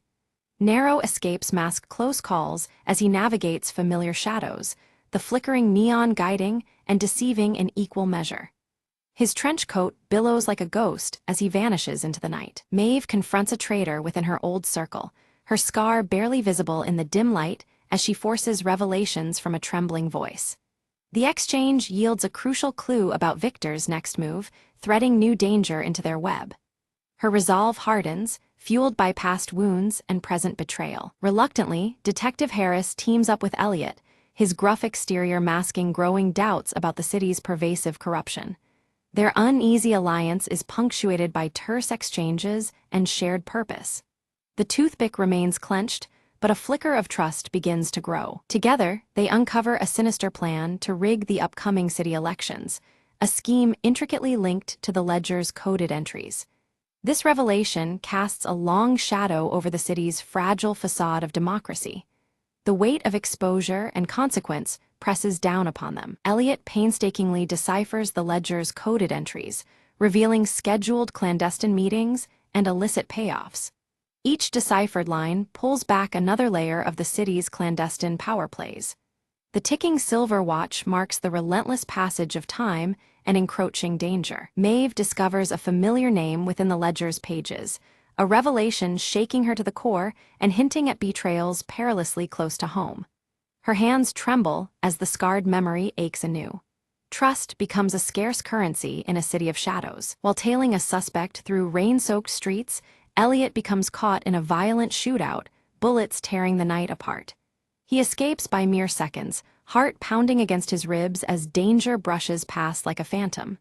The ledger remains safe, swaddled beneath his coat. An old friend at the city's newspaper agrees to publish their findings, but cautions of ruthless enemies lurking in the darkness. The promise of exposure comes with a whispered warning of consequences. Neon lights outside flicker like the fragile line between truth and survival. Maeve's scar, usually hidden beneath fiery strands of hair, is revealed in a rare moment of vulnerability as a mark from past violence inflicted by Victor's henchmen. The pain etched in its jagged line deepens her motivation to bring him down. In that scar lies a story of loss, defiance, and unyielding courage. In the shadows of an abandoned warehouse, rain streamed through shattered windows, casting streaks of silver across the cracked concrete. Elliot Gray adjusted his faded trench coat, his sharp eyes meeting Maeve Sinclair's for a brief moment of mutual resolve amidst the desolation. Maeve's crimson hair clung damply against her face, the scar above her eyebrow tightening as they exchanged whispered plans to move forward carefully. Meanwhile, in a smoke-filled back room, Victor Dane's piercing gray eyes flashed with fury as he barked orders to his cotter. Find Elliot Gray, no stone unturned, no alley unchecked. he demanded, his voice cutting through the haze of cigar smoke. The city's underworld seemed to pulse with tension as a manhunt was set in motion, placing everyone on precarious edge. Taking advantage of the chaos, Elliot slipped a forged note into a worn leather ledger, planting false intel about a shipment near the docks. Victor's men pursued the lead eagerly, falling into a carefully crafted trap beneath flickering neon lights. The trap was sprung, but the danger was far from over in the maze of shadowy alleys. Behind closed doors, Maeve's guarded expression faltered as she faced her deepest fears. With a voice barely above a whisper, she confided a secret she had long cloaked from Elliot, her scar seeming to burn with renewed pain. This revelation reshaped the fragile trust between them, setting new stakes for their partnership. Detective Harris, chewing a toothpick with a grimace, uncovered whispers of betrayal within his own precinct. His jagged beard shadowed his troubled gaze as he realized a mole was sabotaging their every effort. The trust that once held the police force together began to unravel, plunging the city deeper into suspicion. Unseen in the guttering glow of streetlights, a mysterious figure watched Elliot's every move from the shadows. The silhouette remained motionless, silent, but the weight of their unseen presence added an ominous thread to the night's unfolding peril. Elliot's instincts prickled. He was being hunted from more directions than he realized. Inside Victor's lair, a late-night meeting revealed fractures in his once impervious inner circle. Whispered accusations and wary glances hinted at a potential informant undermining their operations. The cracks in Victor's empire began to widen, threatening to bring down the powerful crime boss from within. Elliot and Maeve barely escaped an explosion detonated in an attempt to silence them forever. The blast shook the ground beneath the flickering neon signs as flames licked the edges of the warehouse nearby. Shaken, but unbowed, their resolve hardened against the growing danger closing in. The steady ticking of a silver pocket watch filled the tense silence as Elliot raced against time to decode a cryptic final message. Each second brought him closer to a vital truth, the intricate gears mirroring the pulse of the city around him. The watch's relentless rhythm became a heartbeat driving him forward. Maeve held the blood-stained matchbook she had retrieved from the latest grim crime scene, her fingers tightening around it like a lifeline. It was a spark in the dark, a clue pointing toward the tangled web of Victor's operations. This new lead set the duo on a fresh trail through the labyrinthine city streets. Detective Harris arrived just in time, navigating his conflicted loyalties to provide critical backup. His gruff presence and toothpick still clenched between his teeth gave a fleeting sense of stability in the chaos. Though hesitant, his alliance with Elliot and Maeve marked a crucial turning point in their struggle. Victor gathered his closest allies in a tense meeting, asserting control with an iron fist coated in doubt. His piercing eyes scanned the room, revealing vulnerabilities beneath the tough exterior. The gathering underscored the mounting cracks spreading through his criminal network. Elliot confronted one of Victor's trusted lieutenants in the shadows of a dimly lit alley, extracting vital information that shifted the balance of power. The lieutenant's guarded expressions faltered under Elliot's relentless questioning. This new intel hinted at surprises lurking in the city's darkest corners. Betrayal cut sharply when a trusted ally was unmasked as working for Victor all along. Elliot's jaw clenched against the sting of deception as alliances were revealed to be far more fragile than they appeared. Trust became a rare and dangerous commodity under the flickering neon glow. In a risky gambit, Maeve confronted a heavily guarded key witness to extract a confession. The tension was palpable as the witness's resolve crumbled under Maeve's unyielding pursuit. This breakthrough illuminated new facets of the tangled conspiracy, engulfing them. A frantic pursuit through rain-slick streets ended with Elliot cornered, the city's shadows closing in. Yet his resourcefulness and quick thinking kept him one step ahead, leveraging flickering neon signs as cover. The chase embodied the relentless danger of the night's deadly game. At last, the significance of the worn leather ledger became clear. It contained incriminating proof of crimes capable of dismantling Victor's syndicate. Each page turned was a dagger aimed at the heart of corruption, unlocking secrets long buried. The ledger was the key weapon in their fight for justice. Victor's network began to fracture as paranoia and distrust seeped through his ranks. Allies questioned each other, while suspicion poisoned every interaction under the shadowy city lights. His empire's foundation trembled as enemies within gathered strength. Elliot planted fabricated evidence implicating corrupt officials who stood complicit in Victor's schemes. The gambit aimed to expose the rot at multiple levels of power, using deception as a weapon against deceit. This blow struck wider than Victor expected, unsettling the entire criminal hierarchy. With nerves steeled and resolve as hard as forged steel, Maeve prepared to face Victor directly. Her crimson hair seemed aflame beneath the neon glow, the scar above her eyebrow a testament to battles fought and surviving. She stepped into the lion's den with unyielding purpose. Elliot trailed Maeve cautiously, shadows concealing his movements as tension mounted between protective instinct and uncertainty.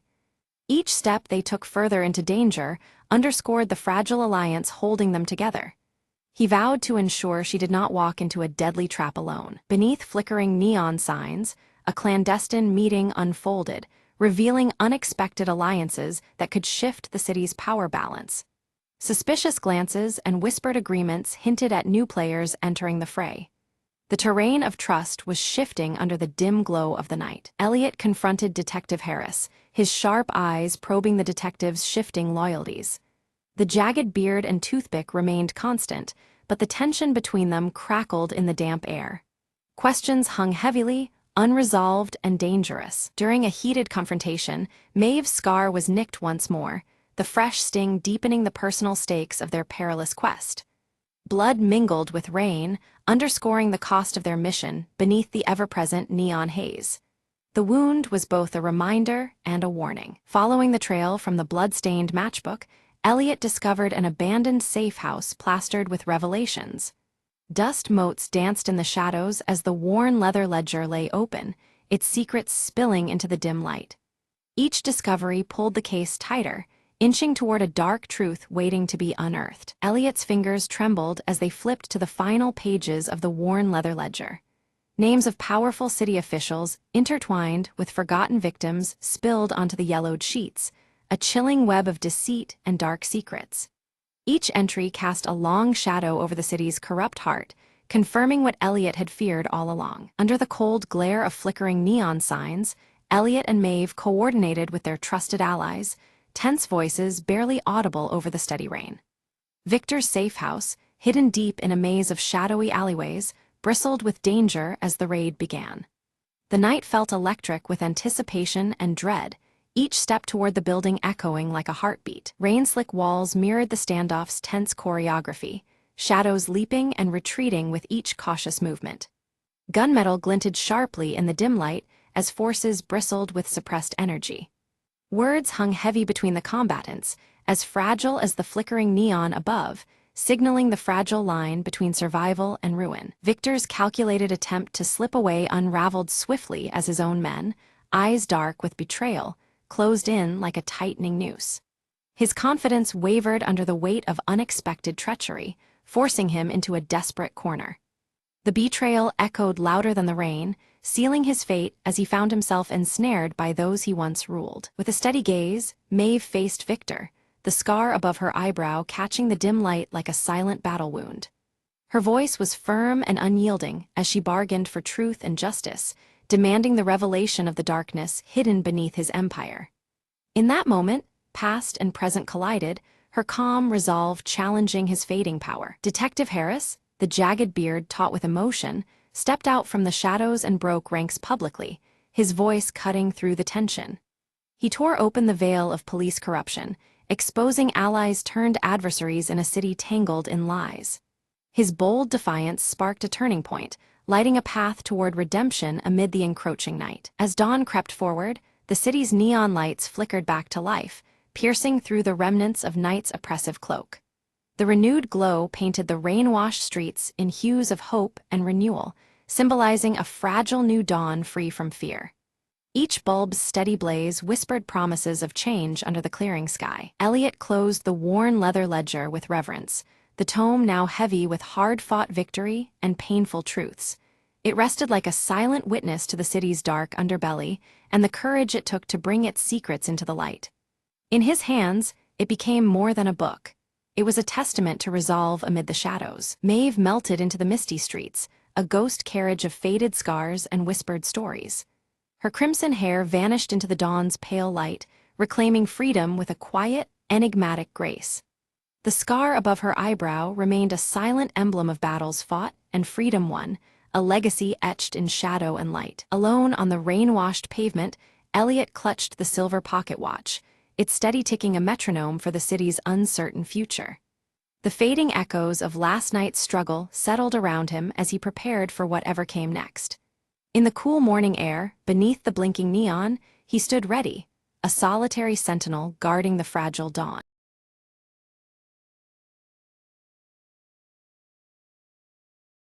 Lyra moves carefully through the desolate cityscape, ashes swirling around her silver-streaked hair as she clutches the cracked compass her mother once owned.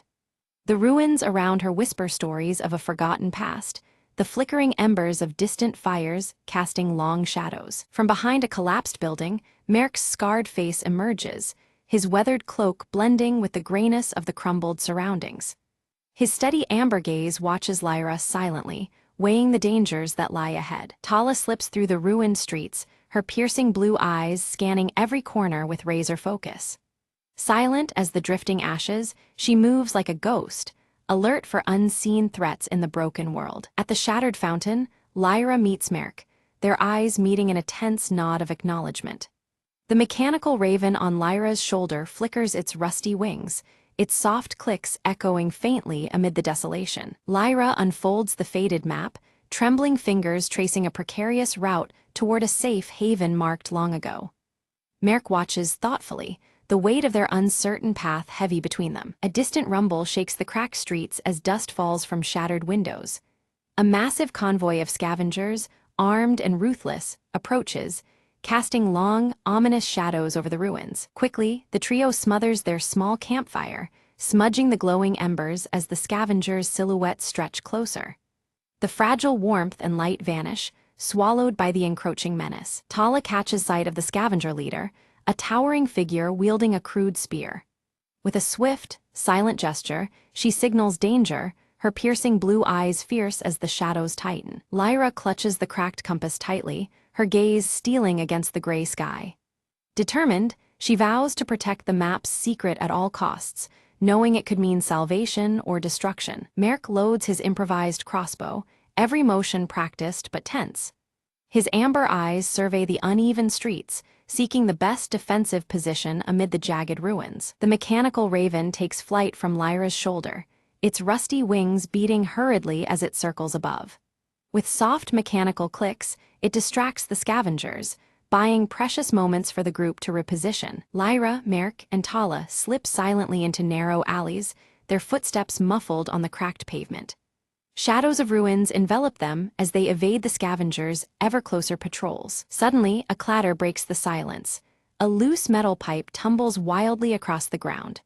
The group freezes, hearts pounding as scavengers turn sharply toward their trail, voices rough and rising. The scavengers spread out aggressively, scouring the ruins with echoing shouts that bounce off cracked walls.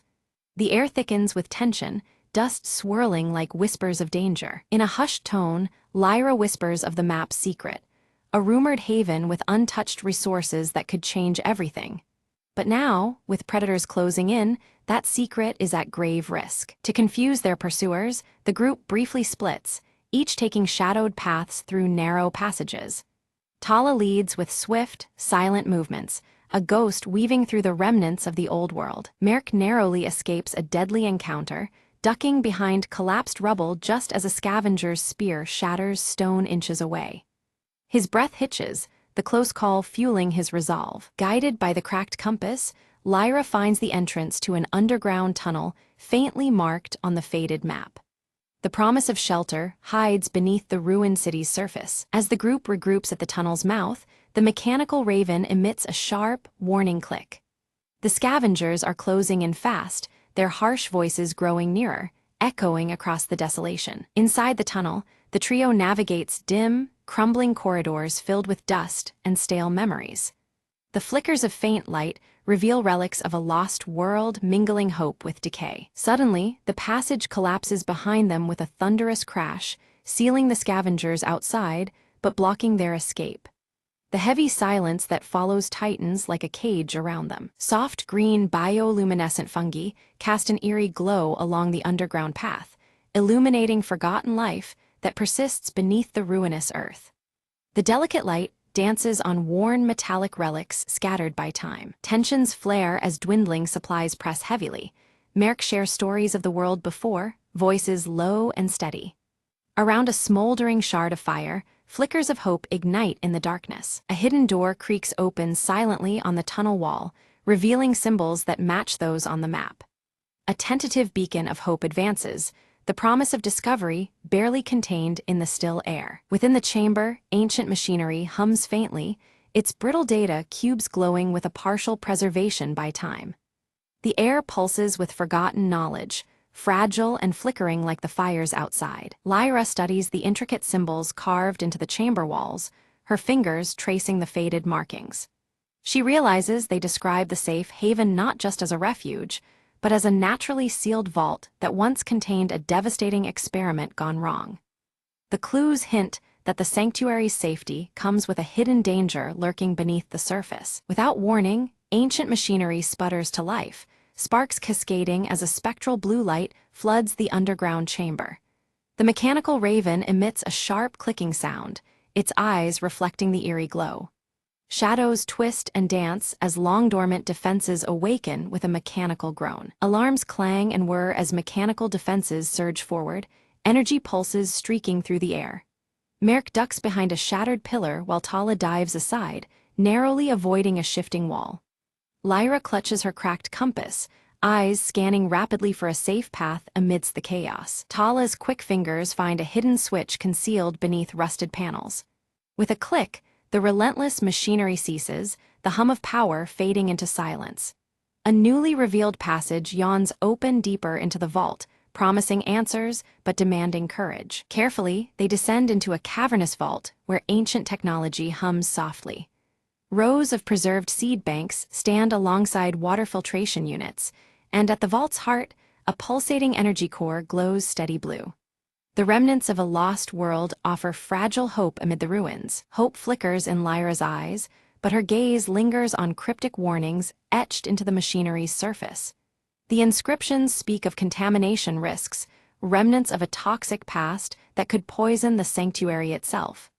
The delicate balance between salvation and danger weighs heavily on them all. Merc crouches by the energy core, inspecting glowing conduits and faded schematics. Despite his rugged experience, the complexity baffles him as he puzzles over methods to safely harness its power above ground. The weight of survival presses down as he considers the risks and rewards. Suddenly, a distant tremor shakes the vault, dust falling from overhead beams. An explosion echoes from above. Scavengers have discovered an alternate entrance. Tension spikes as the fragile silence shatters. The mechanical raven squawks loudly, taking flight in frantic loops overhead. Its metallic wings catch the blue light as it circles wildly. Lyra tenses, signaling the group to prepare for an approaching confrontation at the sanctuary's threshold. Outside the heavy vault doors, shadows clash with flashes of sparking metal. Makeshift weapons swing, and the air fills with the harsh sounds of struggle. Each side fights fiercely, a desperate battle for control over the precious safe haven. Lyra steps into the fray, her voice steady as she negotiates with the scavenger leader. She offers a tentative truce, emphasizing their shared need to survive the harsh ash-covered world. The fragile hope of cooperation hangs in the balance. The leader derides her proposal but falters, revealing a secret, an injured child dependent on the sanctuary's clean water. The revelation softens hardened faces as the weight of human need becomes undeniable. A crack opens in the cold veneer of conflict. Moved by compassion, Lyra offers an alliance to protect the sanctuary together, promising fair sharing of resources. The fragile pact reshapes their purpose from rivalry to cooperation. Trust begins to grow amidst the flickering fires around them. Merc and Tala exchange cautious looks, nodding their agreement. They begin to organize defenses but signal readiness to work alongside former enemies. The alliance, delicate yet necessary, promises a tenuous peace in a brutal world. Together, both groups reinforce barricades with salvaged metal and ancient tech revived from the ruins. Sparks fly as tools meet rusted surfaces, strengthening their hold against external threats. The mechanical raven perches quietly, watching the cooperative effort unfold. As negotiation deepens, stories of loss and survival emerge from both sides. Shared pain and resilience create a fragile human bond that transcends the ashen wasteland. Flickering fires cast long shadows on faces aged and hopeful alike. Night descends, and Lyra gazes at the mechanical raven now perched silently on her shoulder. Its mechanical clicks slow, seeming almost reflective in the dancing firelight. The sanctuary breathes quietly, a momentary peace beneath a bleak horizon. Suddenly, an alarm shreds the calm. Unknown intruders breach a secondary entrance. The group snaps to action, tension coiling tight as danger returns. Flickering blue lights flash urgent warnings across the chamber walls. They engage fiercely, moving with coordinated precision, honed in practice. Energy pulses and shadows intertwine as they repel the unexpected attack. Each member plays a vital role in defending their fragile sanctuary. As dawn breaks, intruders retreat, leaving behind ominous clues, signs of a larger threat looming beyond the ruins. The fragile sanctuary may be only the first battleground in a wider conflict. The ash-filled air carries a new, heavier weight of uncertainty. Lyra studies the evidence, her green eyes narrowing in thought. The sanctuary might be a beacon drawing dangers as surely as it attracts hope. Their fight for survival is part of something far greater than they had imagined. Resolute, they decide to activate the energy core fully, sending a signal into the desolate skies.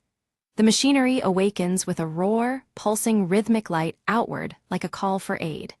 Each pulse echoes their hope and their warning across the ash-choked horizon. The vault brightens as the energy core hums at full power, ancient tech alive once more.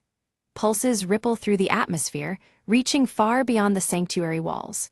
Their beacon is both a promise and a challenge to the world outside. In the desolate distance, faint figures respond, trekking steadily toward the glowing light.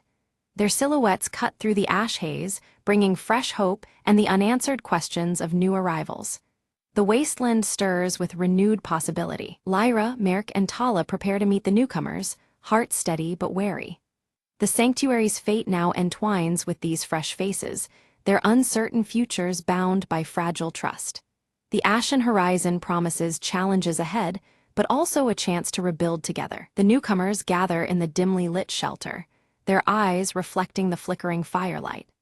They unveil coded diagrams and symbols, explaining the mutated storm's patterns and disclosing ancient shielding techniques that can strengthen the sanctuary's fragile defenses. Pooling their knowledge and resources, the group integrates these encoded protections with relics of the old world. Rusted gears turn as the mechanical raven clicks approvingly, and slowly, the sanctuary stabilizes, a bastion amid the unrelenting wasteland. Around crackling fires, Lyra, Merk, and Tala share stories of battles and losses, their scars illuminated by the dancing flames. Trust grows, knitting together a family born from endurance and hope, where suspicion once lingered like ashes in the wind. One quiet evening, the mechanical raven stirs, fluttering from Lyra's shoulder to a concealed alcove. There, behind a rusted panel, lies a hidden archive filled with fading holographic messages, preserved echoes from the world before the fall. The projections reveal the sanctuary's true purpose. More than mere survival, it was crafted to ignite renewal and unity among scattered survivors. The voices urge those who listen to rise beyond isolation and rebuild together, a new dawn beckoning beyond the ashen horizon. Moved by the revelations, Lyra and Merk pledge to nurture this vision. They vow to extend their network of protection and knowledge, transforming their stronghold into a beacon of hope for others wandering the bleak wastes. The group springs into action, loading caravans with seeds, weathered tools, and precious relics symbolizing a hopeful future. Preparations hum with anticipation, every piece of cargo a promise to distant enclaves waiting in silence. Beneath the steely sky, the caravans roll steadily away from the sanctuary's embrace. High above, the mechanical raven soars, its subtle mechanics clicking softly, sentinel of the fragile journey against the endless gray. Back at the sanctuary, resilient and unwavering, tiny green shoots emerged defiantly through cracked concrete. Against the monochrome wasteland, these first hints of life whisper of renewal, the earth slowly reclaiming hope. At dawn, Lyra stands atop the ramparts, the cracked compass warm in her hand and the rising sun casting golden light on her determined face. The ashen horizon stretches before her, and with steady gaze, she prepares to guide humanity's fragile rebirth into the uncertain dawn.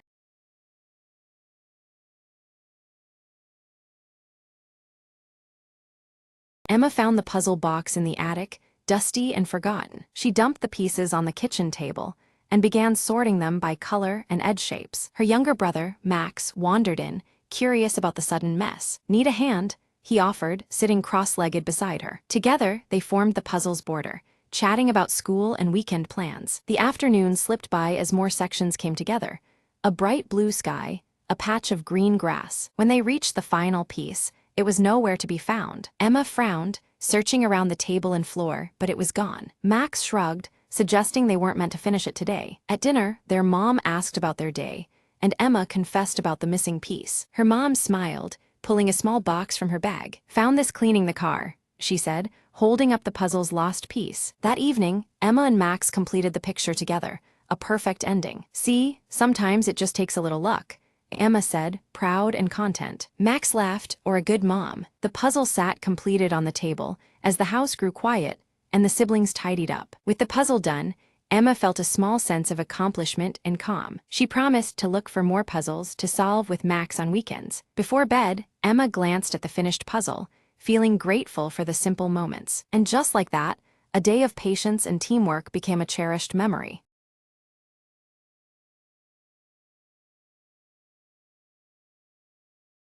The train was nearly empty when Alina boarded at dusk, the dim lights flickering overhead. She slid into the last car, noticing an old man sitting alone, staring out the window without blinking. Curious, she sat opposite him, catching a faint scent of jasmine and something metallic. Suddenly, the train jerked violently and the lights went out, plunging the car into darkness. When the lights returned, the old man was gone, leaving behind only a small, folded note on the seat. Alina unfolded it carefully.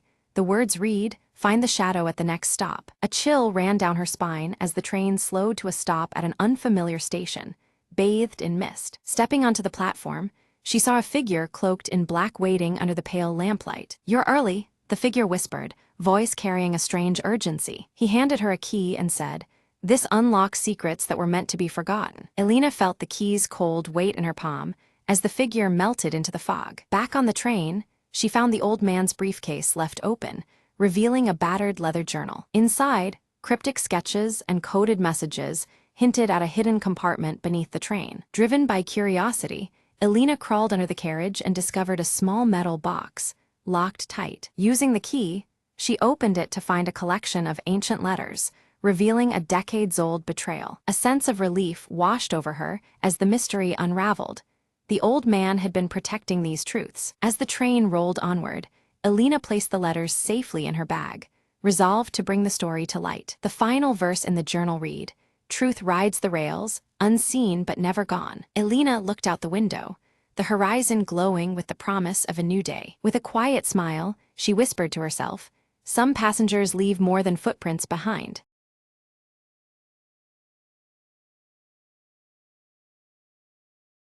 Anna rushed down the street, clutching a crumpled sheet of music tightly in her hand. Her fingers trembled as she reached the old concert hall, its doors cracked open as if waiting for her. Inside, the air was thick with dust and memories.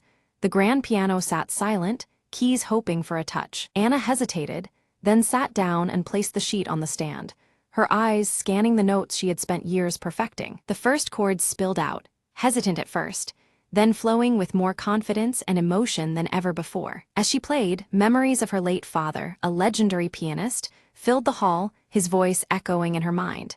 "Make your music true." Tears blurred her eyes, but she kept playing, channeling all her grief, love, and hope into the melody. Midway through, a faint knock drew her attention. Her old mentor stood at the doorway, watching quietly. He smiled gently, mouthing, "You found it. Those words fueled her resolve, the final note soaring. When the last note faded, the silence felt full, not empty, a bridge between past and future. Anna stood, inhaled deeply, and looked around, the hall no longer cold, but alive with possibility. Her mentor approached and handed her a worn envelope marked with her father's handwriting. Inside was a letter. "Your music is your story. Play it for the world." Anna nodded, a smile breaking through her tears.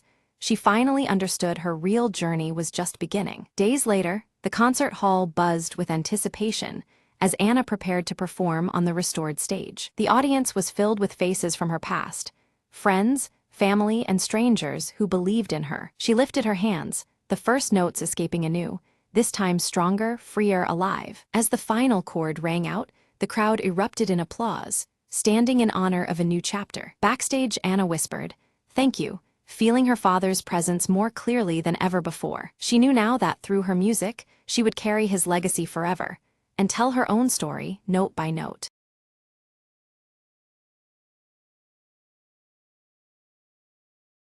The static on the radio crackled louder than usual, slicing through the midnight silence. Mara's fingers trembled as she adjusted the dial, searching desperately for a clear frequency. "Come in, Delta 7, she whispered, her voice barely audible over the interference. Suddenly, a faint voice emerged, distorted but unmistakable. "Code broken, seek the shadow before it's too late." The line went dead.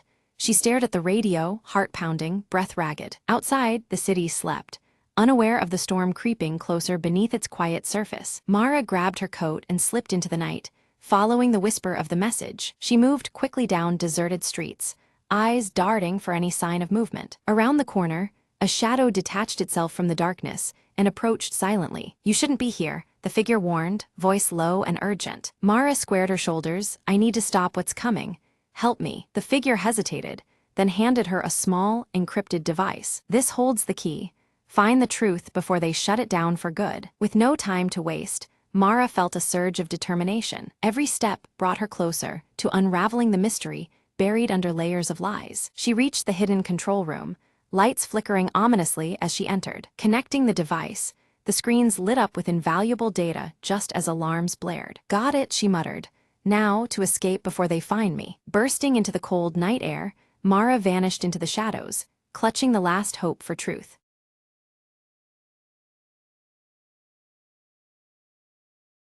Right when Mark opened his lunchbox, it was empty. "Where did my sandwich go?" he muttered. He peeked under the table, no sandwich. He checked his backpack, also no sandwich. Mark's friend Lily spotted him. "Lost your lunch?" she asked with a grin. "Yep, someone stole my sandwich," Mark declared dramatically, waving an empty wrapper. Determined, they started a serious investigation around the cafeteria. They interrogated the class hamster, who only squeaked back. Then they asked Mr.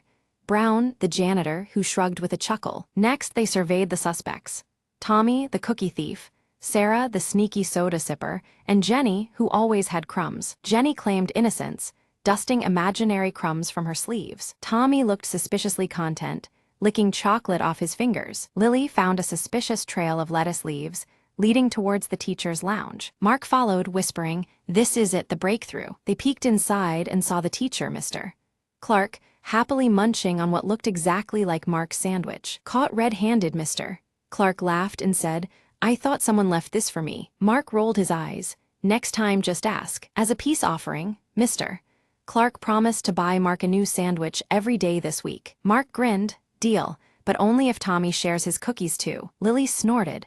"Looks like our investigation turned into a snack party." They all laughed together, the mystery solved and hunger satisfied. And from that day on, Mark's lunches stayed mysteriously untouched, except during snack parties.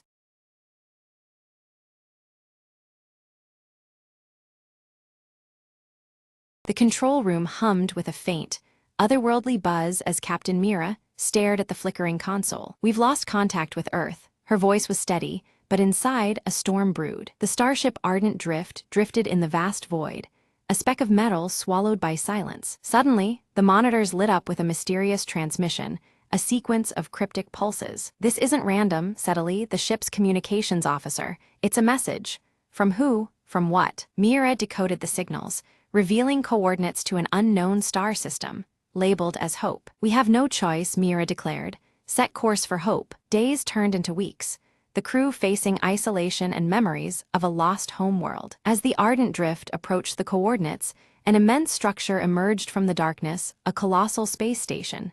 Ancient and silent. "It's a relic," Illy whispered, awe in his voice, "from a civilization long gone." The crew docked, stepping into corridors adorned with alien symbols and faded light. In the core chamber, a holographic figure materialized, an AI guardian, its eyes glowing with electric blue. "You are the last," it spoke.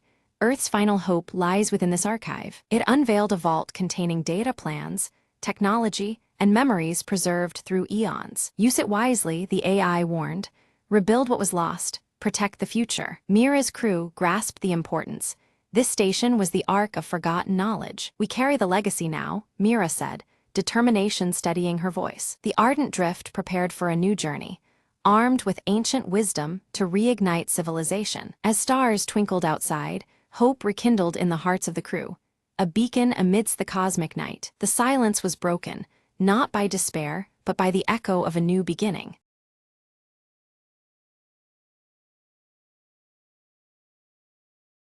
As dawn breaks over the city, the silhouette of the old clock tower casts long shadows. Mara walks the quiet streets, her mind clouded with memories as the tower's chimes echo in the stillness. Stepping into a cramped workshop crowded with ticking clocks, Mara's fingers brush over a familiar broken pocket watch resting on a cluttered table. The weight of countless hours seems to press on her as she contemplates the fragile object. A close-up reveals the pocket watch's cracked glass and frozen hands, symbolizing a moment frozen in time. Mara sighs, her troubled gaze reflecting the unresolved past the watch represents. Memories flood back. A young Mara receives the pocket watch from her grandfather, the watchmaker. His steady gaze and careful hands imprint a bittersweet legacy in her heart. Returning to the present, Mara sits across from Elias in a dimly lit cafe, the air thick with unspoken tension. Their shared history complicates the fragile conversation unfolding between them. Elias produces a letter sealed with an embossed wax emblem, sliding it towards Mara with a sense of urgency. The weight of its contents hangs heavily between them. Opening the letter, Mara reads about a hidden family secret, threatening to unravel everything she thought she knew. The stakes rise, deepening her internal conflict. After a moment's hesitation, Mara clenches the broken watch tightly, steeling herself to face the shadows of her past head-on. Determination replaces doubt within her eyes. Nearby, Nina watches Mara intently from the shadows, fingers nervously twisting a small mechanical part.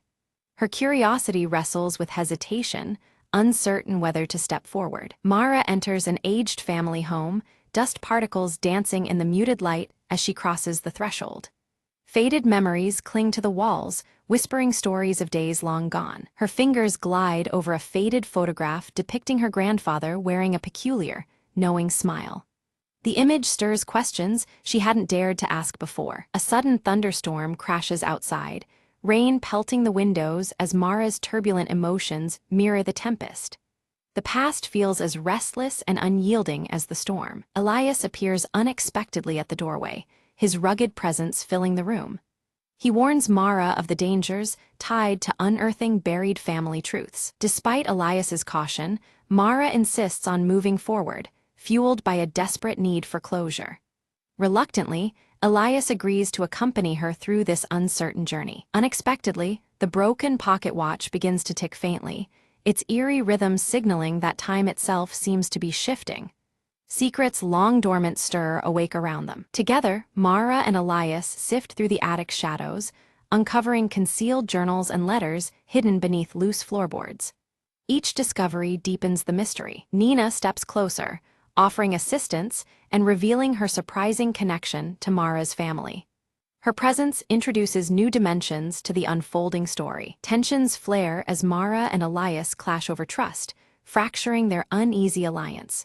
Old wounds open amid accusations and doubt. In a haunting dream, the watchmaker appears, his cryptic gaze inviting Mara to look beyond the obvious. His steady hands gesture toward truths yet uncovered. Awakening with newfound resolve, Mara discovers a secret compartment within the pocket watch containing a small, enigmatic key. Hope and fear intertwine in her grasp. The key fits an ancient chest hidden beneath the house, which they open to reveal letters and artifacts long concealed. Each piece reshapes Mara's understanding of her family's past. Among the findings is a letter referencing a lost sibling, challenging everything Mara believed about her lineage. This revelation forces her to reconsider her identity. Elias confesses his own ties to the family's history, adding layers of complexity and raising the stakes.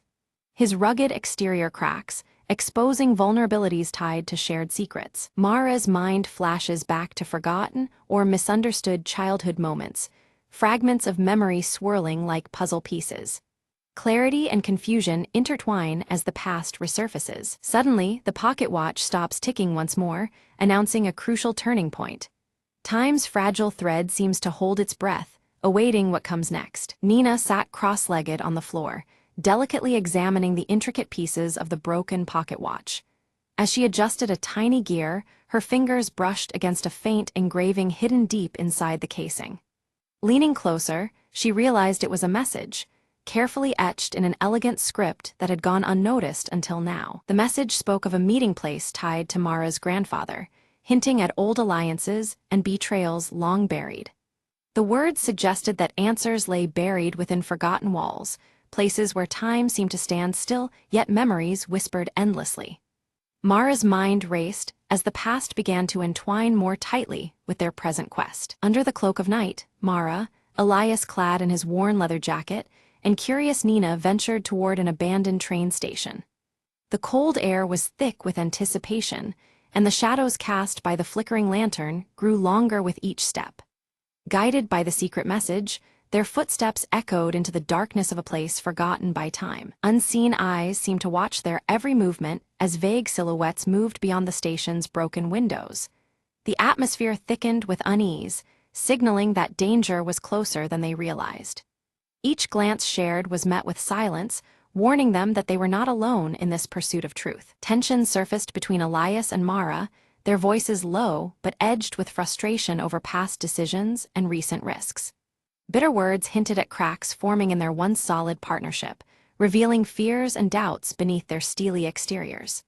Sensing the growing divide, Nina quickly intervened, her youthful voice urging calm and unity among them. Their search uncovered a hidden trapdoor beneath loose wooden planks, leading down into a secret room. Inside, the walls were adorned with cryptic symbols, and countless clocks of various designs ticked in unison, creating a haunting symphony of time. The air was thick with mystery, each element hinting at layers of concealed history awaiting discovery. Mara's fingers traced the carvings on the wall, triggering a subtle mechanism embedded within the ancient wood. A panel slid open silently, revealing a secret document covered in faded ink that detailed the true loyalties of her family. The revelation was profound, challenging everything she believed about her lineage and legacy. Elias eyed the fragile parchment warily, his rugged features tightening with concern. He questioned whether unveiling such truths was worth the chaos that might follow, fearing the fractures it could cause in their fragile community. His hesitation cast a shadow over the group's resolve as the gravity of their discovery sank in. Mara met his doubts with steely determination, her silver-streaked hair catching the dim light as she vowed to see the truth brought into the open. She believed that only by confronting the past could they hope to heal their fractured bonds.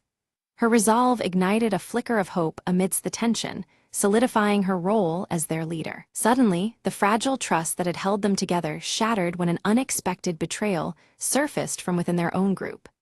A subtle, almost imperceptible act revealed hidden motives, throwing suspicion in every direction. The betrayal threatened to unravel all they had worked towards, demanding reckoning and clarity. In a surprising moment, Nina confessed her true motives, linking her actions to a solemn promise made to the watchmaker years before. Her fidgeting hands betrayed the weight of her secret, yet her eyes remained resolute. This revelation added a new layer of complexity, binding their fates even tighter with threads woven long ago. The watchmaker's voice seemed to echo through the shadows, guiding them with a riddle that wove together themes of time and memory.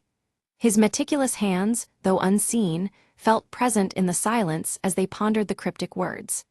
This counsel offered a path forward, shaping the next chapter of their intertwined journey. With renewed purpose, Mara reached out to Elias, bridging the gulf that had formed between them. Their reconciliation was quiet but firm, a mutual acknowledgement of the dangers they faced and the strength needed to overcome them. Together with Nina, they formed a united front against the threats closing in. They raced through rain-slicked streets, desperate to retrieve a final piece of evidence before it could be snatched away by darker forces. Every moment felt borrowed, the clocks ticking a stark reminder of time slipping through their fingers. Their combined skills and determination fueled the pursuit, driven by nerves and hope alike. A fierce storm raged outside, rain beating against the windows as the antique clocks within the safe room began to chime in perfect unison. The symphony of ticking hands grew louder, signaling the climax of their quest was near.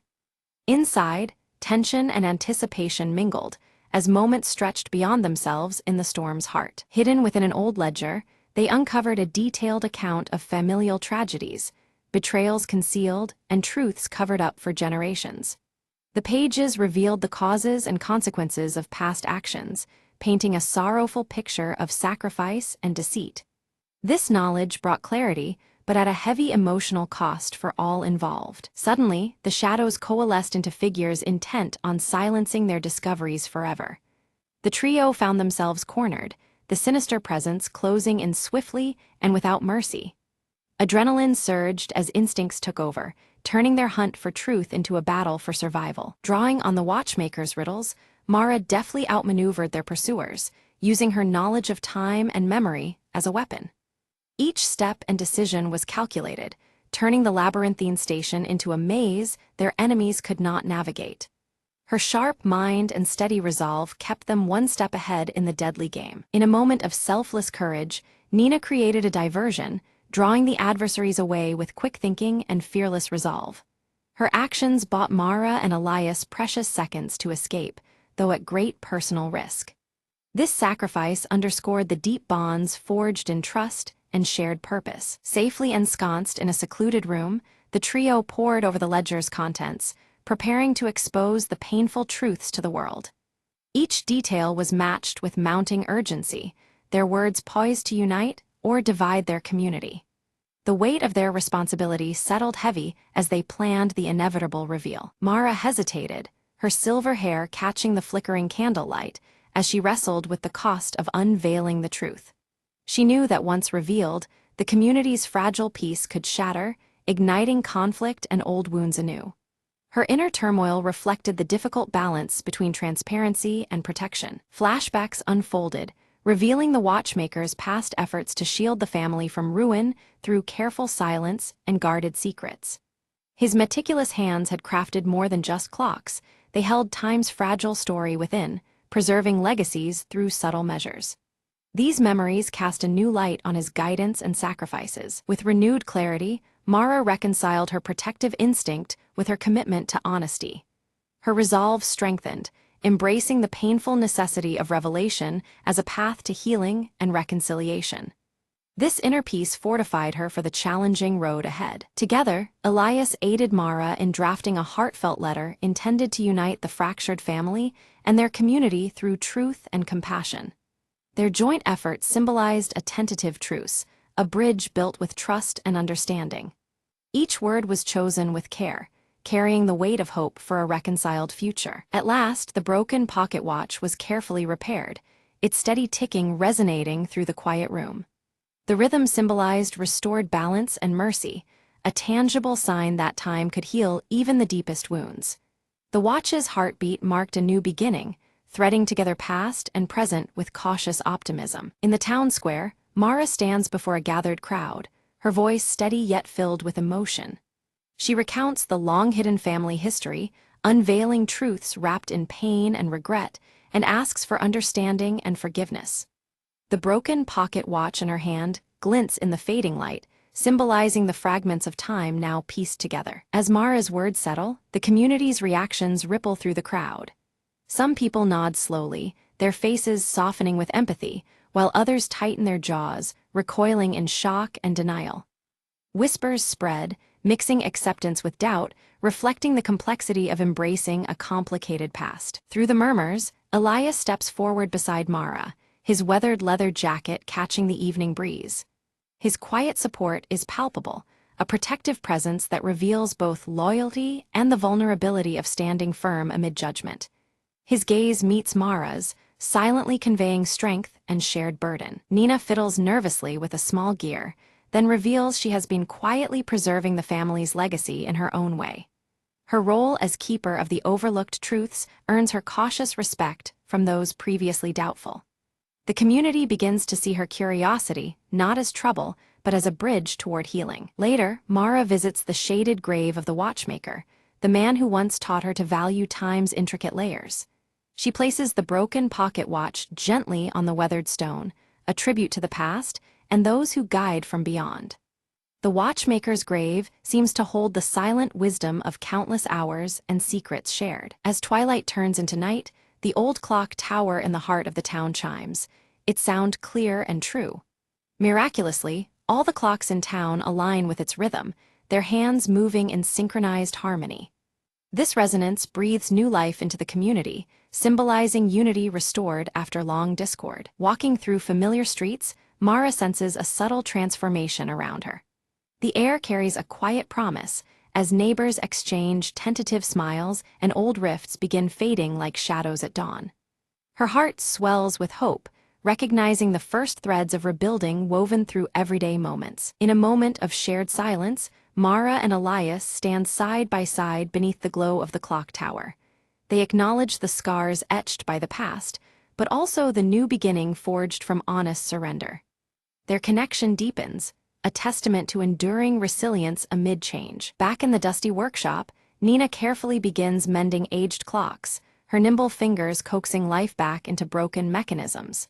Her curiosity has shifted from restless questions to a healing craft, bridging the community's fractured timeline. Each ticking clock she restores is a quiet melody of renewal and hope. The story closes on the restored pocket watch, its delicate hands moving steadily and softly marking time. Its gentle ticking echoes the endless cycles of life, memories, and truths that layer one upon another. In this sound lies the subtle promise of forgiveness, continuity, and new stories yet to unfold.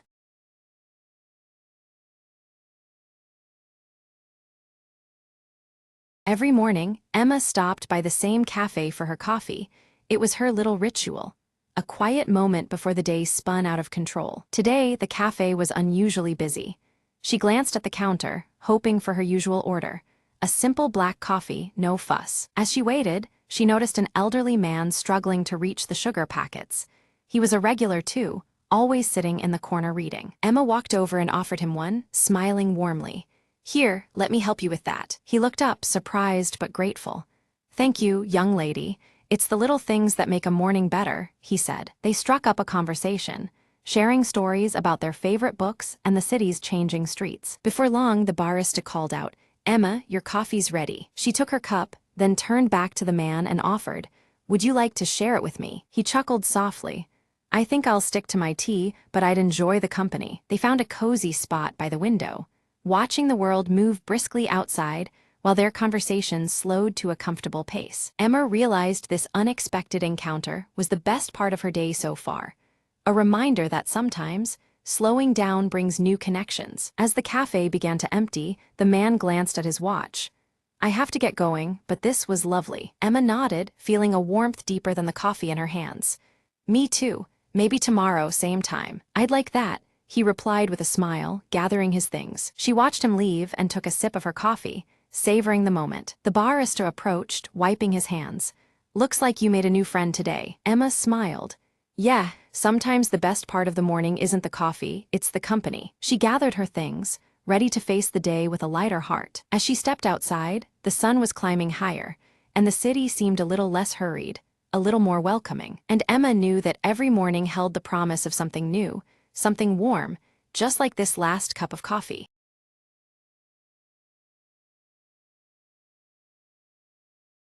In the heart of an ancient city stood a peculiar clock shop, its windows fogged with mystery and time. Marla, a thief known for precision rather than chaos, eyed the legendary timekeeper.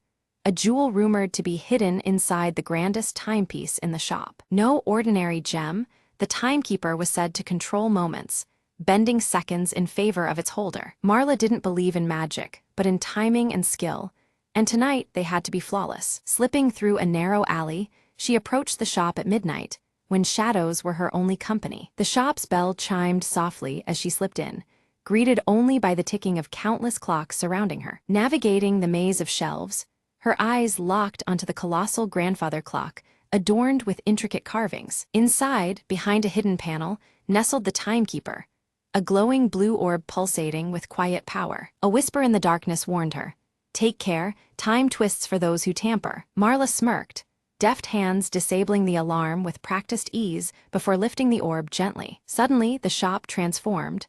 The clocks accelerated wildly, their hands spinning like storm winds. Time lapsed erratically.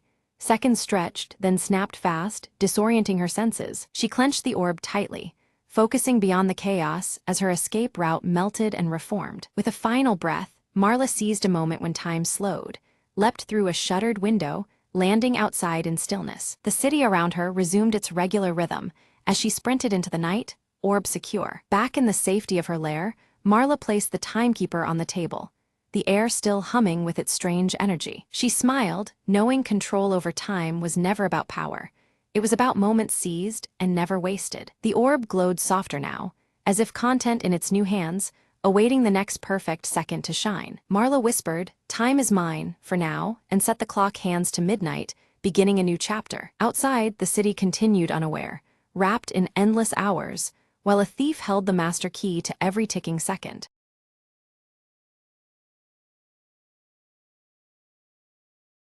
In a cramped apartment bathed in the flickering glow of neon lights, Lyra crouched over a glowing terminal, her fingers flying across the cracked holographic screen.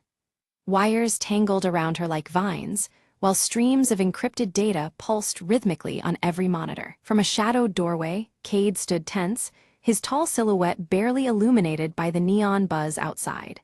His cybernetic left arm twitched subtly, muscles ready to spring into action at the slightest threat. Suddenly, Lyra's console flashed an urgent alert. Unauthorized access detected dangerously close to their location. The glitching data streams seemed to ripple with alarm as she absorbed the warning. Outside, the streets were alive with neon signs flickering erratically, while a mysterious encrypted drone hovered silently overhead, its sensors scanning for any hint of forbidden activity. Without hesitation, Lyra yanked her data jack from the terminal, silver-streaked hair pulled back tightly to avoid distraction as she prepared for what came next. The room thrummed with a tense urgency as her blue eyes darted to Cade. Cade's voice was low but firm, urging them to move quickly. The drone's advanced tracing capabilities made lingering a grave risk that could jeopardize their entire mission. Every second counted now. Flickering images from the past flashed across Lyra's mind.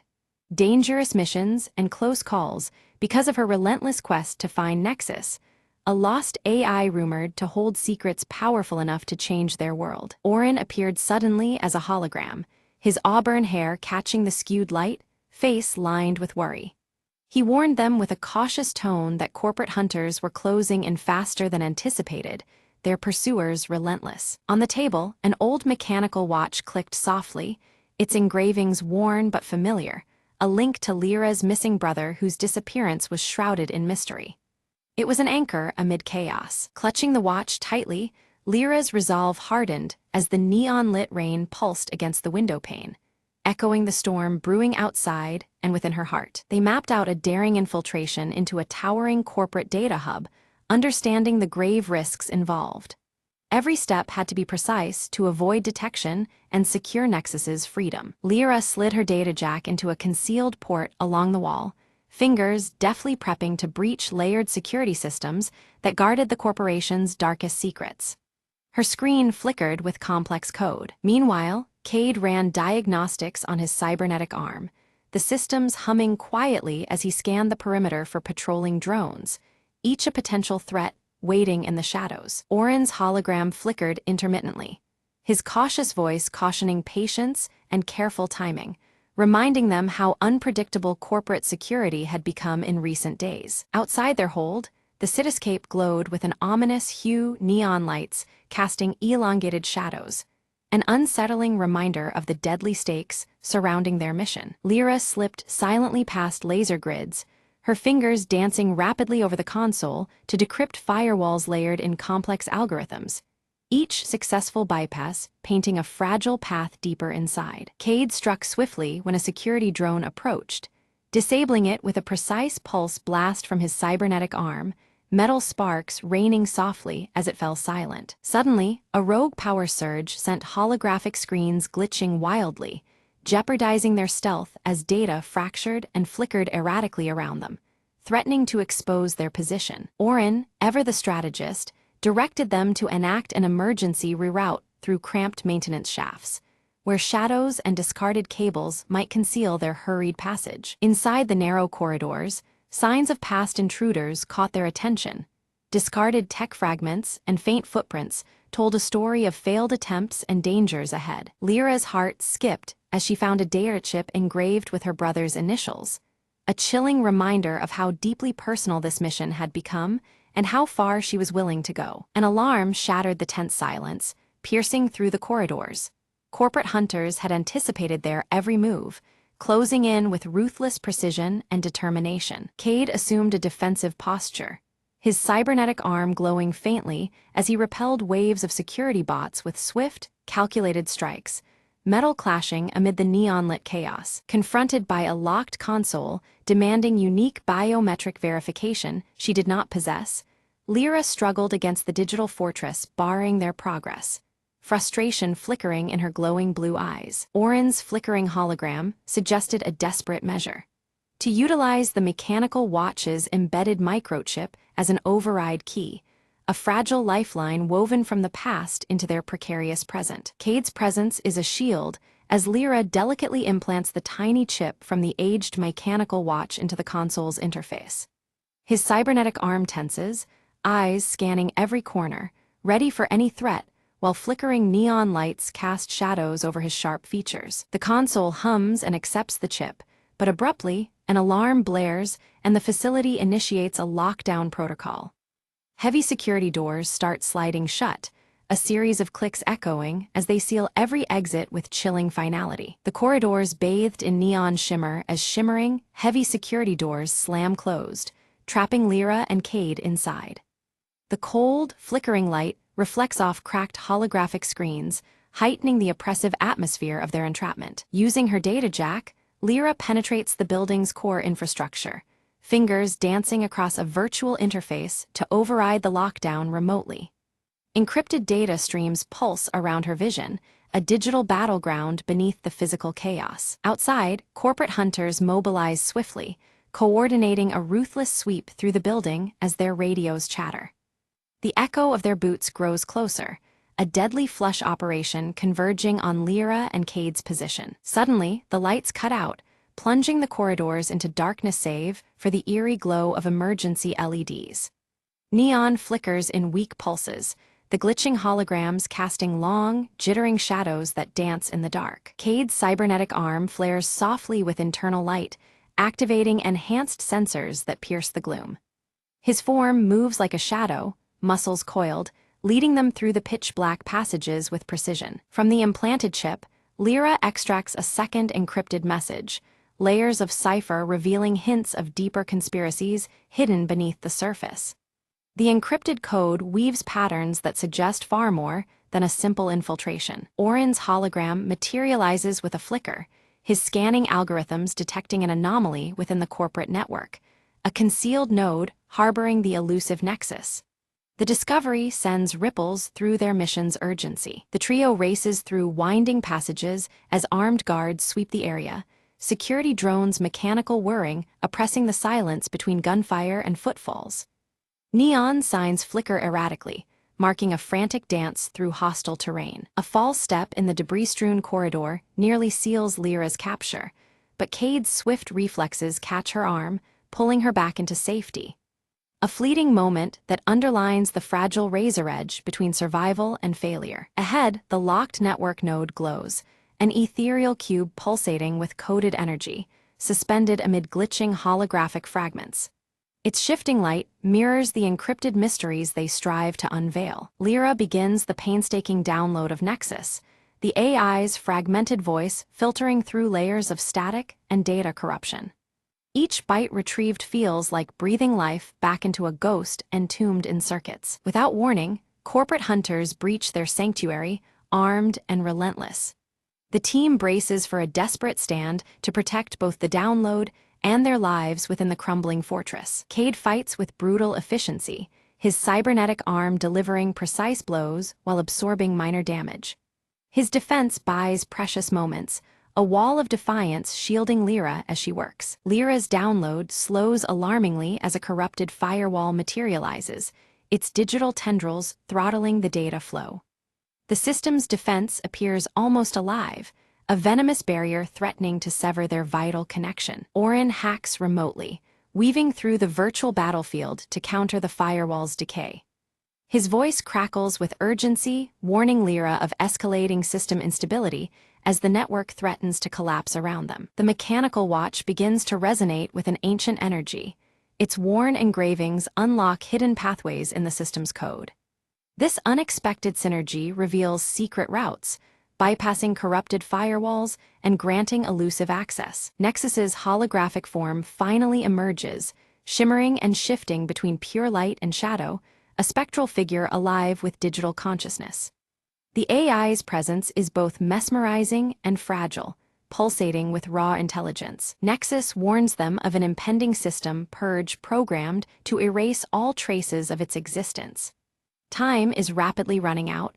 The digital ghost's survival hangs on the blade edge of their efforts. Lyra wrestles with a harrowing choice: sever her connection to preserve herself or risk everything to complete the AI's transfer.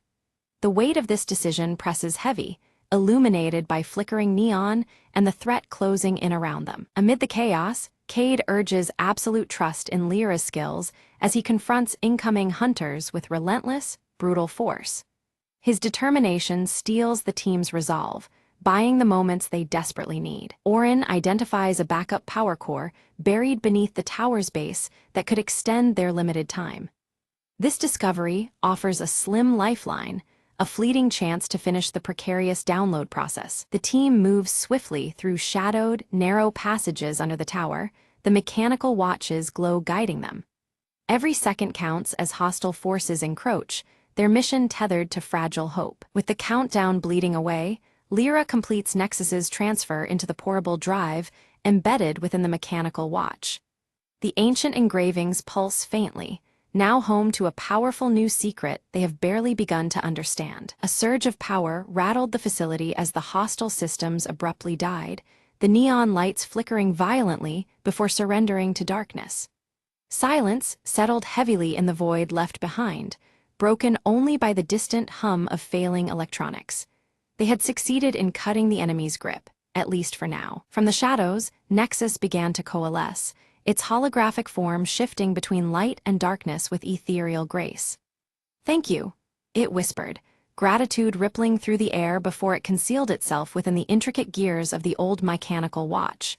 The device, once enigmatic, now held an extraordinary secret. Cautious yet relieved, Lyra, Cade, and Orin retreated through the labyrinth of holographic corridors, their images fragmenting as the system collapsed. The flickering neon lights dissolved into fractured beams that danced erratically against cracked surfaces. Each step took them further from danger, deeper into uncertainty. Emerging into the open, the neon rain painted the city in glowing streaks of violet and blue, reflecting the weight of their actions. The wet streets shimmered, a mirror to the changes now set in motion beneath the pulsating skyline. A silent vow lingered in the cold air, promising a new dawn born from their defiance. Lyra held the mechanical watch close, fingertips tracing its worn engravings as a subtle pulse throbbed beneath the metal casing. The presence of Nexus whispered through the device, its energy delicate but steady. She sensed the intertwined fate bound to that small relic, a beacon amid the encroaching shadows. Cade deactivated his combat mode with a soft click, the cybernetic arm retracting smoothly. His usual stoic expression softened, a genuine smile briefly illuminating his face as he exchanged a glance with Lyra. In that fleeting moment, Camaraderie and hope bloomed between them. Orin activated a small holo-projector, casting a message into the dim night. Their victory was merely the first step in a larger crusade. His voice carried warmth and resolve, stirring a sense of purpose beyond their immediate survival.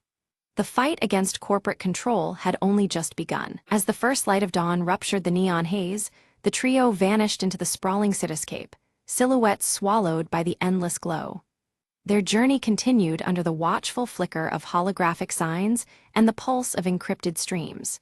Together, they moved forward into the uncertain promise of a new day. The mechanical watch gleamed softly in the growing light, its glow a secret beacon against the darkness. A quiet energy hinted at mysteries still locked within its core, unseen forces waiting to unfold. It was a silent promise of untold stories yet to emerge. The final image lingered on the city skyline, where flickering neon signs fought the shadows encroaching upon the towering spires. Amidst the interplay of light and darkness, a new chapter began, one forged in defiance, hope, and the relentless flicker of rebellion.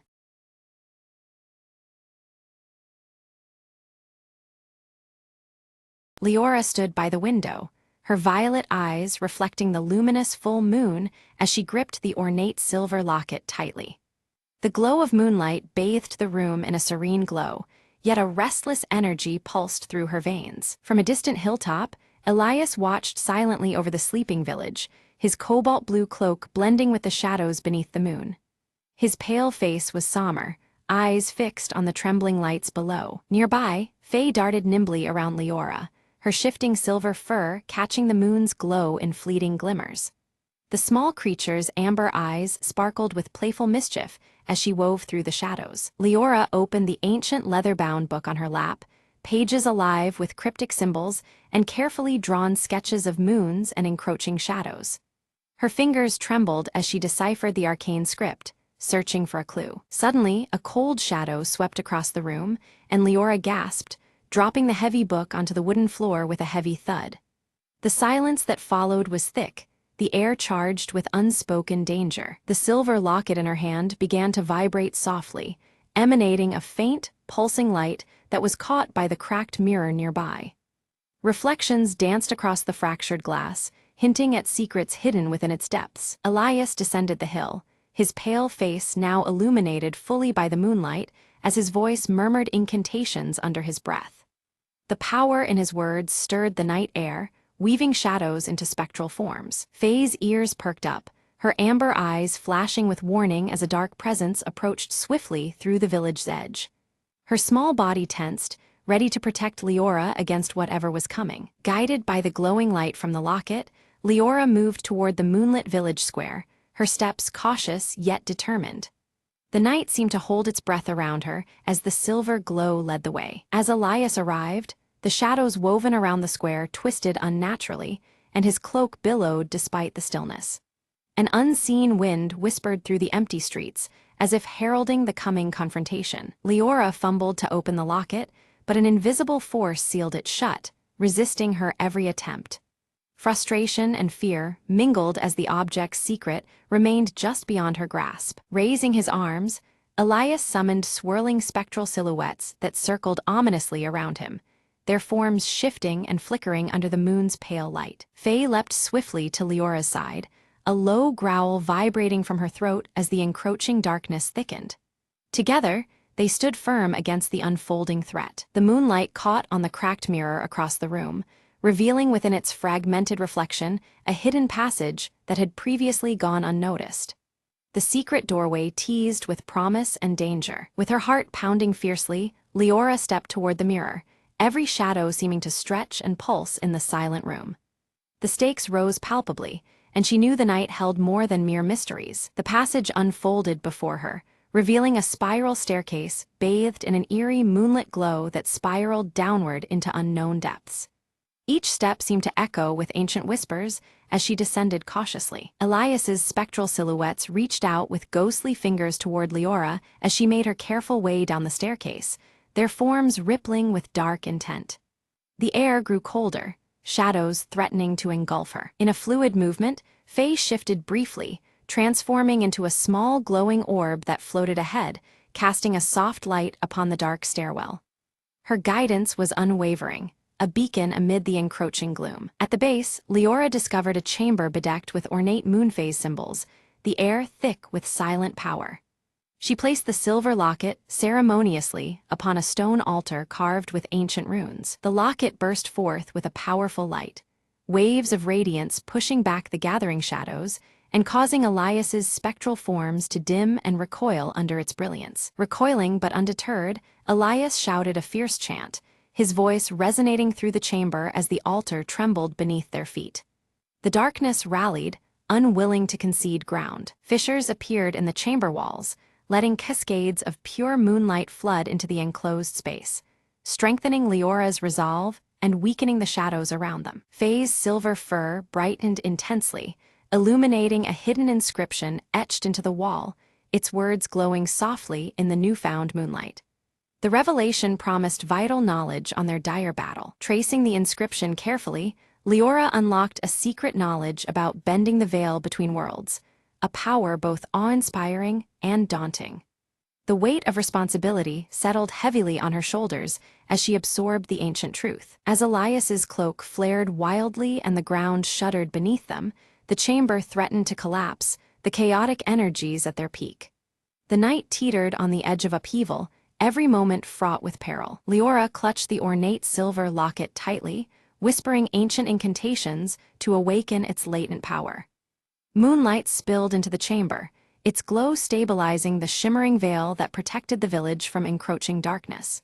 Her violet eyes reflected determination as the locket pulsed steadily against her heart. Suddenly, the locket's glow intensified, bathing the room in radiant silver light, but from the shadows emerged Elias, weaving darker magic in opposition.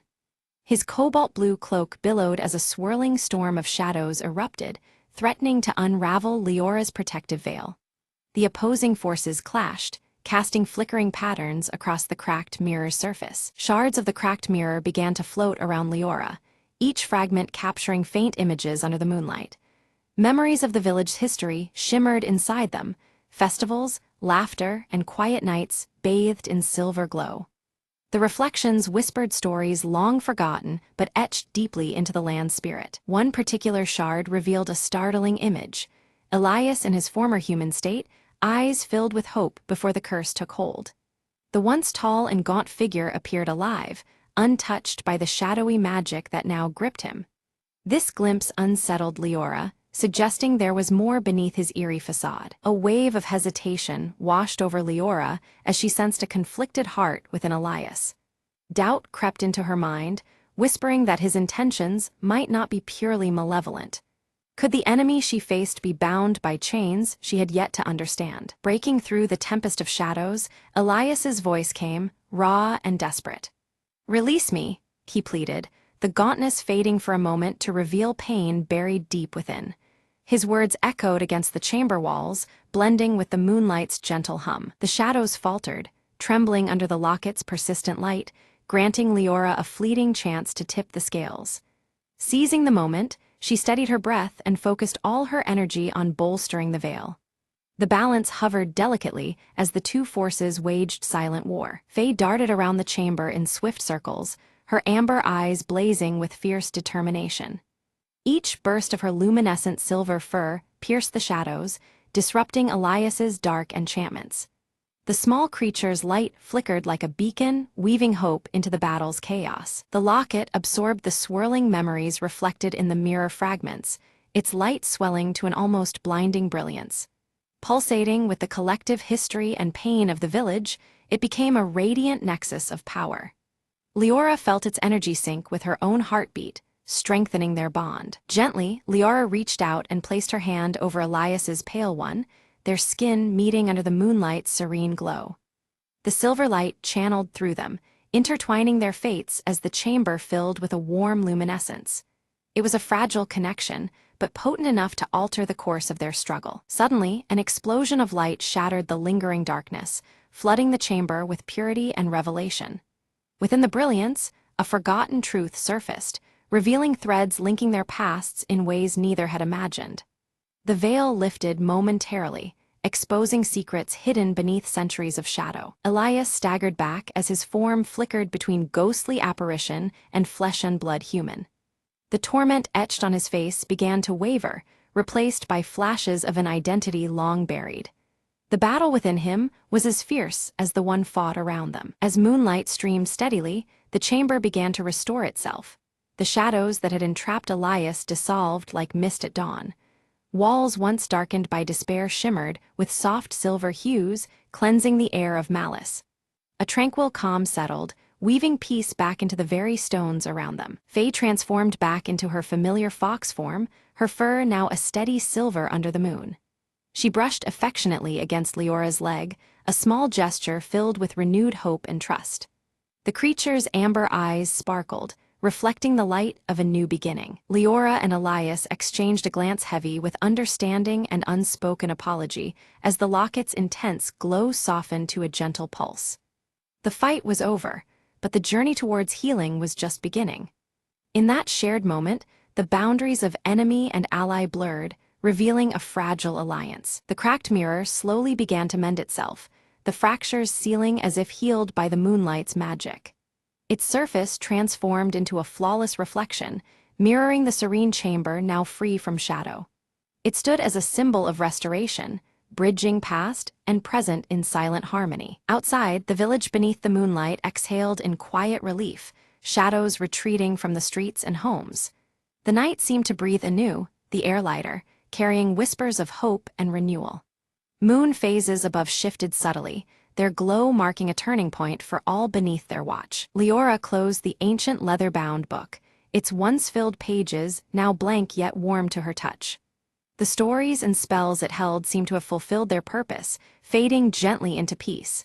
The book rested in her hands like a relic of a challenge met and transformation earned. Elias shed his cobalt-blue cloak, revealing a more human form beneath, his once pale skin now warmed with life and color. His eyes, once cold and distant, glistened with warmth and introspection, reflecting a soul reborn. The weight of the curse seemed to lift, replaced by tentative hope. Together, Leora, Elias, and Faye stepped into the moonlit village square, their presence casting long, peaceful shadows. United and renewed, the trio embodied the fragile balance between light and dark.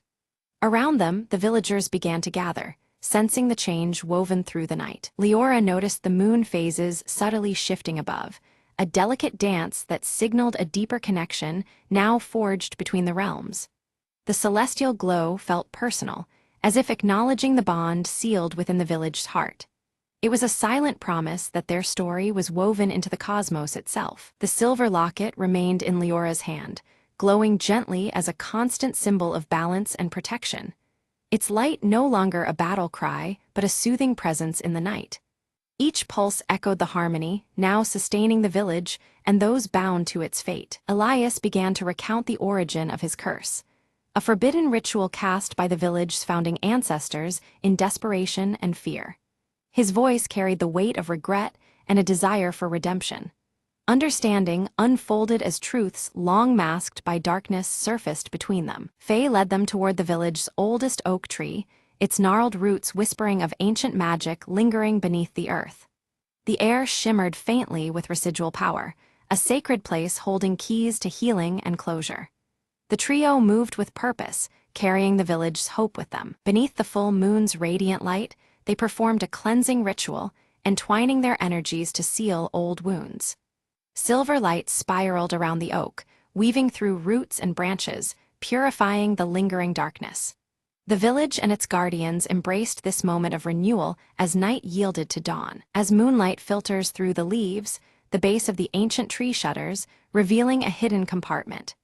Inside, weathered artifacts gleam, tools of old and scrolls filled with wisdom, symbols of hope for lasting peace. The discovery ignites a spark of resolve within Leora, signaling a new chapter for the village. With care, Leora places the ornate silver locket into a carved wooden box, its surface worn but sturdy. She secures the lid, locking it tight to shield the locket's power from those who might exploit it. The precious keepsake now rests safely, a silent guardian of secrets yet to be unveiled. Elias, freed from unseen chains, stands tall beneath the moon's glow, his cobalt blue cloak billowing softly. He solemnly pledges to watch over the boundary between worlds, joining Leora and Faye in their sacred duty. Together, their shared vigil promises to guard the fragile peace they've earned. Reflective surfaces throughout the village catch the moonlight, gleaming with renewed clarity and calm. Shadows retreat as the glow cleanses the streets, painting everything with a serene luminance. The village breathes easier, wrapped in the delicate balance restored by the night's events. New inscriptions emerge on stone markers scattered around the village, etched by unseen hands during the night. They tell the story of the moonlit revelation, weaving a tale of courage, unity, and hope for generations to remember. The stones stand as silent witnesses to the dawn of a new era. As the moon begins to set, Leora gazes upward, her violet eyes reflecting the fading silver light. She feels the weight of the village's past interlaced with the promise of the future, held gently in the twilight's embrace. Dawn approaches, carrying with it both memories and expectations. Elias and Faye prepare quietly for their departure, the horizon calling them to distant lands. Their roles as guardians continue beyond this village, a journey far from over beneath the ever-watchful sky. Farewells are brief, but filled with unspoken trust and shared purpose. Turning back toward her home, Leora moves with a newfound strength, the locket's faint glow warm beneath her cloak. She carries both the burden and blessing of what has transpired, ready to protect the peace they've secured. Her silhouette melds softly with the awakening village. On her desk, the cracked mirror now rests whole, its surface shimmering subtly in the soft morning light. It reflects not just her image, but the truth of what was mended, broken fragments made complete. The mirror stands as a quiet testament to resilience and transformation. As the sun rises, Leora smiles softly, hope blossoming in her violet eyes beneath the watchful moon's retreat. The village holds its breath, poised for the days ahead filled with promise and guarded dreams. Beneath the veil of moonlight, peace endures, quietly enduring into the future.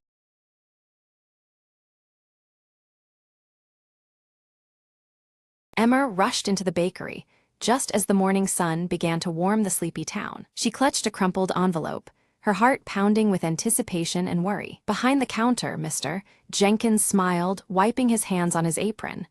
"You're early today," he said warmly. Emma nodded, her voice barely above a whisper. "I lost a letter I was supposed to send yesterday. It's really important." Mr. Jenkins raised an eyebrow, leaning in. "Lost it outside." "I think so.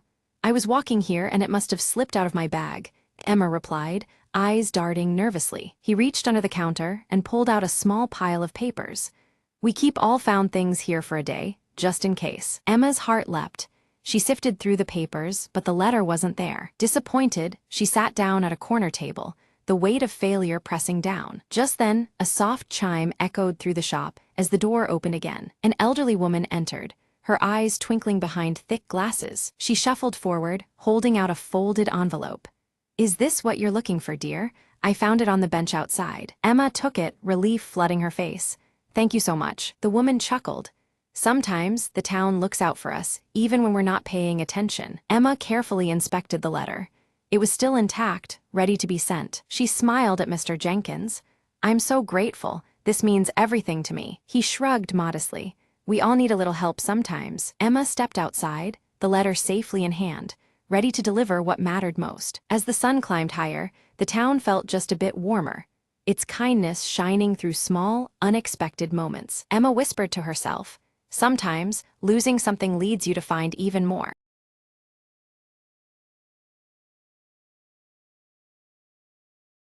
At dawn, Ira trains beneath towering stone arches, their surfaces carved with ancient runes that pulse faintly under the early light.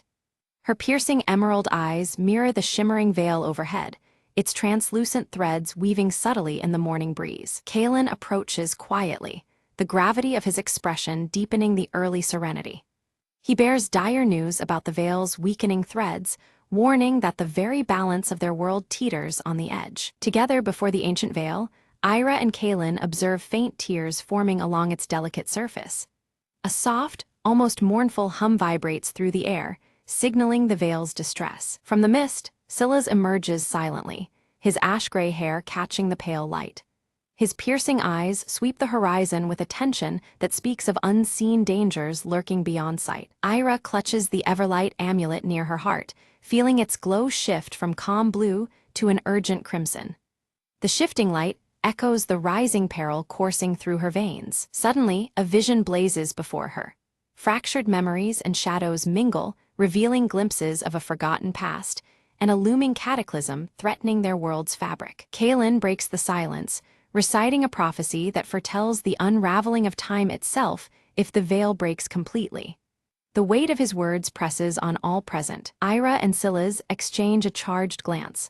Her fierce determination contrasts sharply with his wary skepticism, hinting at a fragile alliance poised on the edge of trust. The earth trembles beneath their feet as shards from the veil flutter down like fallen stars, each one a warning that time's fabric frays dangerously close to collapse. Resolved, they set out on a quest to recover lost talismans essential to mending the veil's rift, starting with the elusive Whispering Stone said to whisper secrets of the past. Ira scales jagged cliffs beneath gathering storm clouds, the Everlight amulet pulsing erratically with uneasy energy, matching the tempest around her. Scylla's threads cautiously through shadow-laden forests, where eerie whispers slither through the air, carrying secrets half-spoken and warnings unheeded. By flickering candlelight, Kaelin pore over ancient texts, piecing together elusive clues long buried and overlooked by time itself. Unseen by the group, an ominous figure cloaked in shifting shadows mimics the veil's ethereal patterns,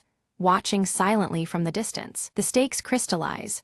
Should the veil collapse, time will fracture, trapping souls in an unending limbo between fleeting moments and eternity's grasp. Ira seizes the Whispering Stone, its power awakening hostile spirits that surge toward the group with spectral fury. Scylla's moves like a shadow, his scar glinting sharply as he fends off the spirits with swift precision, each blow a testament to battles etched in his past. Kaelin observes a familiar symbol etched into the spirits, an ancient mark tied to a long-forgotten betrayal within their own order, deepening the perilous mystery. A sudden storm halts their path, the veil above rippling wildly like a wounded beast thrashing against its unseen tormentor. They seek refuge within a cavern, adorned with ancient murals, foretelling their struggle and hinting at sacrifices yet to be made. In the cavern's uneasy quiet, Ira confides her fear to Scylla's, her emerald eyes flickering with vulnerability as the weight of their quest bears down. Scylla's responds with a glimpse of his own hidden past, revealing a lost bond intertwined with the veil's very creation, forging a fragile thread of trust between them. Deep within a crystalline grove, they uncover the second talisman, the luminous leaf, glowing with otherworldly radiance embedded in icy branches. As Ira extracts the luminous leaf, a burst of blinding light erupts, disorienting them momentarily and awakening ancient guardians bound to the grove's defense. Amidst the chaos, Kaelin's steady voice guides them through darkness, his presence a steadfast beacon anchoring the group to resolve and purpose. In the mist-shadowed depths of the forest, Ira and her companions confront the shadowy figure cloaked in tattered robes. His eyes burn with bitter fury, once a guardian like them, now exiled and bent on unraveling the veil to rewrite history's course. A violent clash ensues as destructive spells cascade through the air, but Ira's Everlight amulet flares fiercely, its radiant glow forming a shield that deflects the darkness. The veil shimmers subtly around them, rippling with each spell's impact. The exiled guardian vanishes abruptly into the swirling shadows, but not before imprinting a cursed mark upon the veil's delicate fabric. This dark sigil pulses ominously, threatening to hasten the veil's decay and unravel time's fragile bonds. Ira's gaze hardens, her resolve crystallizing like the amulet's shifting hues now steady in steadfast gold. The Everlight amulet's light no longer flickers crimson. It signifies strength rooted deep within her heart. Their journey presses forward to the Cradle of Echoes, a place whispered in legend as the resting place of the final talisman capable of restoring balance.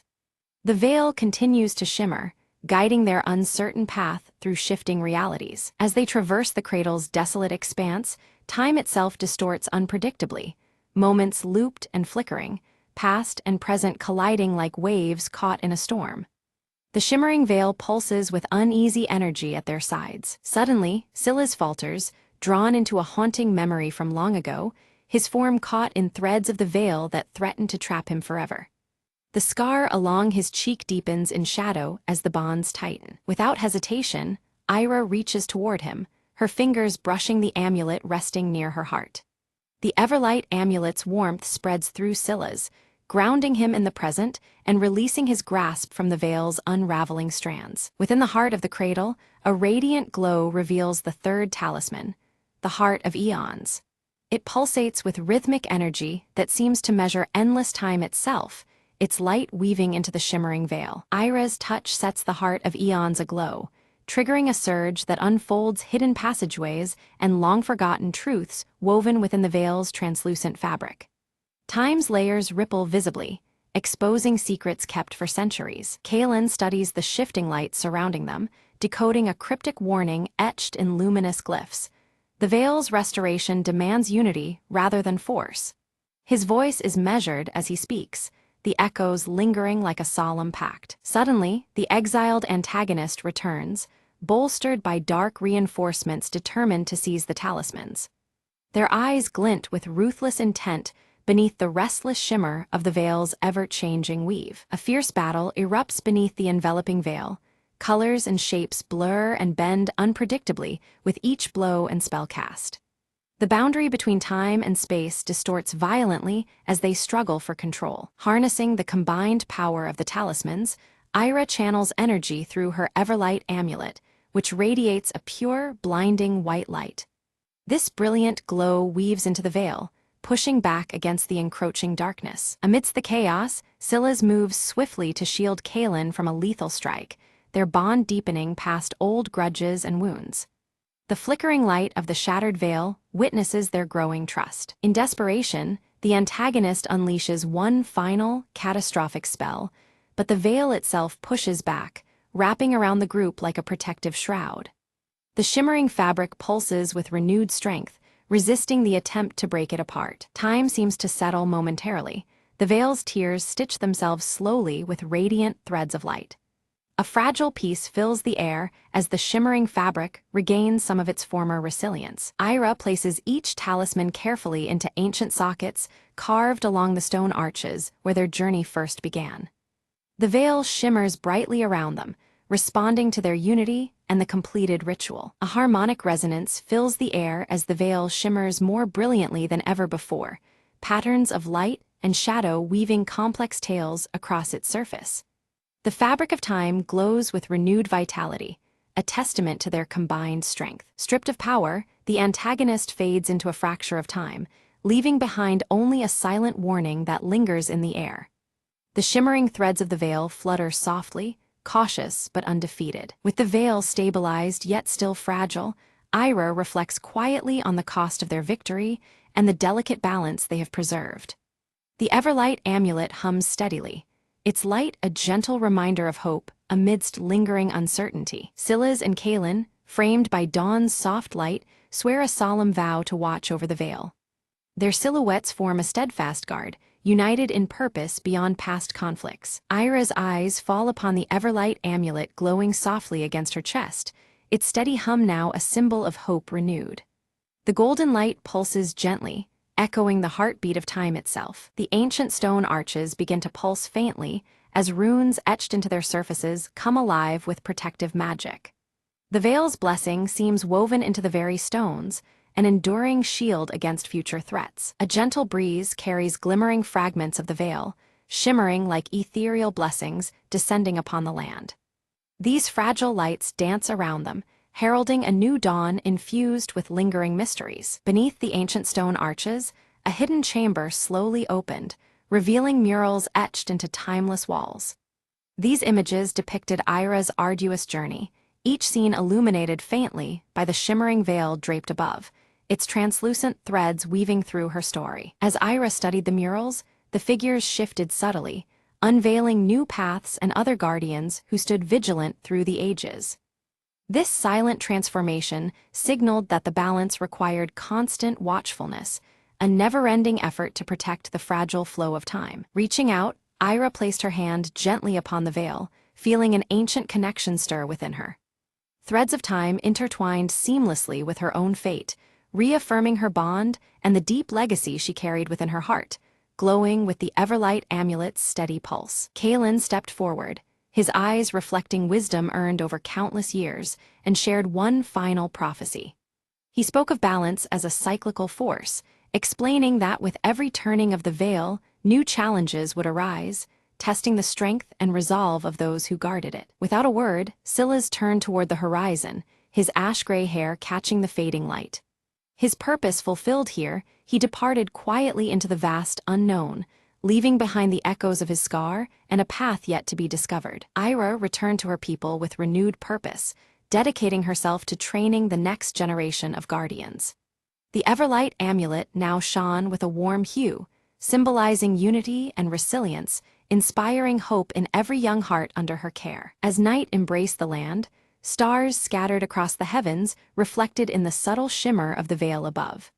It hovered like an eternal sentinel, its gentle radiance watching over the flow of time with timeless grace. In a humble village beneath the veil's light, a newborn child opened their eyes, a faint glow encircling their wrist.